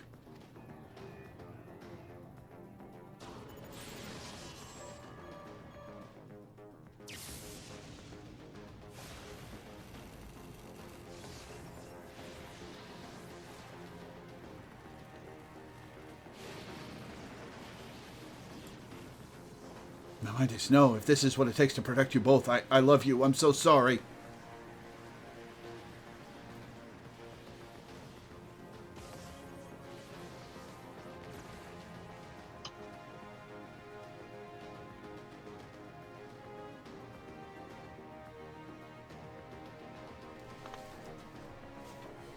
Where is my prey? Organic core overwrite complete. Xenosia Galvus data loaded. gonna shut it down, just testing that it worked? The subject is instinctively bound to seek out prey right from the outset. Regardless of the combat prowess it may boast, I need an obedient servant, not a ravenous beast. Enough. Shut it down. Deactivating synthetic orocyte system.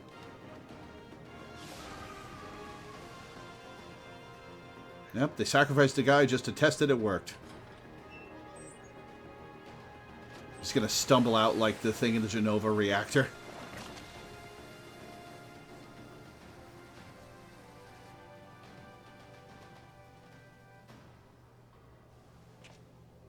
How revolting! What a mess it makes of the cockpit! Yeah, kinda. Adjust the settings and prepare for another run. Fortunately, we have the next test subject ready and waiting. Oh, are you gonna steal her kid?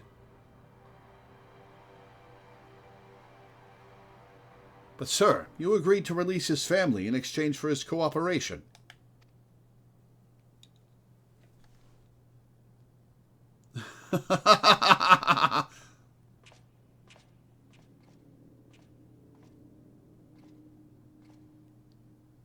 Why, I never knew you had such a wonderful sense of humor.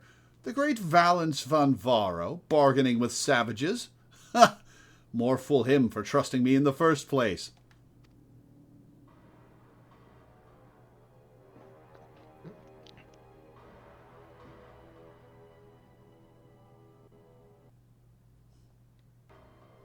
This guy's such a cartoon. Yeah, he is. They put so much animation into making him cartoonishly evil. It's fairly impressive, to be honest. In memory, the resistance troops wish to help their newfound allies in Turncliffe. Do we even have time to do whatever encounter leads up to the diamond weapon and diamond weapon? I mean, we'll have to go a little long, but... Oh, is there another solo duty? No. Oh, No. okay.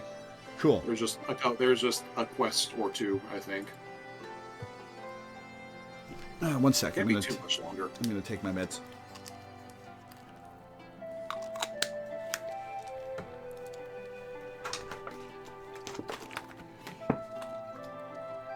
We don't have time to mess around with the extremes, but we have time to finish the storyline.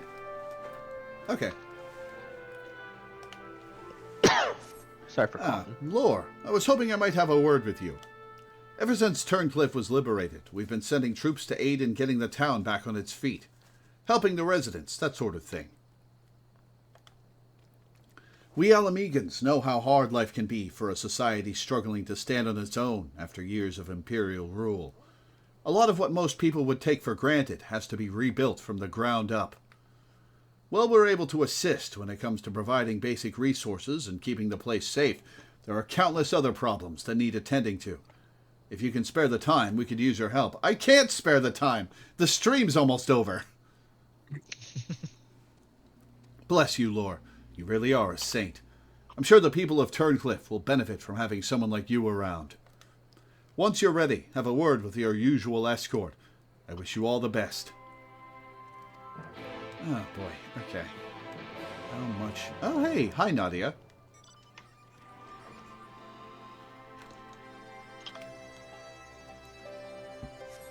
Excuse me.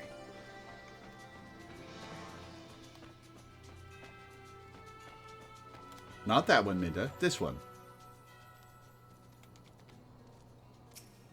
See? How do you like it? So, the boss roped you into helping, did he? I knew you couldn't say no. Oh, I'm tired. Okay. Who are we talking to here? This way.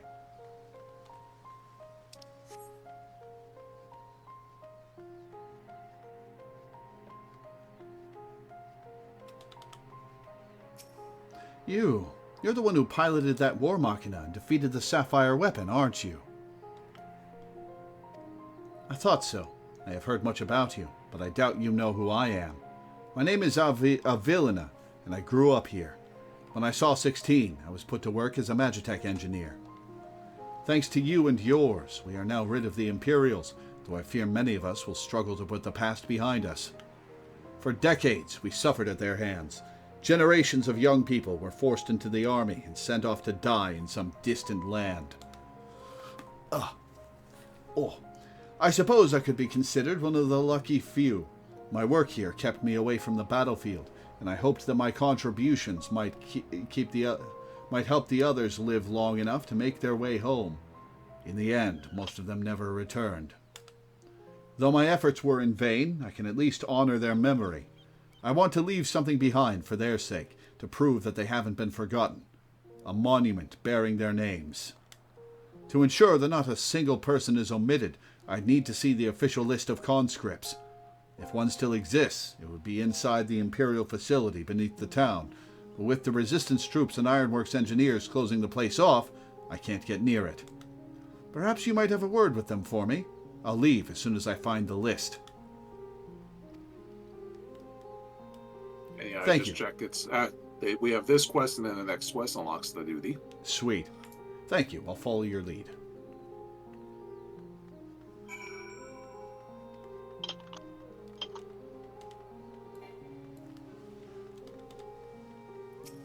I'll let you do the talking if that's all right.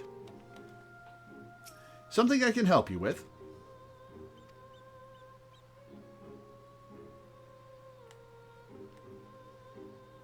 I see.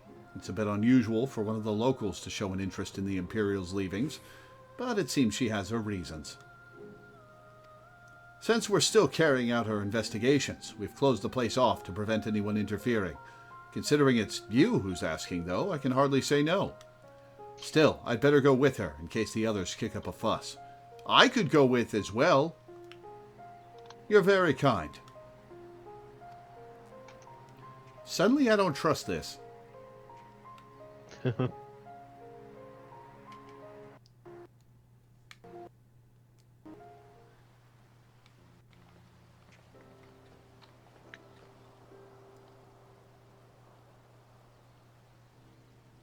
God, Sure, those you was could accompany them, but then they would have to build a whole new zone for you to walk around in for one scene.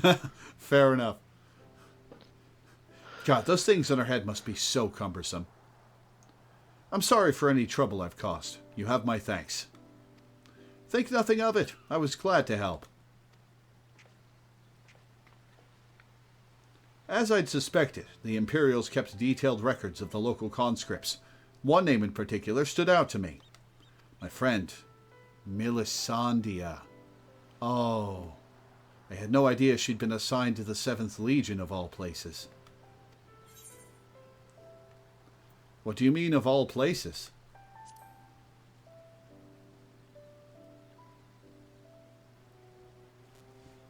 It all began while we were serving together in the 14th Legion. We had much in common, both being drafted from the same occupied territory, and we soon became firm friends. Then, one day, she was sent to fight in Eorzea, while I remained here. The day before she left, she came to say goodbye, together with her foster siblings from the orphanage.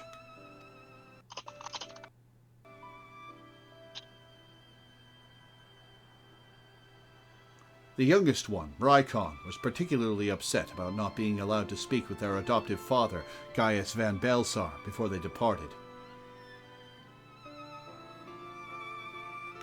It was actually another of his orphans, Livia Sass Junius, who forbid them from seeing him. I can't say for certain, but it seemed that Livia had a strong attachment to Gaius and wouldn't let anyone else near him. God, she was a psycho. As far as I could tell, he tried his best to keep Livia at arm's length whenever possible, but her devotion to him was bordering on obsession, and she became extremely jealous at the slightest sign of affection between him and his other wards. Others, however, treated them far more kindly. In fact, a Prefectus Castrorum of the 14th Legion came specifically to meet them. While I was surprised that a Rogadin had risen to such a rank, I was even more taken aback by the unguarded manner in which he spoke with his subordinates. I had hoped that with people like him serving on the Eorzean front, they would be in safe hands. Camp Westwind face reveal. Camp what? Camp Westwind. We fought. This was the guy we fought like way long time ago now. Rattata with the shield gun. Yeah. Oh, this was with Rattata? like the two like shield gun arms. Oh. Yeah. This is The guy who showed up in 2 cutscenes and then died, yeah. Yeah. I mean, his that is one unfortunate thing about the rework is that his final boss fight used to be a trial, so like you would roulette into him from time to time, but now that it's a solo duty, you do it once and then it's over, and it is a now lot you more literally memorable forgot though. about him. Yeah, I was gonna say, to be fair, it's a lot more memorable than it used to be at the very least. Yeah.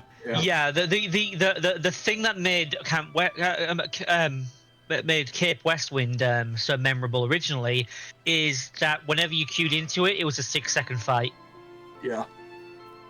People would make jokes beforehand about all the mechanics that were involved, and then Yeah, once Oh, again, I you remember now.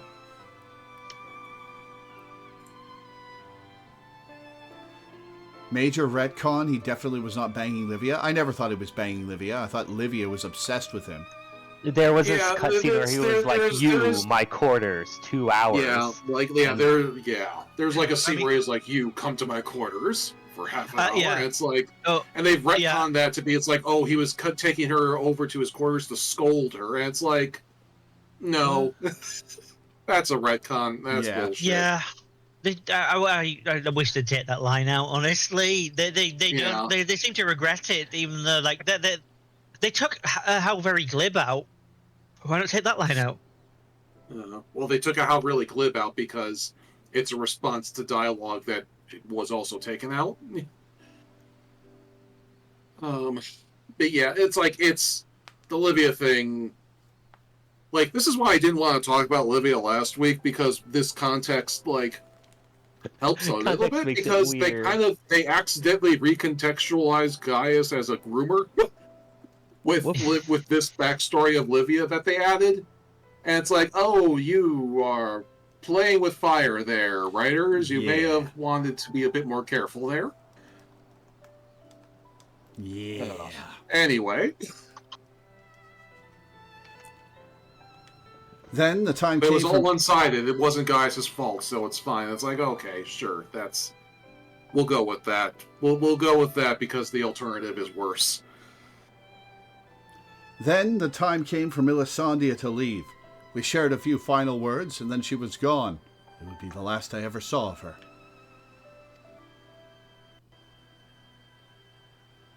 After that, I was assigned to the Tribunus Laticlavius of the 14th, Nero Tolskeva, and I worked on restoring the Ultima weapon. I was even at the Praetorium on the day it was destroyed, but I escaped on board an Imperial ship moments before it came crashing down. I eventually made my way back to Werlet, only to be drafted into the 7th Legion to continue working on the weapon project. Even now, it makes me sick to my stomach to think I'd helped bring those abominations into the world. Using a living pilot to feed the weapon's core was part of the design from the very beginning. Of course, they'd never dream of subjecting a true-born Garlean to such barbaric treatment, not when the 7th Legion has a ready supply of provincial conscripts ripe for the taking. The pilots were referred to only by their code names, and we engineers were not made privy to their true identities. Even with this list of conscripts, I still don't know who was sacrificed in the name of the weapon project.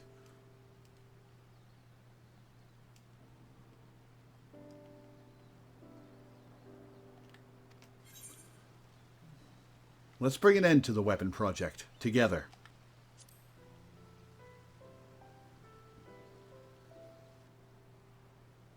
But what can I do?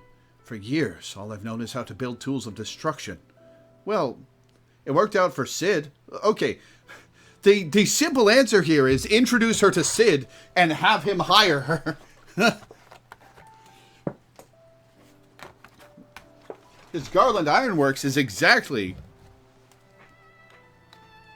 The 7th Legion is far from finished. They're biding their time, waiting until the right moment to unleash the final weapon. And when they do, it will bring naught but death and woe to all who stand in their way. Even after everything they've taken from us, they still want more. If it weren't for the Empire, Melisandre would still be here. She was the kindest person I ever met, but to the Empire, she was just another pawn in their games. I will never forget her. There's a way I can make a difference. I know there is. But first, I need to speak with members of the Ironworks. I have a feeling that War Machina you used to beat the Sapphire weapon will be called into action again. I hope not. Until then, there's still time to make improvements, and I intend to help. I'll still be going ahead with the plan to build a monument, but stopping the Empire must come first. I hope Melisande and the others can wait a little longer.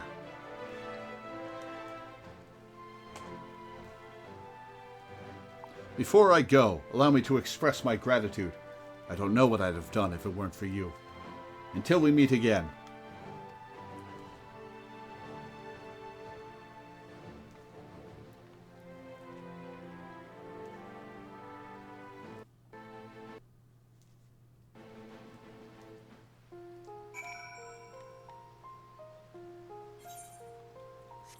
All right, back we go. Nope, hang on. Oh, she's gone. Okay.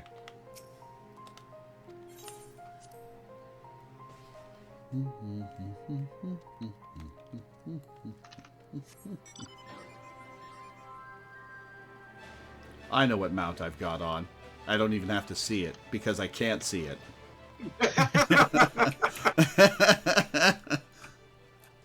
Now I'm in it as well, haha! Oh. So, how was your time in Turncliffe? I see. Fate has dealt her a cruel hand, but now she has a chance to make a fresh start. The same could be said of the whole of Turncliffe. It seems the liberation of that one small town will become a pivotal moment in Wurlit's history. Perhaps it won't be too long before the rest of the region is free from the Empire. Naturally, we'd be honored to fight alongside the people of Wurlit. We won't rest until the Imperials are sent fleeing with their tails between their legs. Until that day arrives, we'll carry on doing our bit to support you and the others in ending the weapon project. I'll be sure to pass on any pertinent information. In the meantime, take care.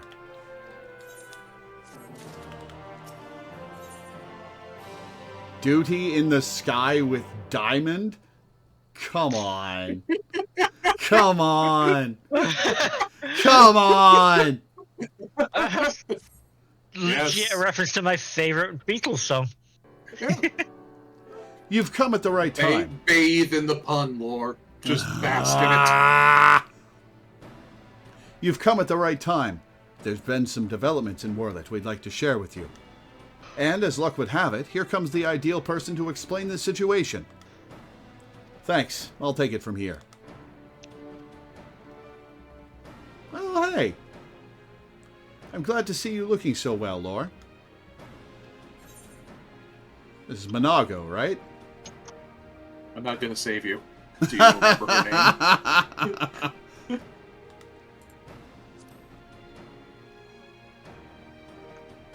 Yes, it certainly has. I haven't seen you around Ralger's Reach much lately.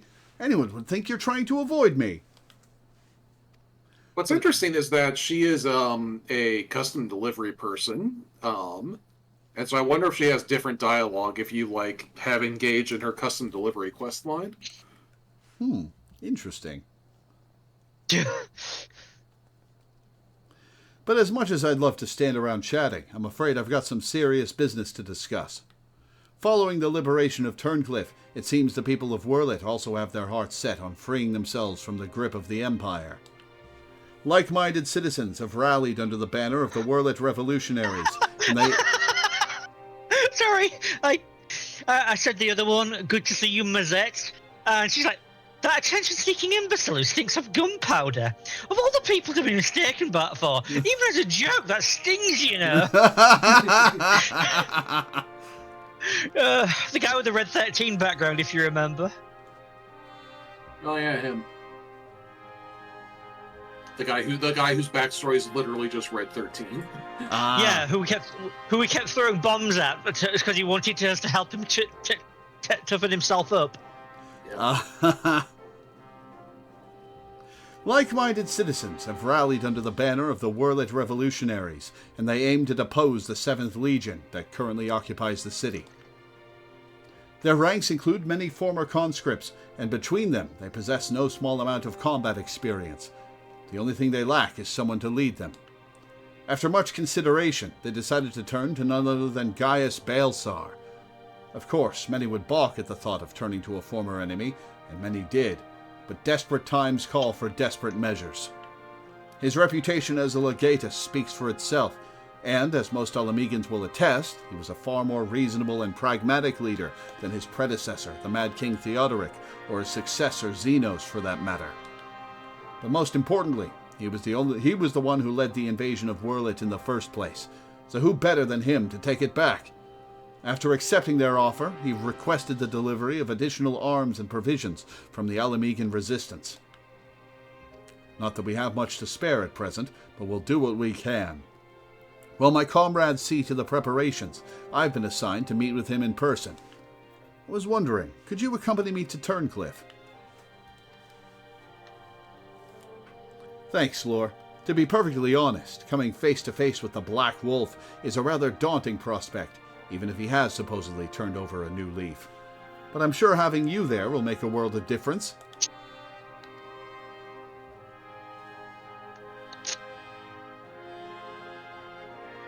I believe you're acquainted with our escort, yes? Let him know when you're ready to get going.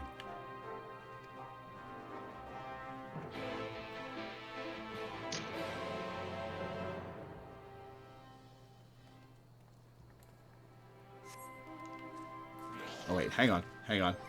Oh, that didn't take much durability off my gear at all.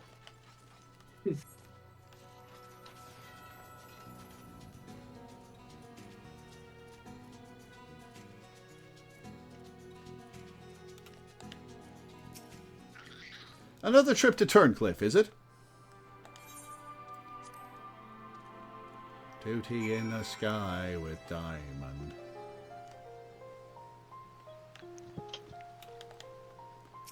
It's been a long time coming, but finally, Werlit will throw off the shackles of Imperial rule. Hell yeah. Many of my comrades were dead against having Gaius Balsar of all people lead the charge. But as I always say, if you want a job done properly, hire a professional. After all, he's already conquered Werlit once, so I'm certain he'll be just as successful a second time. I like this guy's attitude. I mean, you can't argue with that logic. A little bit of trivia, because there's a really cute Easter egg here. Do you see the swords and shields they're using? They're the gear that you can get from one of the Omega Savage fights. Specifically, the diamond weapons. Yep. I actually have a couple of those in my backpack because, like, I just got them in the coffer one time, and yeah. It's the diamond sword and the diamond shield. That's fun. I've got the diamond armor offending as a glamour plate I can apply. Yeah. Anyway.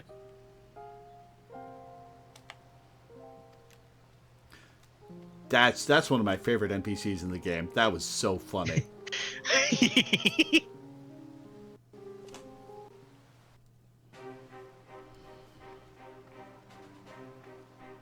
Melania posits the interesting theory that the fact that Minago is part of this quest line is the reason why you can't dress her up after completing her custom delivery storyline. I didn't know you could dress people up. It's a funny little reward wherever you complete a custom delivery person's storyline. You get to play dress up doll with them. It's silly and pointless, but it is what it is. That's fun. Also, her name is Milena. Melania is the one from Elden Ring. Oh, yeah. Gaius Balsar, I presume. I come bearing the Alamegan Resistance's official reply to your request for aid.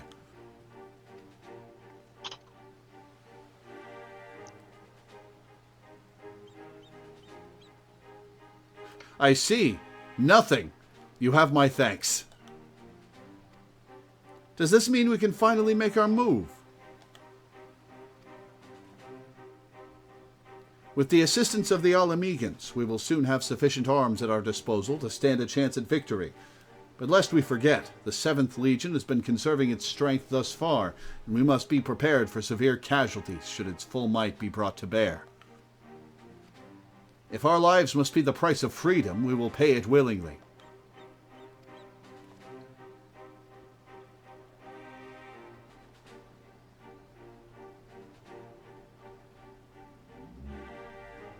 I'm not sure what that chess piece is from.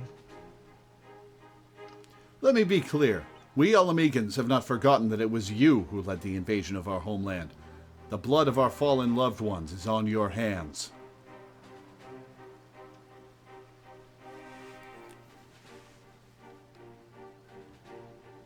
Even so, the people of Wurlit chose you to lead the revolution, and we will honor their decision. I only hope they will not come to regret it. As do I. Should I be found unworthy of their trust, I shall submit to their judgment in whatever that may entail.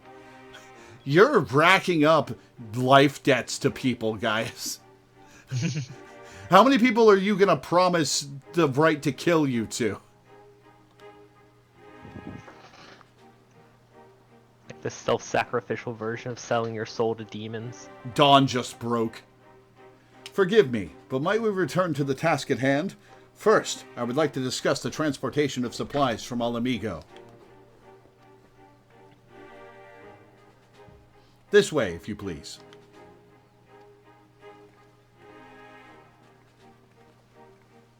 Once again, I prepare to lead an army into Wurlit. The irony is not lost on me. It is a cruel twist of fate that these people, so desperate from years of oppression, should turn to their conqueror for salvation. For most of my life, I believed that only the Empire possessed the strength and wisdom to lead mankind, that only through great sacrifice could civilization hope to thrive. And so I led the conquest of Eorzea, forcing the doctrine of Garlemald upon the ignorant and uncivilized. In every territory, I sought out those with the potential for greatness, without regard for one's birth or circumstances, that they may serve the Empire.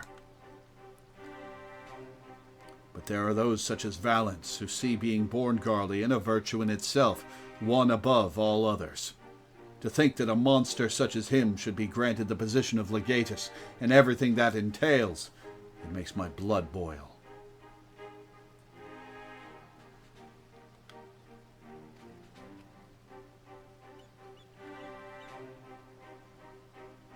Valence brings shame upon our homeland, and makes mock of the ideals it once stood for.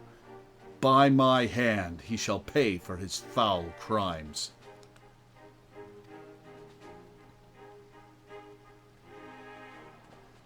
We are running out of time, Gaius. We have to go after her. Oh, did Allie leave? There is something I would show you, but not here. Come with me.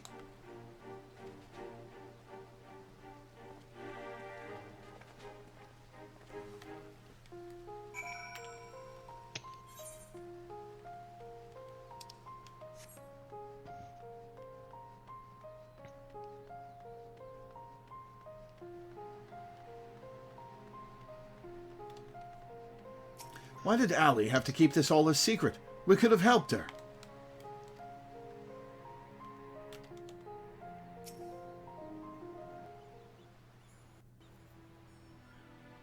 You must keep this to yourself. I do not want the soldiers to think I am being distracted by personal matters. This letter was found in her room.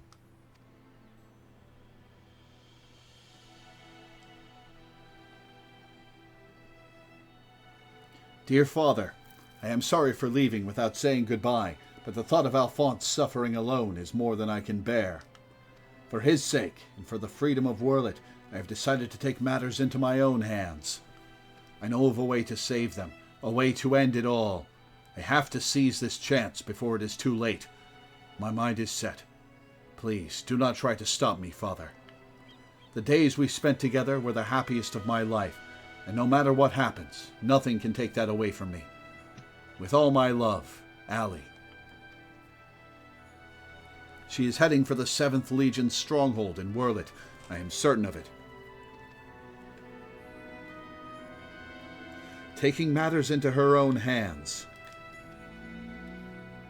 She must be planning to take control of one of the weapons. If so, there's no time to waste. We have to mobilize our forces and save Allie and Alphonse. I want nothing more than to save them, but I cannot ask the Wurlet revolutionaries to risk their lives to rescue 2 Imperial soldiers. In any case, if we were to rush into battle without adequate preparation, the 7th Legion would tear our partisan army to shreds. And as capable a warrior as Lore is, if she were to charge headlong into the heart of the enemy, she would be overwhelmed by sheer numbers. But if we don't do something, Allie and Alphonse are as good as dead. I know, Severa. And so did Allie when she wrote that letter. Returning alive was never part of her plan.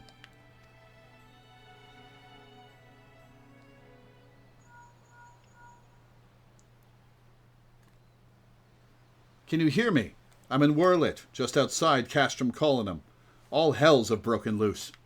There was an enormous explosion, and through the smoke and flames, I saw what appeared to be another weapon. At this rate, the entire... Well, he's dead. Confound it, we have lost the signal, and the guy to whom I promised I would die. This must be what Allie spoke of in her letter, a way to end it all. Alphonse and the others were planning this from the beginning. To bring the weapon project to completion, and use it to free Wurlet from the Empire, even at the cost of their own lives. If the revolutionaries were to hear that a weapon has been unleashed upon the Imperial headquarters, they would see it as the perfect opportunity to strike. If it's running amok, it may not distinguish between our allies and the Imperials. A large force would draw too much attention, but the 3 of us should be able to get close enough without it noticing us.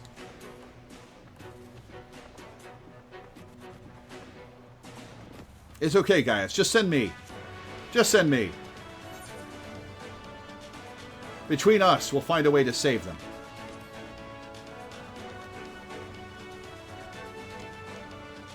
I cannot allow it. This is my burden to bear, and I shall bear it alone.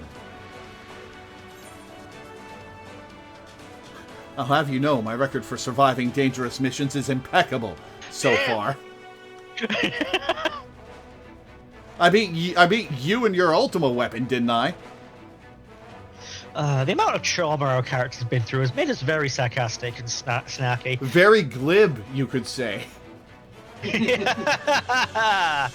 Very well. For the time being, I will have the revolutionaries stand by and await my signal. An opportunity to reclaim Wurlet may yet present itself, but we must first be allowed to remove the threat of this new weapon. Severa, have Sid ready the G-Warrior. Okay, he's going to use the G-Warrior. Okay, I don't have to do it again. Thank God. It was a cool fight, but I want to be done for the day. Understood.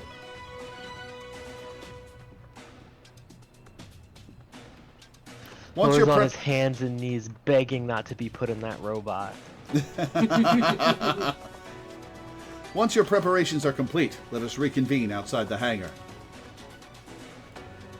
One sec, I've got an itch in my ear.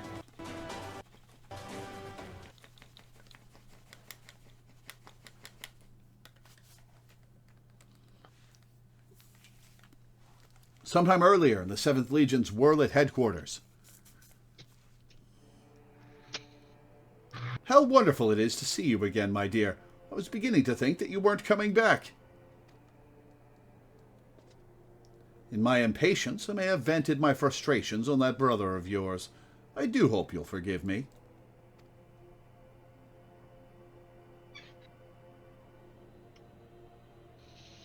Lord Valence, you mentioned before that the previous weapons were merely prototypes used to gather combat data within their cores.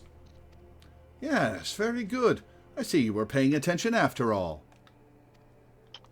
Ruby, Sapphire, Emerald, the Pokemon they absorbed and the data they accumulated will serve a singular purpose.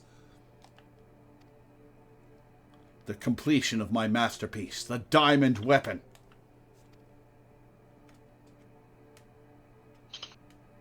But while you and your siblings were able to retrieve the necessary data from the ruby weapon before Gaius and his lackeys arrived...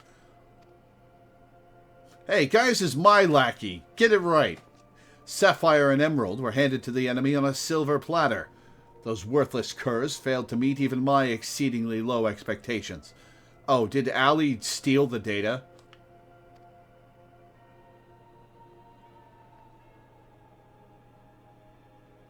As detailed in my report, I took it upon myself to infiltrate Gaius Baelsar's band of rebels and reclaim the data. Yes, you have done well, my dear. My engineers have already finished feeding it to the diamond weapon. Then all that remains is for me to assume my role as its pilot, and for you to release my brother and the rest of our compatriots as per our agreement. Oh, like he's going to! Of course, of course. A handful of savages is a small price to pay for your remarkable talents. Even though the weapon project's revolutionary technology allows even an untrained pilot to fight with the skills of a veteran soldier, only the truly gifted can draw out the full potential of the synthetic aura sight. In addition to their physical attributes and combat prowess, I require unwavering loyalty before I can even consider entrusting a candidate with one of my creations. And you are everything I desire. I am honored that you regard me so highly, Lord Valence. However, in return for my continued cooperation, I wish to propose an extra condition to our arrangement. I request that the people of Werlet be given full imperial citizenship and the right to self-govern. Ali, I don't think that's within his power. My, how very bold of you, and quite astute at that. Yes, I could grant the people of Werlet citizenship if I so desired. Unfortunately, a mere legatus such as myself is in no position to simply relinquish control of imperial territory on a whim. Come now, we both know that the weapons are but a means to an end. Your true intent is to march on the capital and claim it for yourself, correct? Once you have taken the throne, one small territory would seem a fair reward for those who played a vital role in the ascension of Emperor Valence.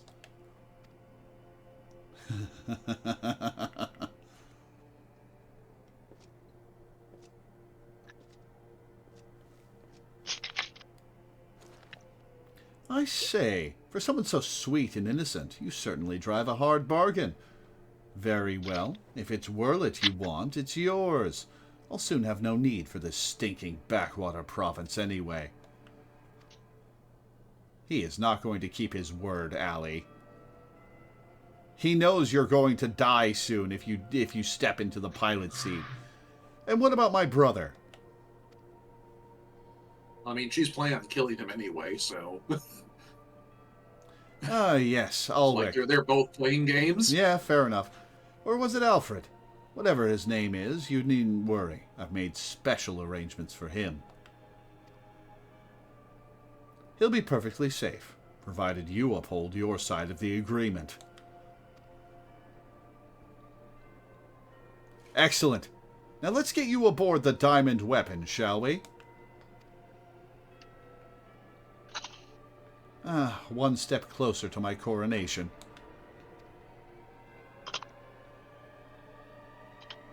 This is the moment I've been waiting for. I know this isn't what Father would have wanted, but it's the only way. Please forgive me.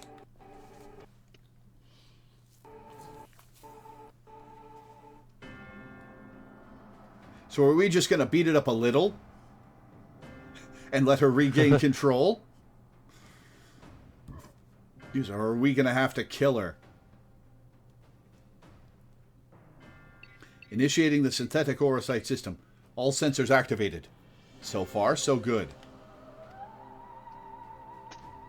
Diamond weapon. Codename Xenos. Commencing activation sequence.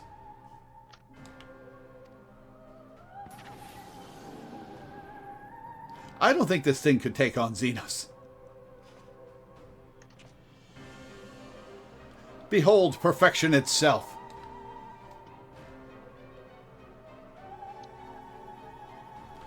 One second. I'm going to refresh chat. Okay. Melisandre, Rykon, and Rex gave their lives, that others may live without fear.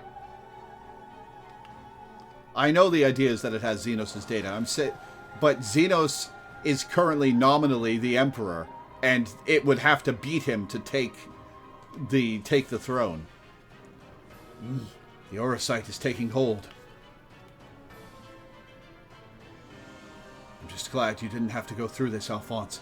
But you'll have to go on without me. You and Father still must work together to... Ah! I'm sorry I can't be there at your side. This is the only way.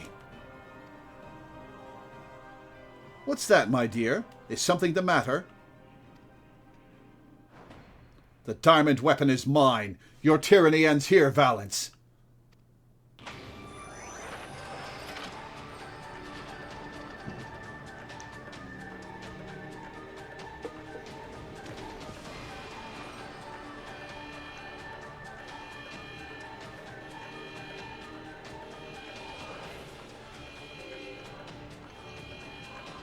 All right, well, shoot him.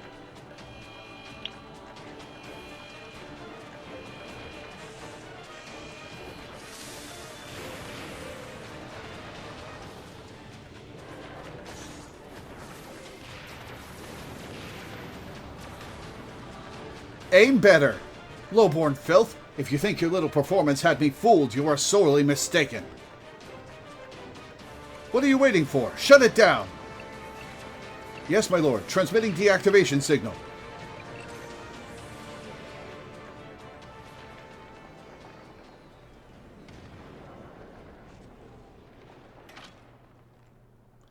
It's not responding. What did you think was going to happen, Allie?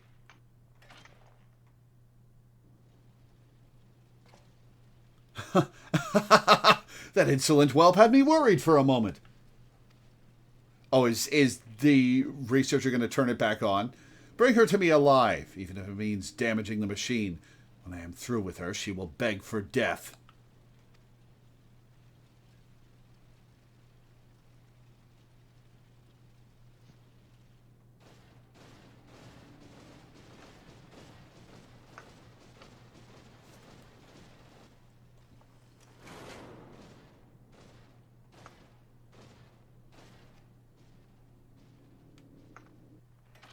No, I can't let it end like this. Melisandre, Rykon, Rex, guide my hand. Alphonse, wherever you are, lend me your strength.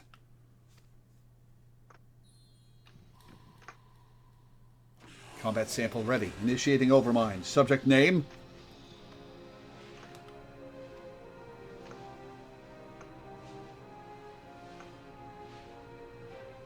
Overmind?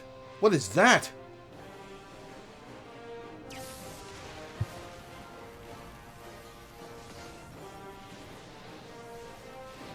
Why are we getting the heroic music for this? This can't be. It's ignoring the shutdown signal and initiating overmind. But how? I don't care how. Stop the thing before it brings down the whole castrum. It'd be funny if the overmind was me.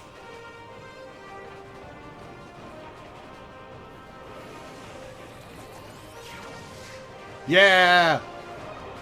Get him!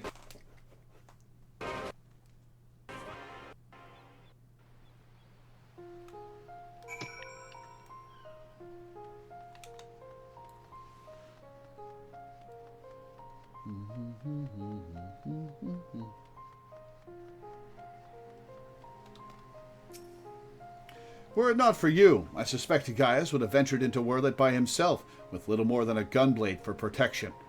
Thank you for persuading him to take a less rash course of action. I was unable to save Melisandre, Rykon, and Rex, but there may yet be hope for Allie and Alphonse.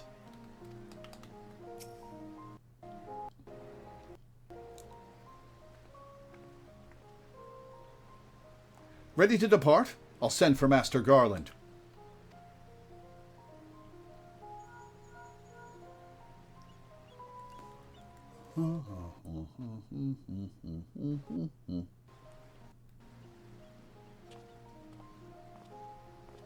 We all expected another weapon to appear sooner or later, but not quite like this.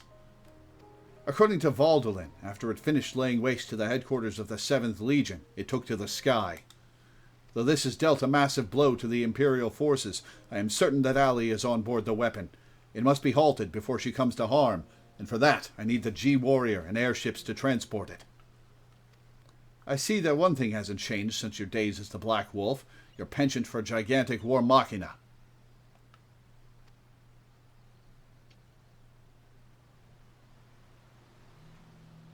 But if this means the G-Warrior has another chance to shine, I'd be happy to oblige. Only this time, rather than having it unceremoniously towed by airships, I have a more dynamic entrance in mind.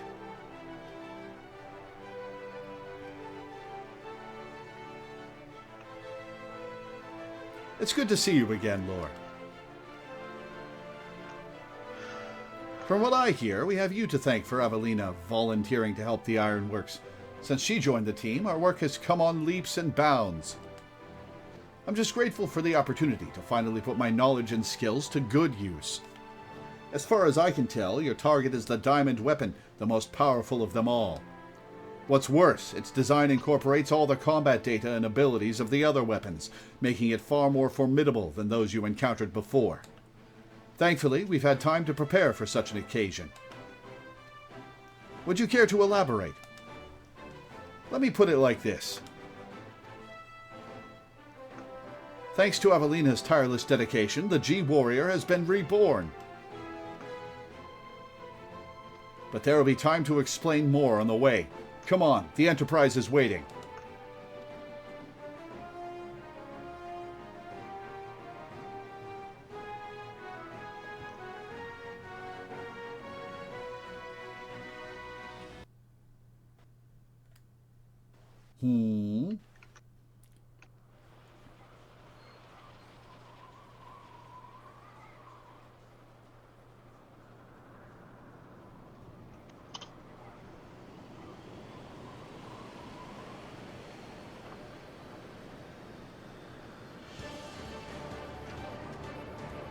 What? Oh, okay. It's an. Wait, no. Is that its whole body, or is it going to release it? Very impressive. But may I ask what purpose it serves?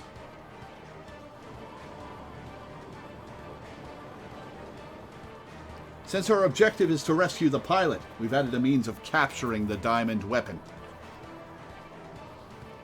We come to save lives, not to end them. And for that reason, the G-Warrior has been reborn. I present to you the G-Savior.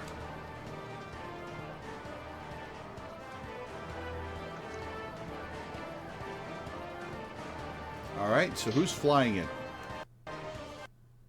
Not me. Not me. I'll be monitoring the situation. What? Oh, look, an arena. Indeed. I'll be monitoring the situation from the Enterprise. Should things take a turn for the worse, I'll be ready to intervene.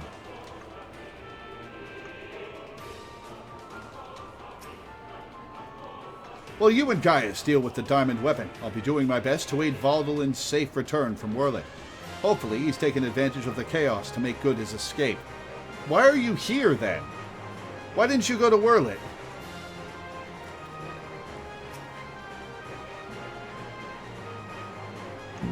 Excuse me. You're off to save Melisandre's foster siblings, Alphonse and Ali, aren't you? Please, do whatever you can to bring them back safely. Sorry, I just need to pop to the bathroom again real quick. I'll be right back. Okay. We're going to need to trade out. At least one person wants to join the group, I noticed. Yep, once I unlock it, I'll put out the call. Once again, Sid and his engineers have provided precisely what we require before we even knew it ourselves. Due to the added complexity, we'll have Gaius pilot while Lore handles the various armaments.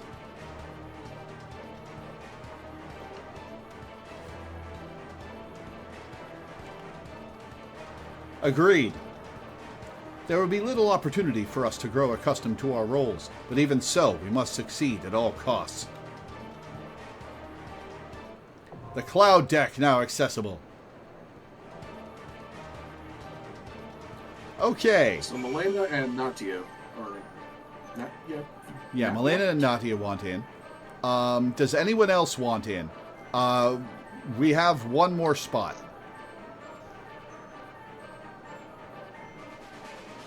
Because Sanctferum needs to do this for the quest progress. Right, Count Bob is dropping.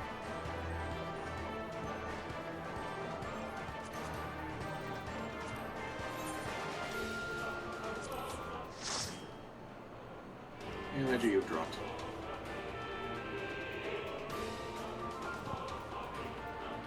Okay, I'll invite Milena and Natia.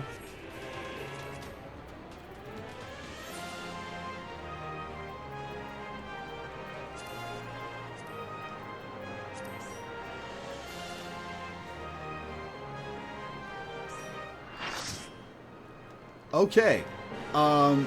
Dai's going to the bathroom. You guys arrange yourselves in a party. I am going to chug some water because I am sore-throated.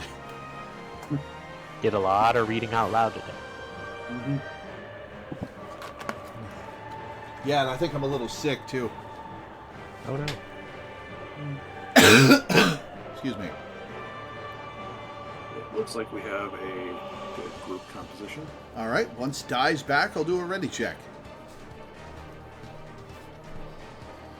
Huh. So this will be interesting.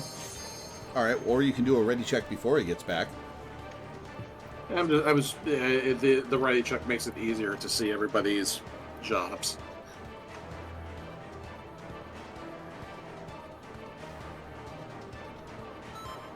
Oh, hey, Dai's back. Hello. Hey. Okay. Duty finder, minimum item level, and Silence Echo we're on. The Cloud Deck. Intelligence from Whirlit indicates that a previously unknown weapon is laying waste to the 7th Imperial Legion's headquarters. Though it seems improbable that the War Machina could turn against its creators, a letter left by Ali reveals her intention to commandeer the weapon and rescue her brother Alphonse from the Imperials. Together with Gaius and Sid, you formulate a strategy not to destroy, but to capture the rampaging machine before any harm can come to its pilot. Whoops.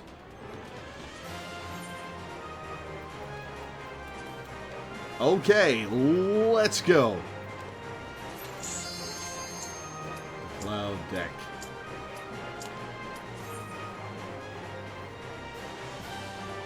This extreme is a lot of fun. Oh, absolutely. Yeah, I actually did this on level relevant patch with Teddy. Oh, cool.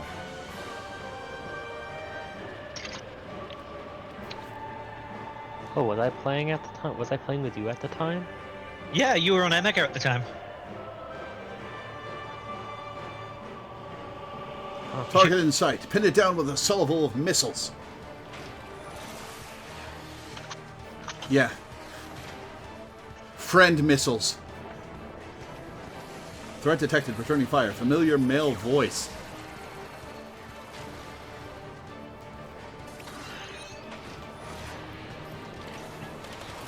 More friend missiles.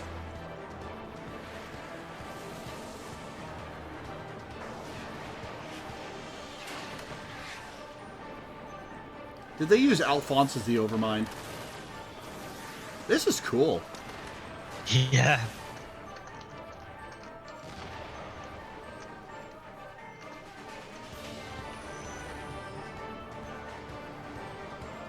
The fact that he kicks one of them.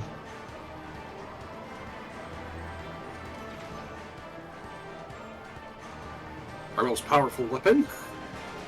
A party of 8 people. Yeah, managing the weapons, huh?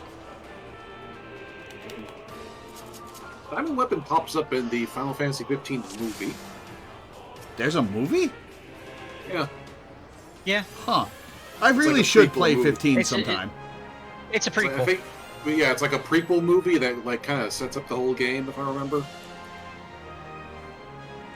I know basically Yeah. one thing about Final Fantasy XIV's story, and it's the same one thing I knew about Persona 3's story that I got spoiled on.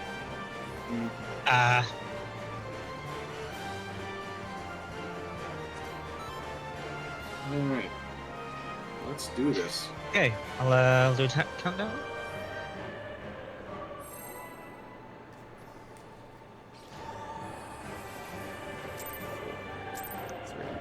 Oh yeah, it is 3 seconds.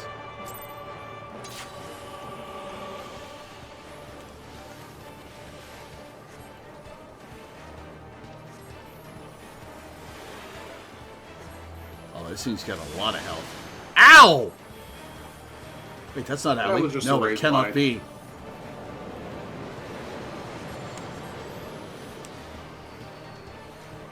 My next trick, G-Savior Mark II, opening containment field.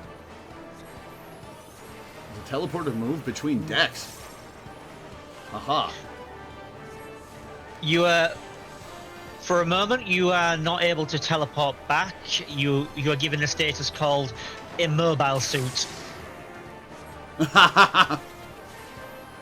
Okay, he has claws on one side. You don't want to be hit by them. Oh, that happens. Bye, Nadia.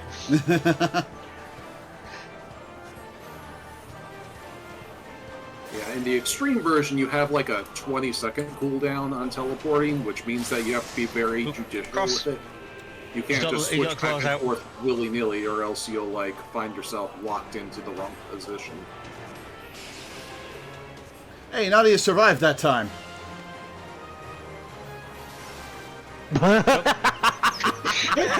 Did she jump off? No, it was immediately followed up with the tank buster of like the highest Well, two aggro people. Well, it was the auto attacks, but yeah. Yeah. So Oh Nadia no! survived. Oh, Oh, I we're should down get away from you guys, right? Yes. Correct. You're gonna die.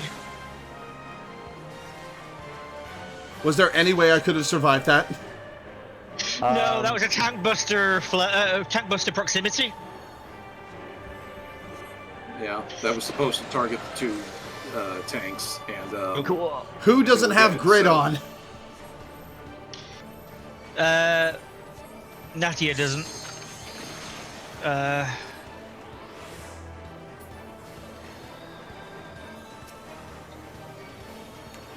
But yeah, the funny autos that target the two highest aggro targets. I'll shake Natia to get some aggro on her, and yeah, it don't is stand near the alpha. tanks. Oh, what the hell? Hello. True face of the diamond weapon. oh shit. Uh-oh.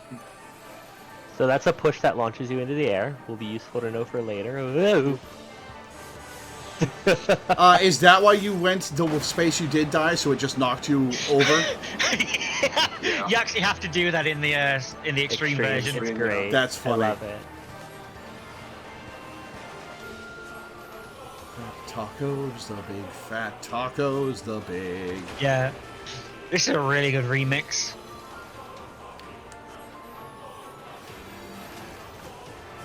Yeah, you are in fact going to need Defiance on. Whoop. Oh shit. Oh, shit. Okay, so that's...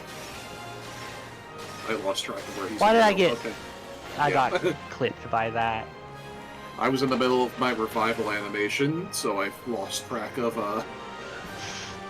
That Thank you, mechanic Larry. there, that mechanic there is identical in the extreme version, except you do not have any warning markers. Oh, it doesn't show you the AoEs on the ground? oh, what? Yeah. Okay. So you just have to You have know to where to pay- stand? You have to pay attention to the orbs and his positioning. Yeah, because there were a bunch of orbs that showed up beforehand that he was going to jump between. But hey, I did the mechanic correctly first try. Yay.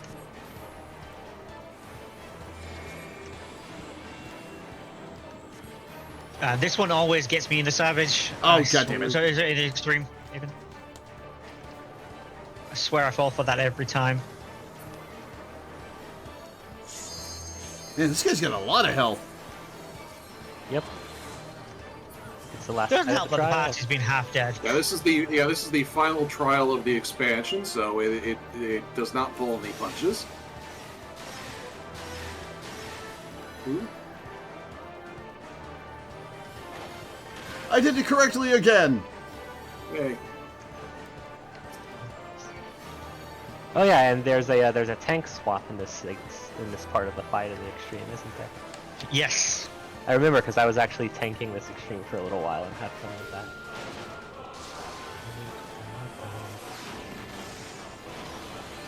Oh, it's back to this. Don't worry, Ali, I'll keep you safe. Yeah, it is Alphonse.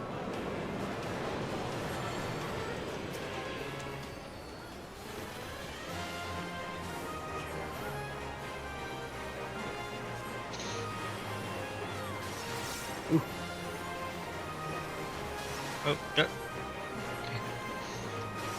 Whoops, not flare. Chase markers. yeah, you want to teleport across, basically. I guess this works as well.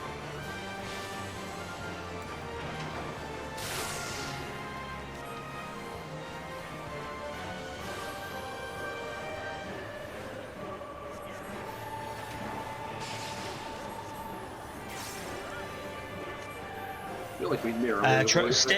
Don't stand near the tanks because of the lasers. Gotcha. They're line AoEs. Poor Milena, who's already in between them, just being like, oh. Woo! Uh-oh.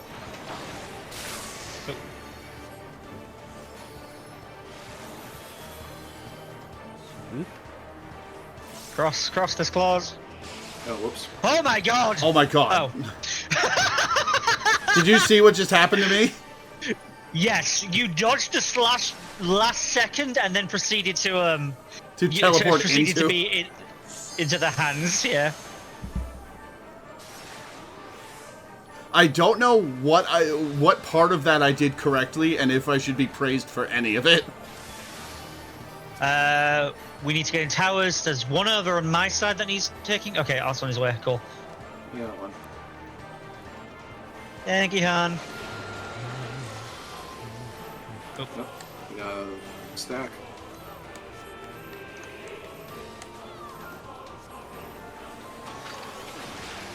Ouch. Yeah. Also, in the extreme version, there will always be half the party on one side and half the party on the other. Mm-hmm. It's pretty great. Because that diamond rain thing there, there's more damage the more party members are on the same platform. Yeah. Emerald weapon data. Oh boy, beam units, huh? Right, what part of the arena am I looking at? These are spreads. These are spreads. Okay.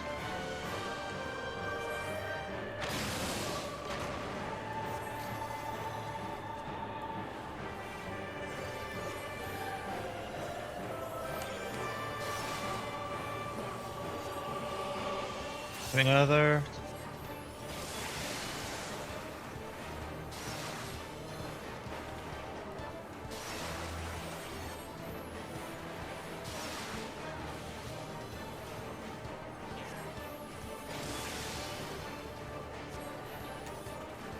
We've got LB3, but let's save it in case we need the healers to use it. Yeah.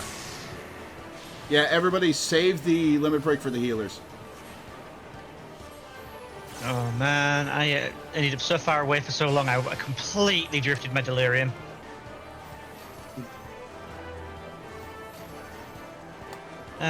Shit, we just use it and let it. Boy. Wait. I'll put on some mitigation. I'll start burst healing. 33%. Oh. Third of the way. It's getting handsy.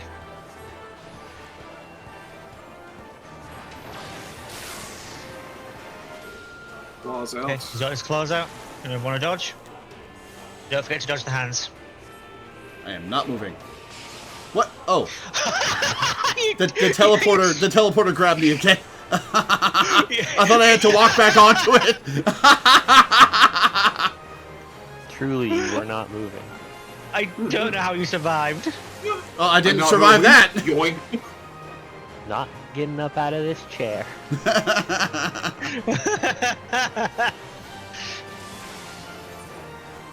I got this one.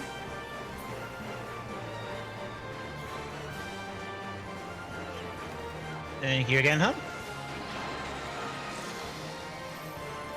Uh-oh. Which side of the claws on? The other one. Okay. Whoa, that's a laser. Mm-hmm. I missed the stack marker, didn't I? Yeah.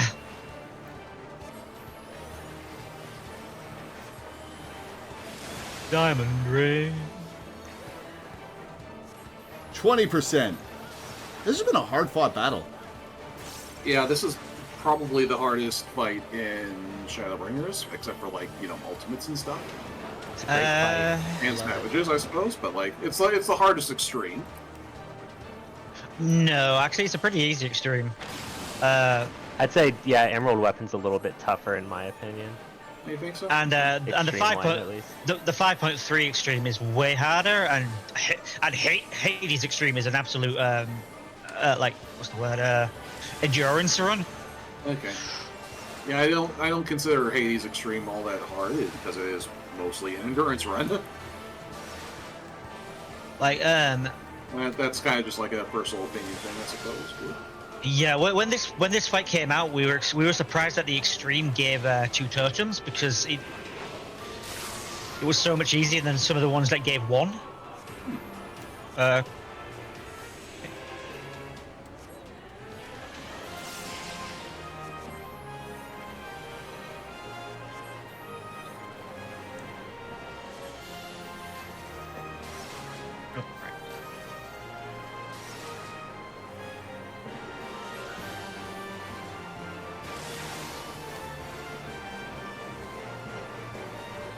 Four.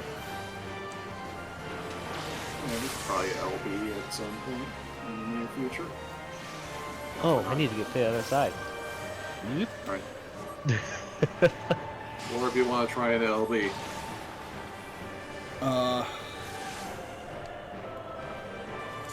It'd be so funny if like the meteor just kept going through the bottom instead of actually exploding.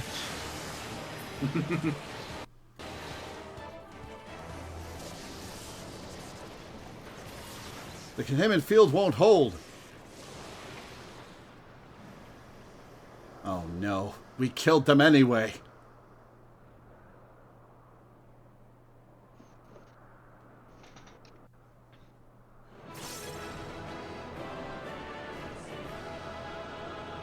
Hey guys, how you doing over there?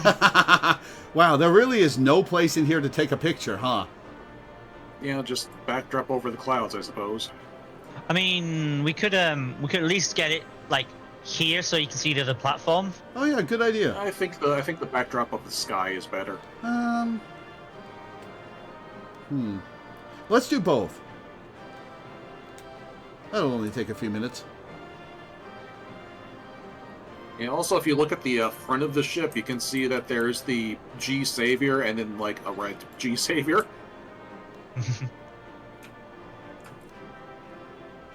To be fair, I think I can capture both from this angle.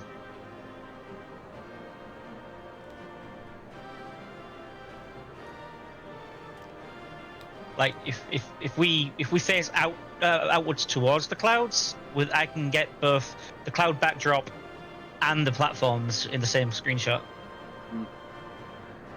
It should line up better though, because you all are a mess. Teddy, you're on the Teddy. You're all off. Yeah, Teddy, head to the left of Minda. And Ott, turn around. He'll turn around when I press G-pose anyway. You're forming a line. You'd like for me whatever to you were doing. here. Okay, thank you.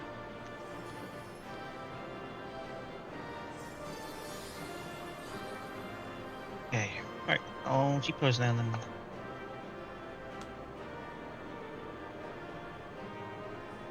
One thing that is annoying about the infinite elemental gauge is that I have these orbs around me post-fight, and I can't get rid of them. Well, I guess I could transpose down to nothing. Well, no, it still wouldn't run out. Is it an active buff on your bar? It's I don't remember.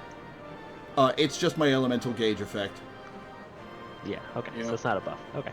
Because if it was a buff, I'd just say, oh, well, can you click it off? But no. Yeah, I won't argue left and right, but I will say just saying, oh yeah, go on the far end next to Minda, and I would have understood immediately. Ah, gotcha.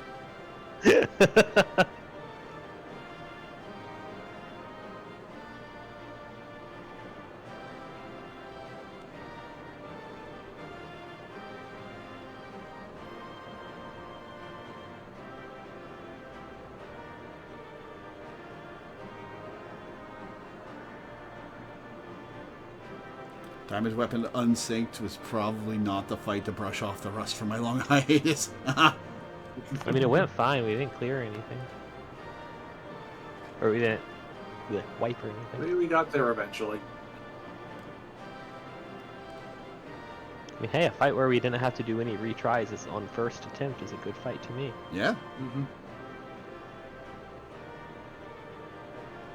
It did look hairy at first, though. Yeah. I think of the four, my favorite was Ruby Weapon.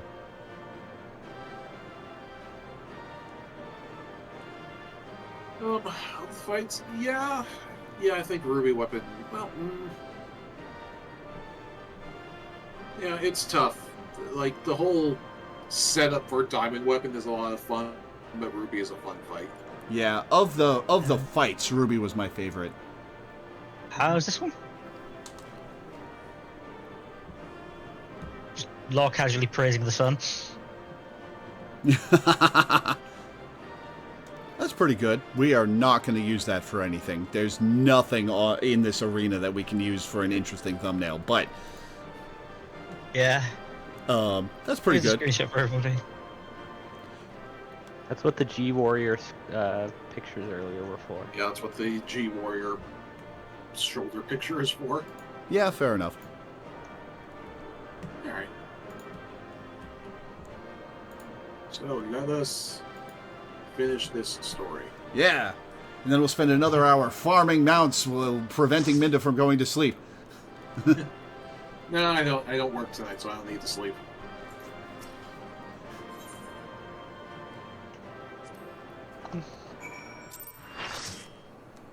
Anyone else in the arena to talk to? Just the Ironworks pilot to escape.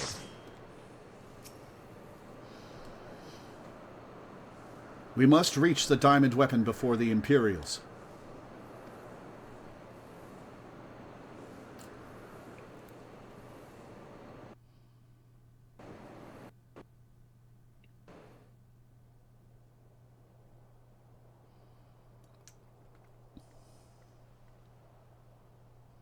No commands, SMH. Ha! In all the years since the invasion, this place has hardly changed. I was expecting to find some sign of the 7th Legion here, but it would appear the Diamond Weapon has already taken them out of the equation.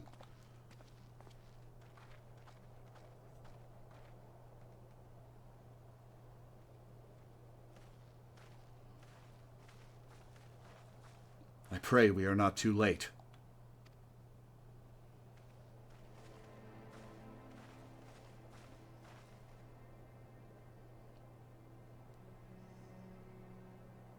You could move with a little pep in your step now that we've found it.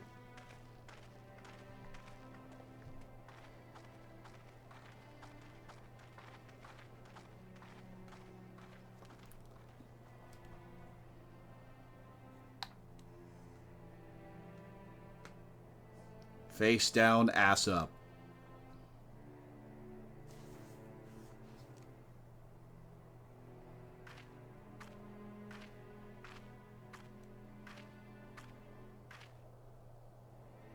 Allie!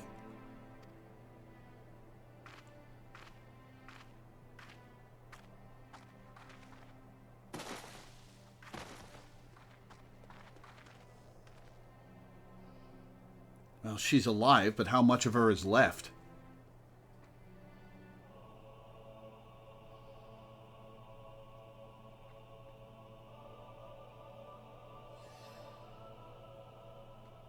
Please, take her back to Turncliffe. I have some unfinished business to attend to.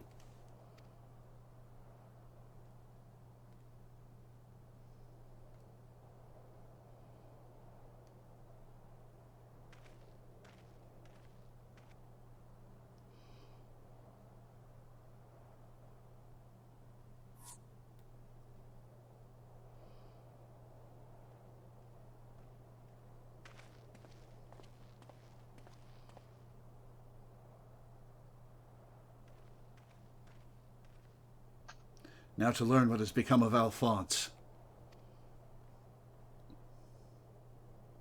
If you have a score to settle, now is your chance. Show yourself.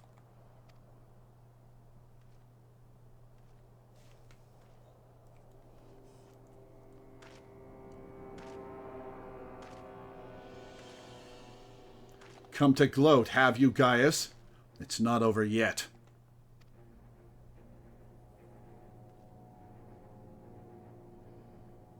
You certainly have an instinct for self-preservation. I would expect nothing less from the coward who sacrificed his own soldiers to further his ambitions. How dare you speak to me of ambitions? You were the one who stood in my way at every turn. If not for your meddling, the Empire would have been mine. Mine! Enough of your delusions of grandeur. Where is Alphonse?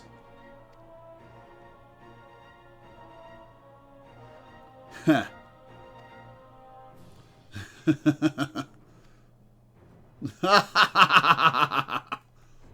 Why, he's right in front of you.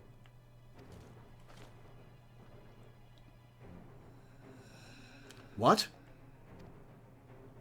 Once you hear the answer, you'll kick yourself for not realizing it sooner. You see, in all of the previous models, the combat data was either incomplete or unstable in some way, making their performance in battle wildly unpredictable. But then an idea struck me.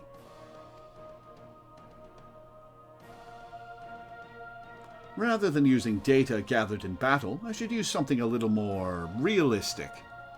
It turns out that beloved boy of yours was quite brilliant. When he put his mind to it. I wonder if he's in Ali's head now. That would be interesting. By my ingenuity, he has been reborn as the core of the greatest machine ever devised. None but the great Lord Valence von Varro could conceive such a marvel.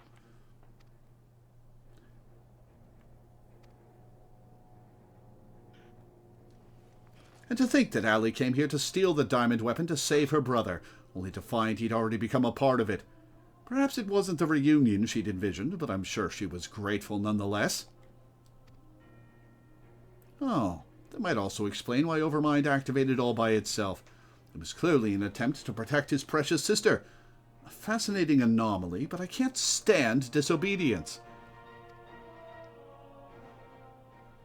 That such atrocities should continue unabated is proof of the rot that has spread throughout the Empire.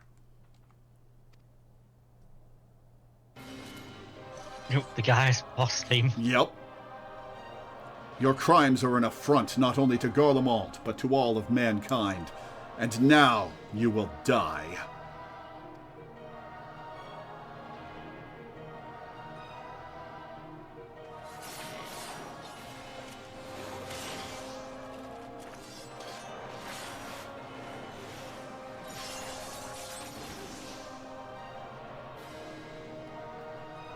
Have you forgotten, Gaius? I've seen your data.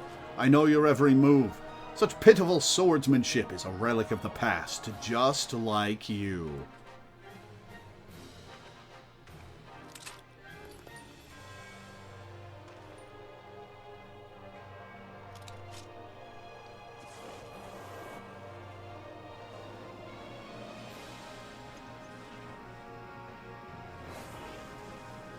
Parry this, you filthy casual.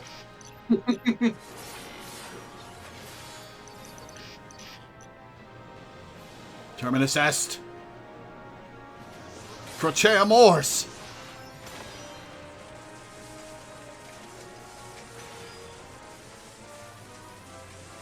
But this wasn't in my data.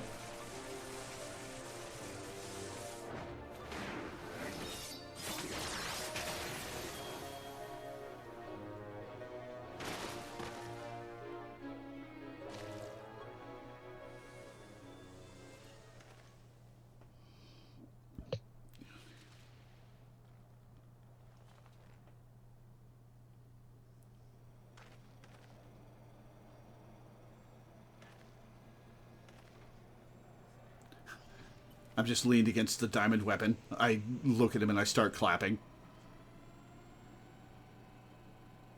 Reactivating synthetic orocyte system.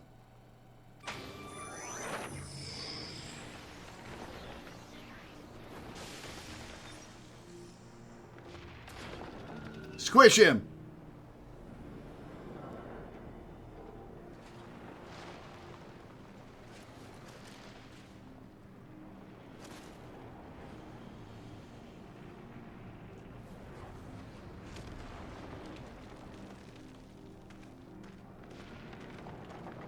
Squish him! This can't be. How is it still functional? Removing memory inhibitors.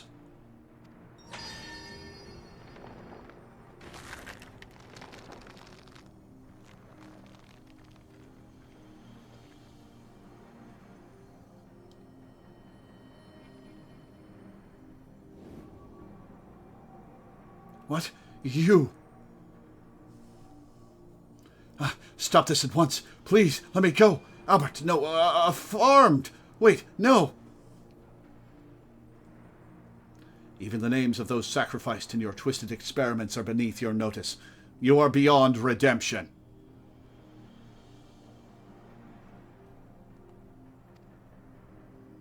Who are you to judge me, Gaius? Do you remember the names of the tens of thousands of men, women, and children killed for the sake of your conquests?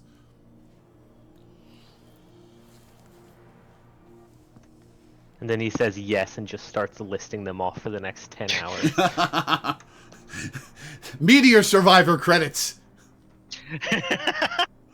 I do not deny the blood spilled at my behest, nor will I run from my past. That is why I fight, to prevent the wrongs I committed from being repeated.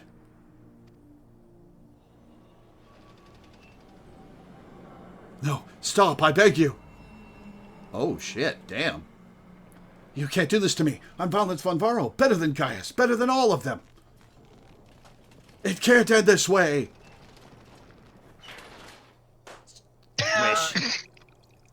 That pop noise, and then the pouring noise. Yeah.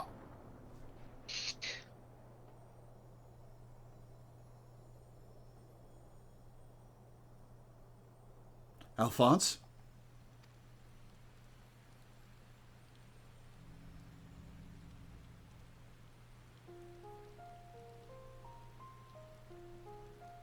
Alphonse, my son, I have failed you.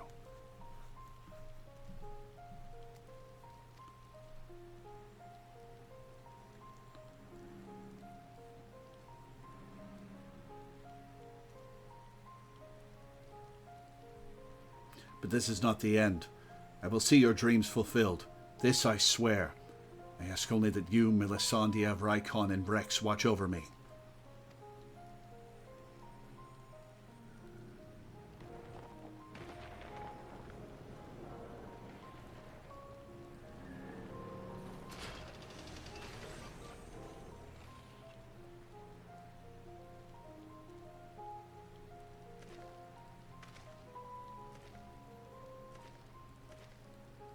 Father, the memories stored in the diamond weapon. Give them to Ali.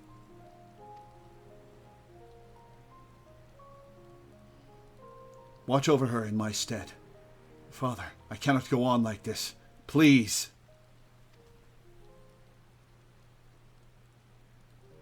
I understand.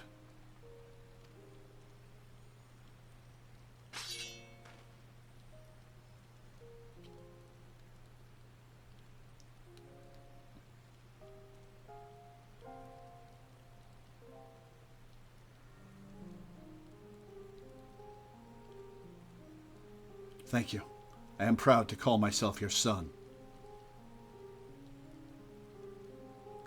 Is he gonna cry? Cry! Shed tears! Shed tears for your children!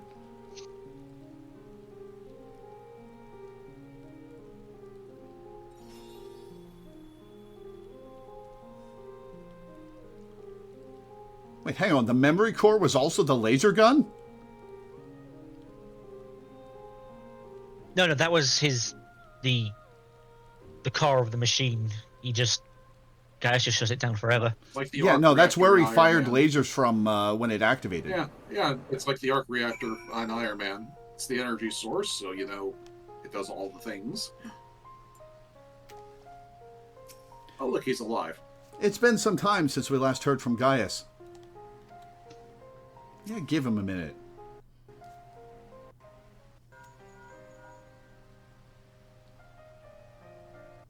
I see. We will remain here until further notice. That was Gaius. Valence von Varro and the Weapon Project are no more. Seizing the opportunity, the Wurlet revolutionaries have taken control of the city. Though they still suffered considerable losses, they have at last gained their freedom. And even with the Empire gone, for people like me, life under Imperial rule is all we've ever known. We might never be able to heal the scars left by decades of oppression. While there is hope for those who have survived this ordeal, nothing can bring back the dead. The loss of my wife and daughter left a void in me that can never be filled. In the years since, I have struggled to find a purpose, a reason to keep on living. It is the same for Gaius. No matter how hard he tries to make amends, the children he lost are gone forever.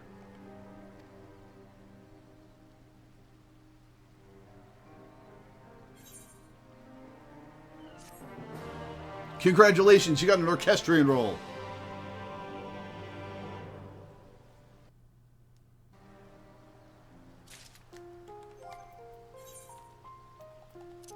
There's one last quest to wrap up this storyline. I can see how heavily the burden weighs on him, just as it does on me. In truth, it never gets any lighter. We can only hope to grow strong enough to bear it.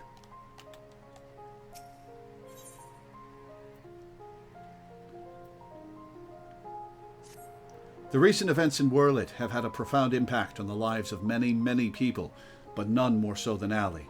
She's been in a state of shock ever since she returned. We've even called in Sid to see if he can ascertain what the problem might be. Sid is not a doctor. You see, there's a strong possibility that the diamond weapon itself is what's caused Allie to close herself off like this. But for the time being, all we can do is wait. There was one other thing. Avelina came by looking for you earlier, so perhaps you could go and see her?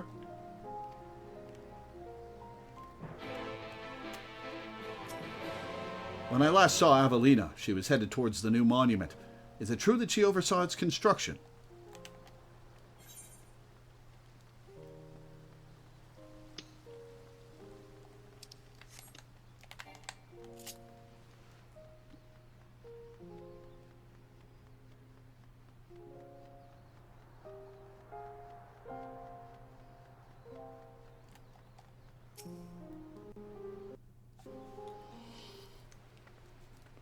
Thank you for coming to meet me.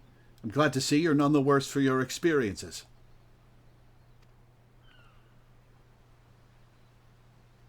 Actually, I've been meaning to show you this. Thanks to the Alamegan resistance, the monument to the fallen is complete. Though they may no longer be with us, we'll never forget them.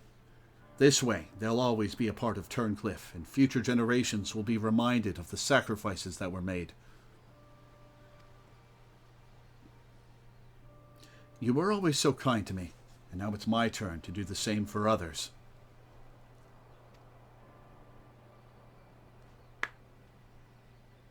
Avelina is absorbed in prayer. Now would be a good time to return to Severa.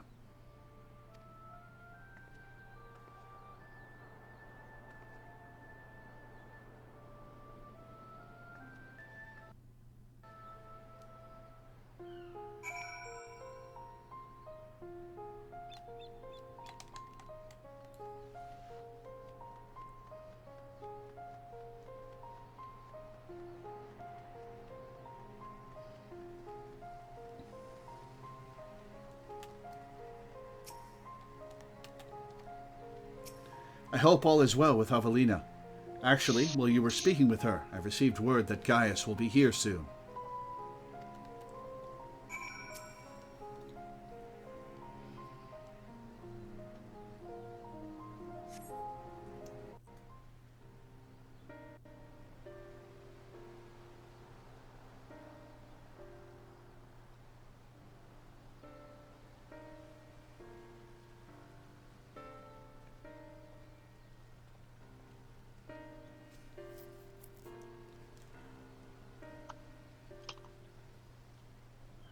I wish to see Allie. Would you send for her?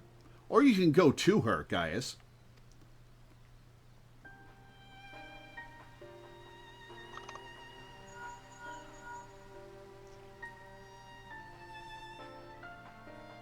She should be convalescing. Go to her, not the other way around.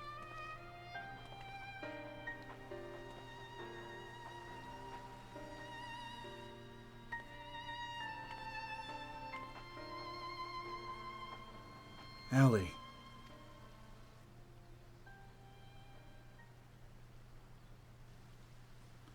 She's got Mako poisoning. Does she even recognize me?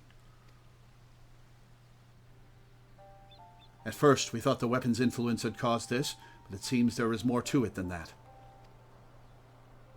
The chirurgeons say that this is most likely the result of intense trauma. Her mind has been scarred, perhaps irrevocably.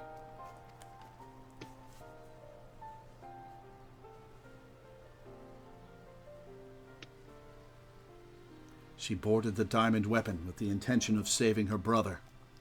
Little did she know that Valence had used the synthetic orocyte system to transform Alphonse into a living component of the machine. Man, he lost all of his kids. Mm-hmm. Then, when she boarded the diamond weapon, she finally learned the horrible truth. I've never heard of anything so cruel.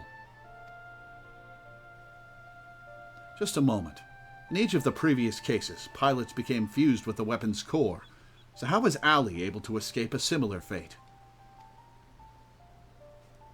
That's one of the many things we're still looking into. There is no need. I already know the answer.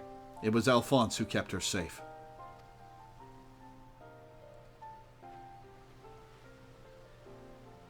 In the end, I was unable to save your brother, my son.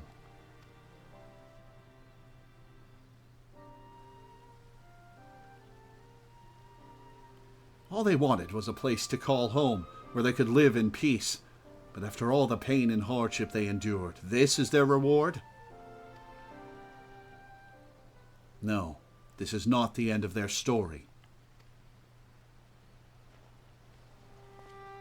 I taught them the strong must lead the weak. But absolute power corrupts absolutely, and those who have suffered at the hands of the corrupt are beyond counting. Alphonse dreamed of a land without oppressors and the oppressed, where all may live as equals. Thanks to his sacrifice and that of his siblings, the cornerstones of such a nation have been laid.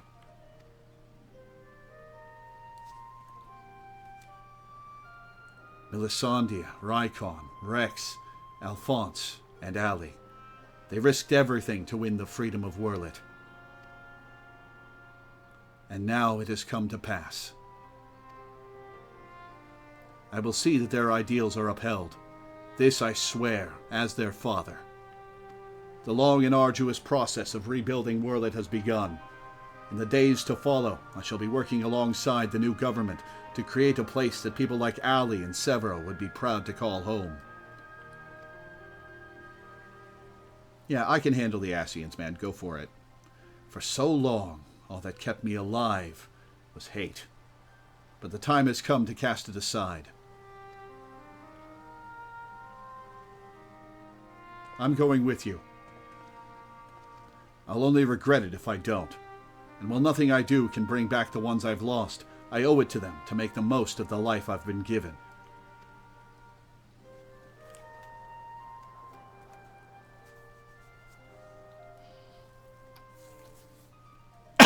Excuse me.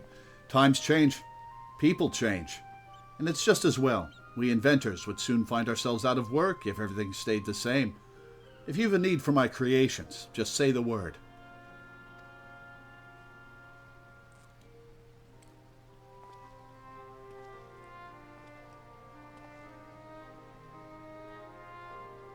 You know, Gaius, I could fill a book with all the things I've been meaning to say to you over the years. But what would be the point? What's done is done. There is one thing, though. If anyone can get through to Allie, it's you. She looks up to you the same way I did as a boy. Don't give up on her.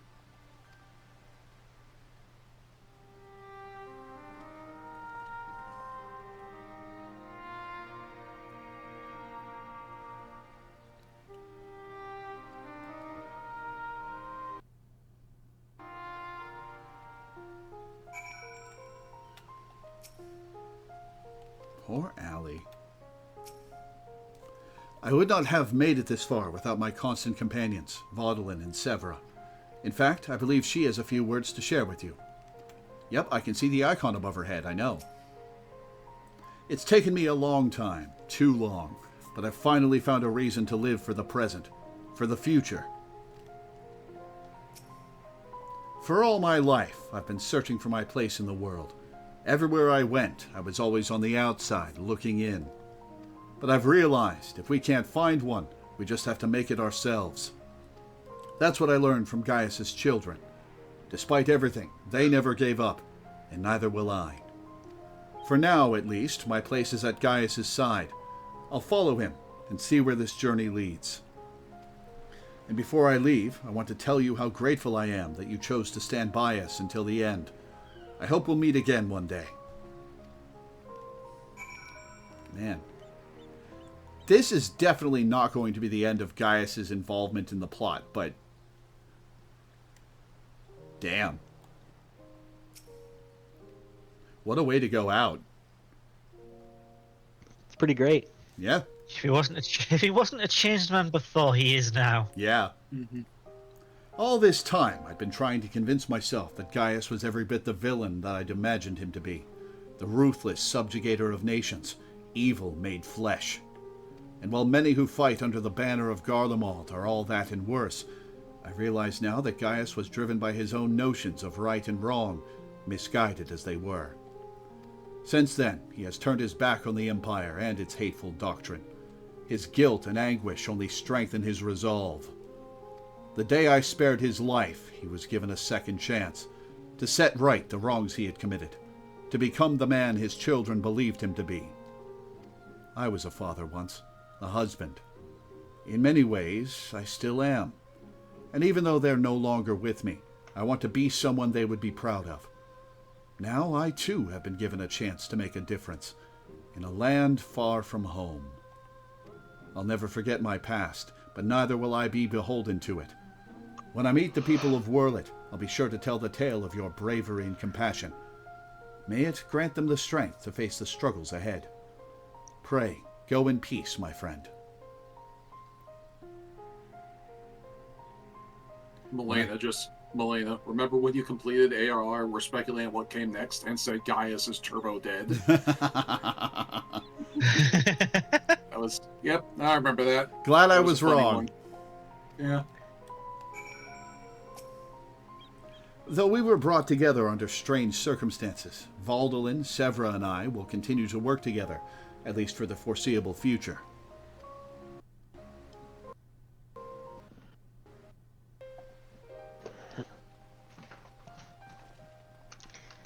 Oh, Valence's captives. Are you new? Are they new kids for Gaius? Well, here they are.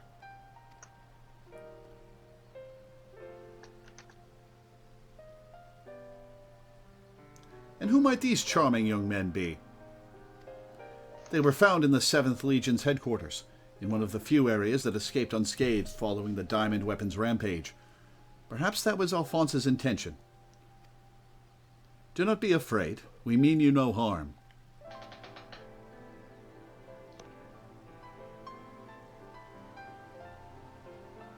That thing on your forehead.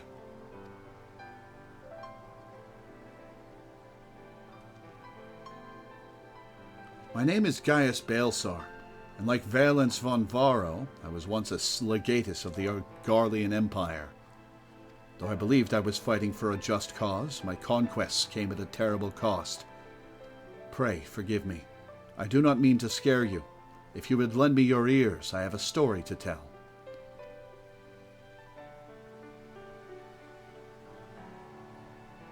Where are the other 3 kids?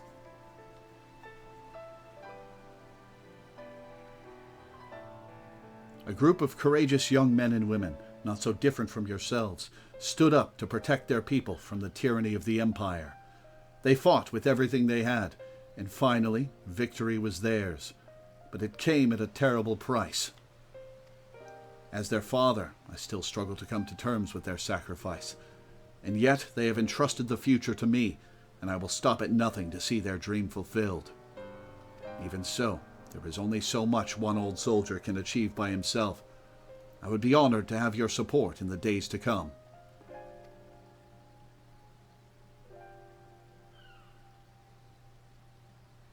At ease, lads. He's not as scary as he looks. And if he steps out of line, he'll have me to answer to.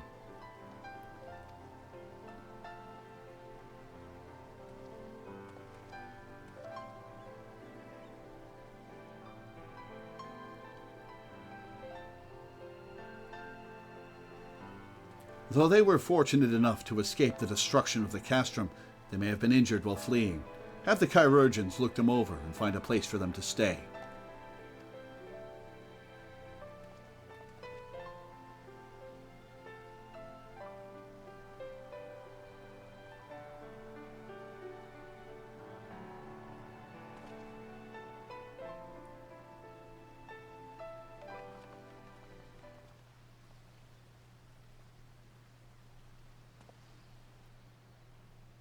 It seems the time has come for us to go our separate ways once more.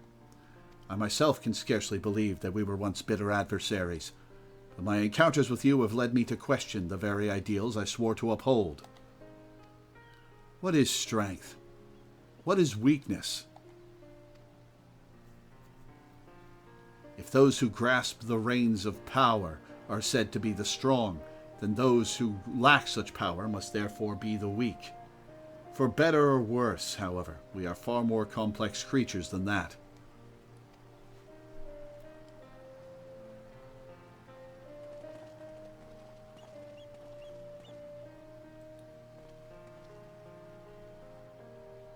I see now that true strength is not granted by others, but resides within us.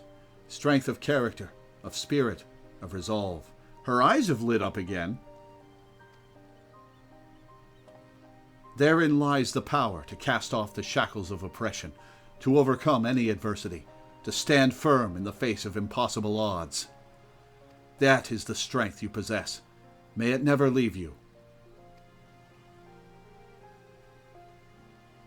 It seems I will have to summon all the resolve I can muster if I am to keep my promise to Alphonse.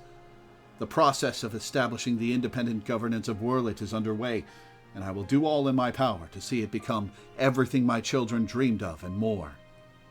For the immediate future, we shall continue to work closely with the Alamegan resistance, whose role in the revolution cannot be understated. That reminds me, if you are passing by Porta Pretoria, the soldiers stationed there wish to hear your version of events. Please give them my regards. I hope that when our paths cross again, I will have glad tidings to share with you. Until next we meet.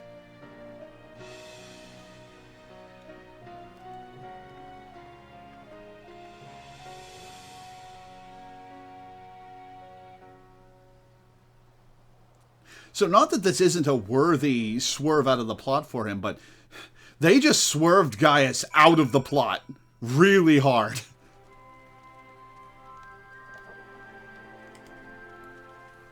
And I'm wondering how he comes back in.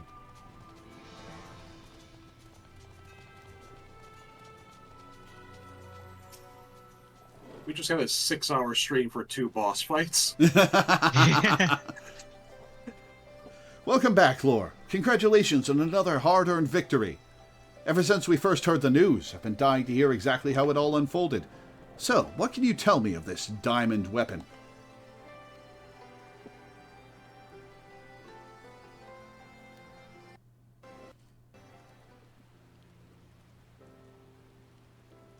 By Hralger's beard! Even for the Empire, that must be a new low. Those poor orphans.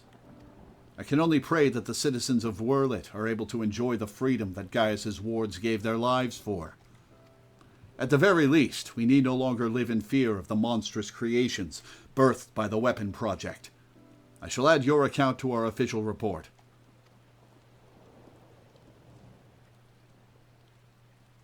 Finally, on behalf of the Alamegan Resistance, and the whole of Eorzea for that matter, allow me to express my heartfelt gratitude. Thank you.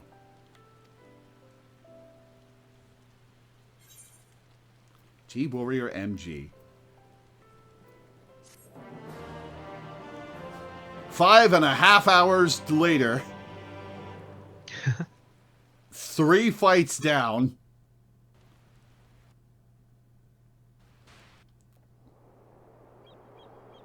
And one hell of a traumatized Agatus. Mm-hmm.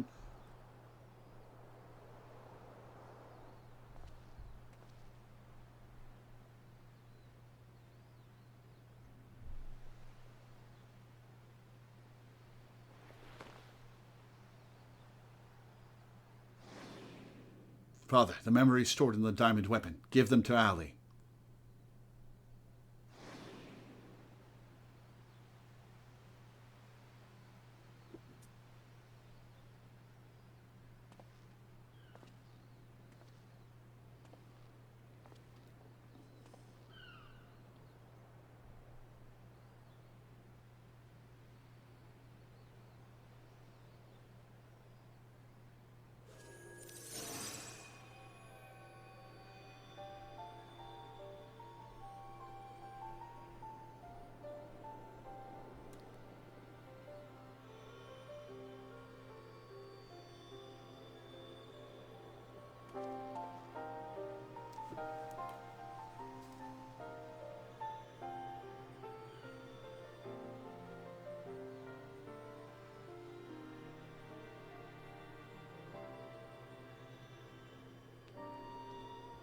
What?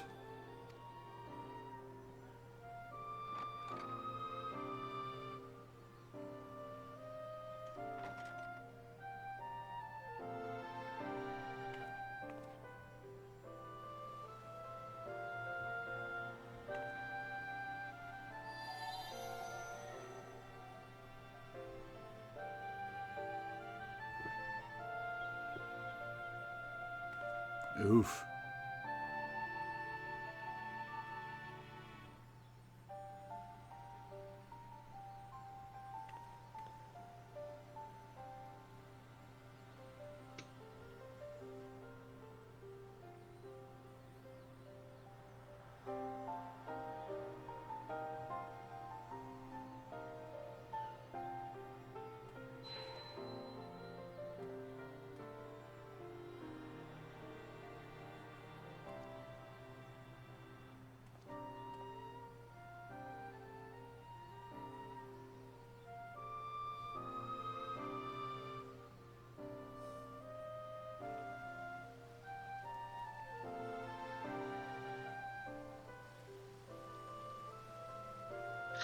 Chimera.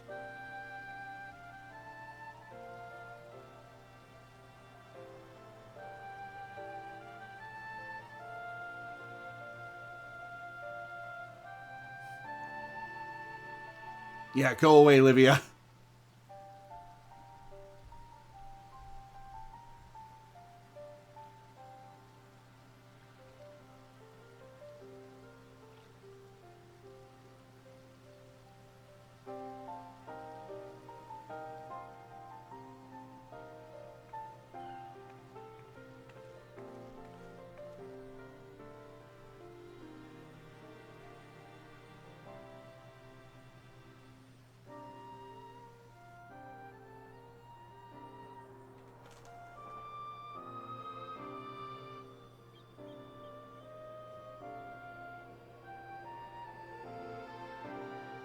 Projections from within the synthetic aura site.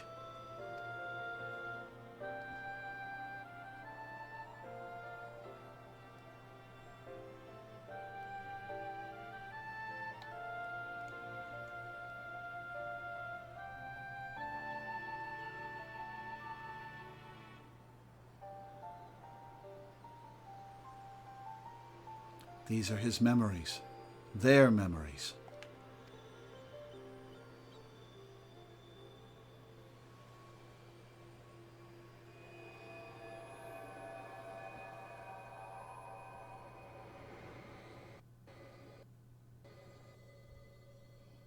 Not that this isn't good, but this quiz just keeps going on and on. Yeah.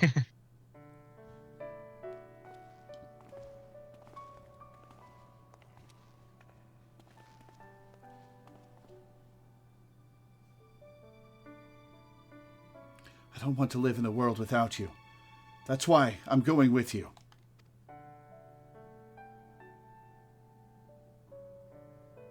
No, not yet, Allie. Now is not your time. Father still needs you. Please, take care of him in our place. And if you're worried about Alphonse, don't be. He's got us for company.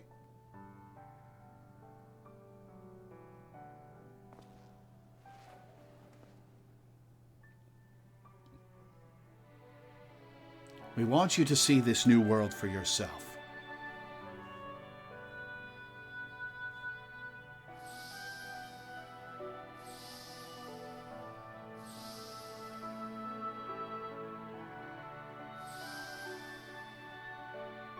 Oh, man.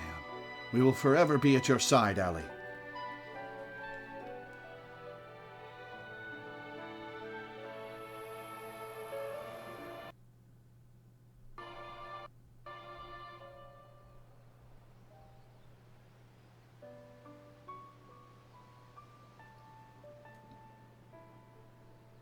I'm the only one left. Hey, she's back. But I'll never be alone.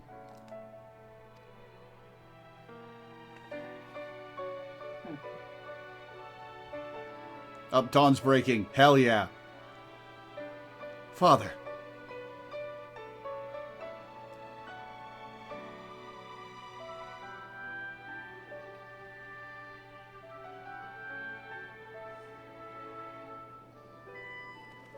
Is this forced dawn for the cutscene, or is this luck of the weather pattern? For the cutscene. Okay. We've had some pretty lucky weather patterns before. Yeah, it is a reasonable question.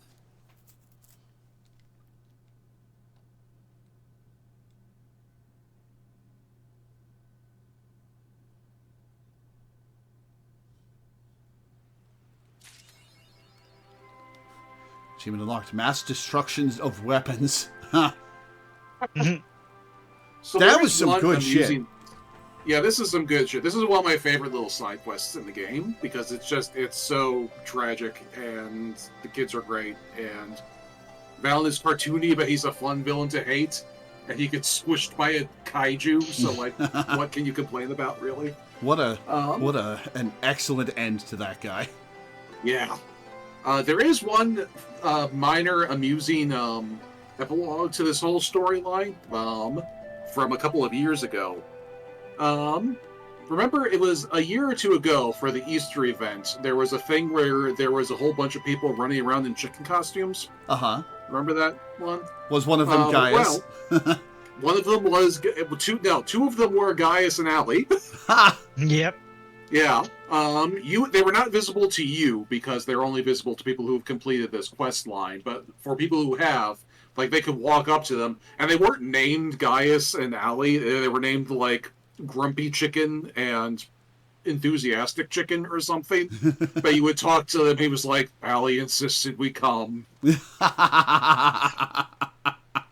I have to wear this stupid costume because I still tried to conquer the world and I'm just standing here, Gridania, in a chicken costume." I'll bet the fandom never let him live it down. A screenshot saved of Chicken Gaius and Chicken Alley. I think I did at one point, but a loss to the ages of Discord. But yeah. So yeah, that was just a very fun Easter egg. Hey, Easter egg. Yeah.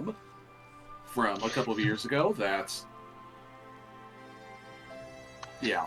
And that's a nice little cute cherry on top of this whole quest line. That's delightful. And I'll bet the fandom never let him live it down.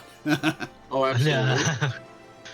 By the way, Law, when you were dying so much on Emerald Weapon, I ended up thinking, like, okay, people are acting like in Lore's storyline, like he is some deadly weapon. It's like, so that just means like he'd probably be deadlier if I was just swinging him around as my sword. I kind of mentioned that to Art, and he got to Photoshop, and we have this now. Oh boy. Oh, let me see this. That was in 2022. So that was 3 years ago, Easter, in fact. That's delightful. Thank you, Ott. I am going to try to get that on stream. Hang on. Oh,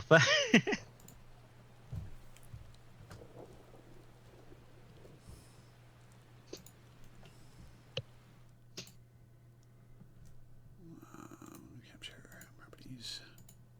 There it is. Count Bob with the. Yeah, but now YouTube can see. Mm-hmm.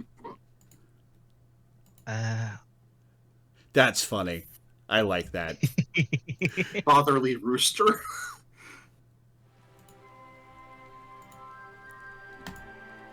Let me bring chat back. Fatherly rooster and daughterly hen.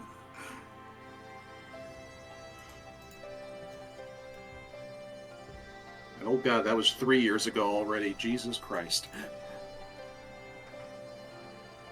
Just my luck. Dragged off to this frivolous festival, and now I encounter you of all people. Needless to say, you will not say a word of this to Sever or Valdolin. I would never hear the end of it. That's great. Yeah. Such jubilation. Anyway. This was not my intention. So yeah, that took a long time, but that was one of my favorite side quests in the game, and that is a fitting place to pause the FF14 streams while Lore moves across the goddamn country. Yeah. We won't be back to Final Fantasy XIV until July. I may be streaming at the end of June, but that'll just be Deltarune and some cleanup for backlog hours I owe my patrons. Regarding that, by the way, you'll be in a different time zone. How will this affect your stream timing? Still going to be 1 p.m. EST. I'll just start at noon Central. Okay. Yeah. I figure it's better to keep the stream timing the same, just for people who know my schedule. Yeah. Yep. So the stream is same stream time, different stream place. All right. Yeah, it's been 5.5 hours, and I need to eat something. So I'll read what little schedule is left for this month. Tomorrow I will not be streaming because I'm recording a podcast with Teddy and Love. Monday, I believe we decided we were doing Red Dragon Inn. I'm not sure, but that'll be the stream crew. We did not come to a hard decision, but we've been leaning towards Red Dragon Inn on Monday because we have too many people for a 4-player game. Yeah. And Tuesday, I'll be playing 9 Souls for a patron, and that'll be the last stream of May. Heiko arrives in Maine on the 28th. We fly back. We ship my stuff to Nebraska on the 6th. We fly back on the 7th.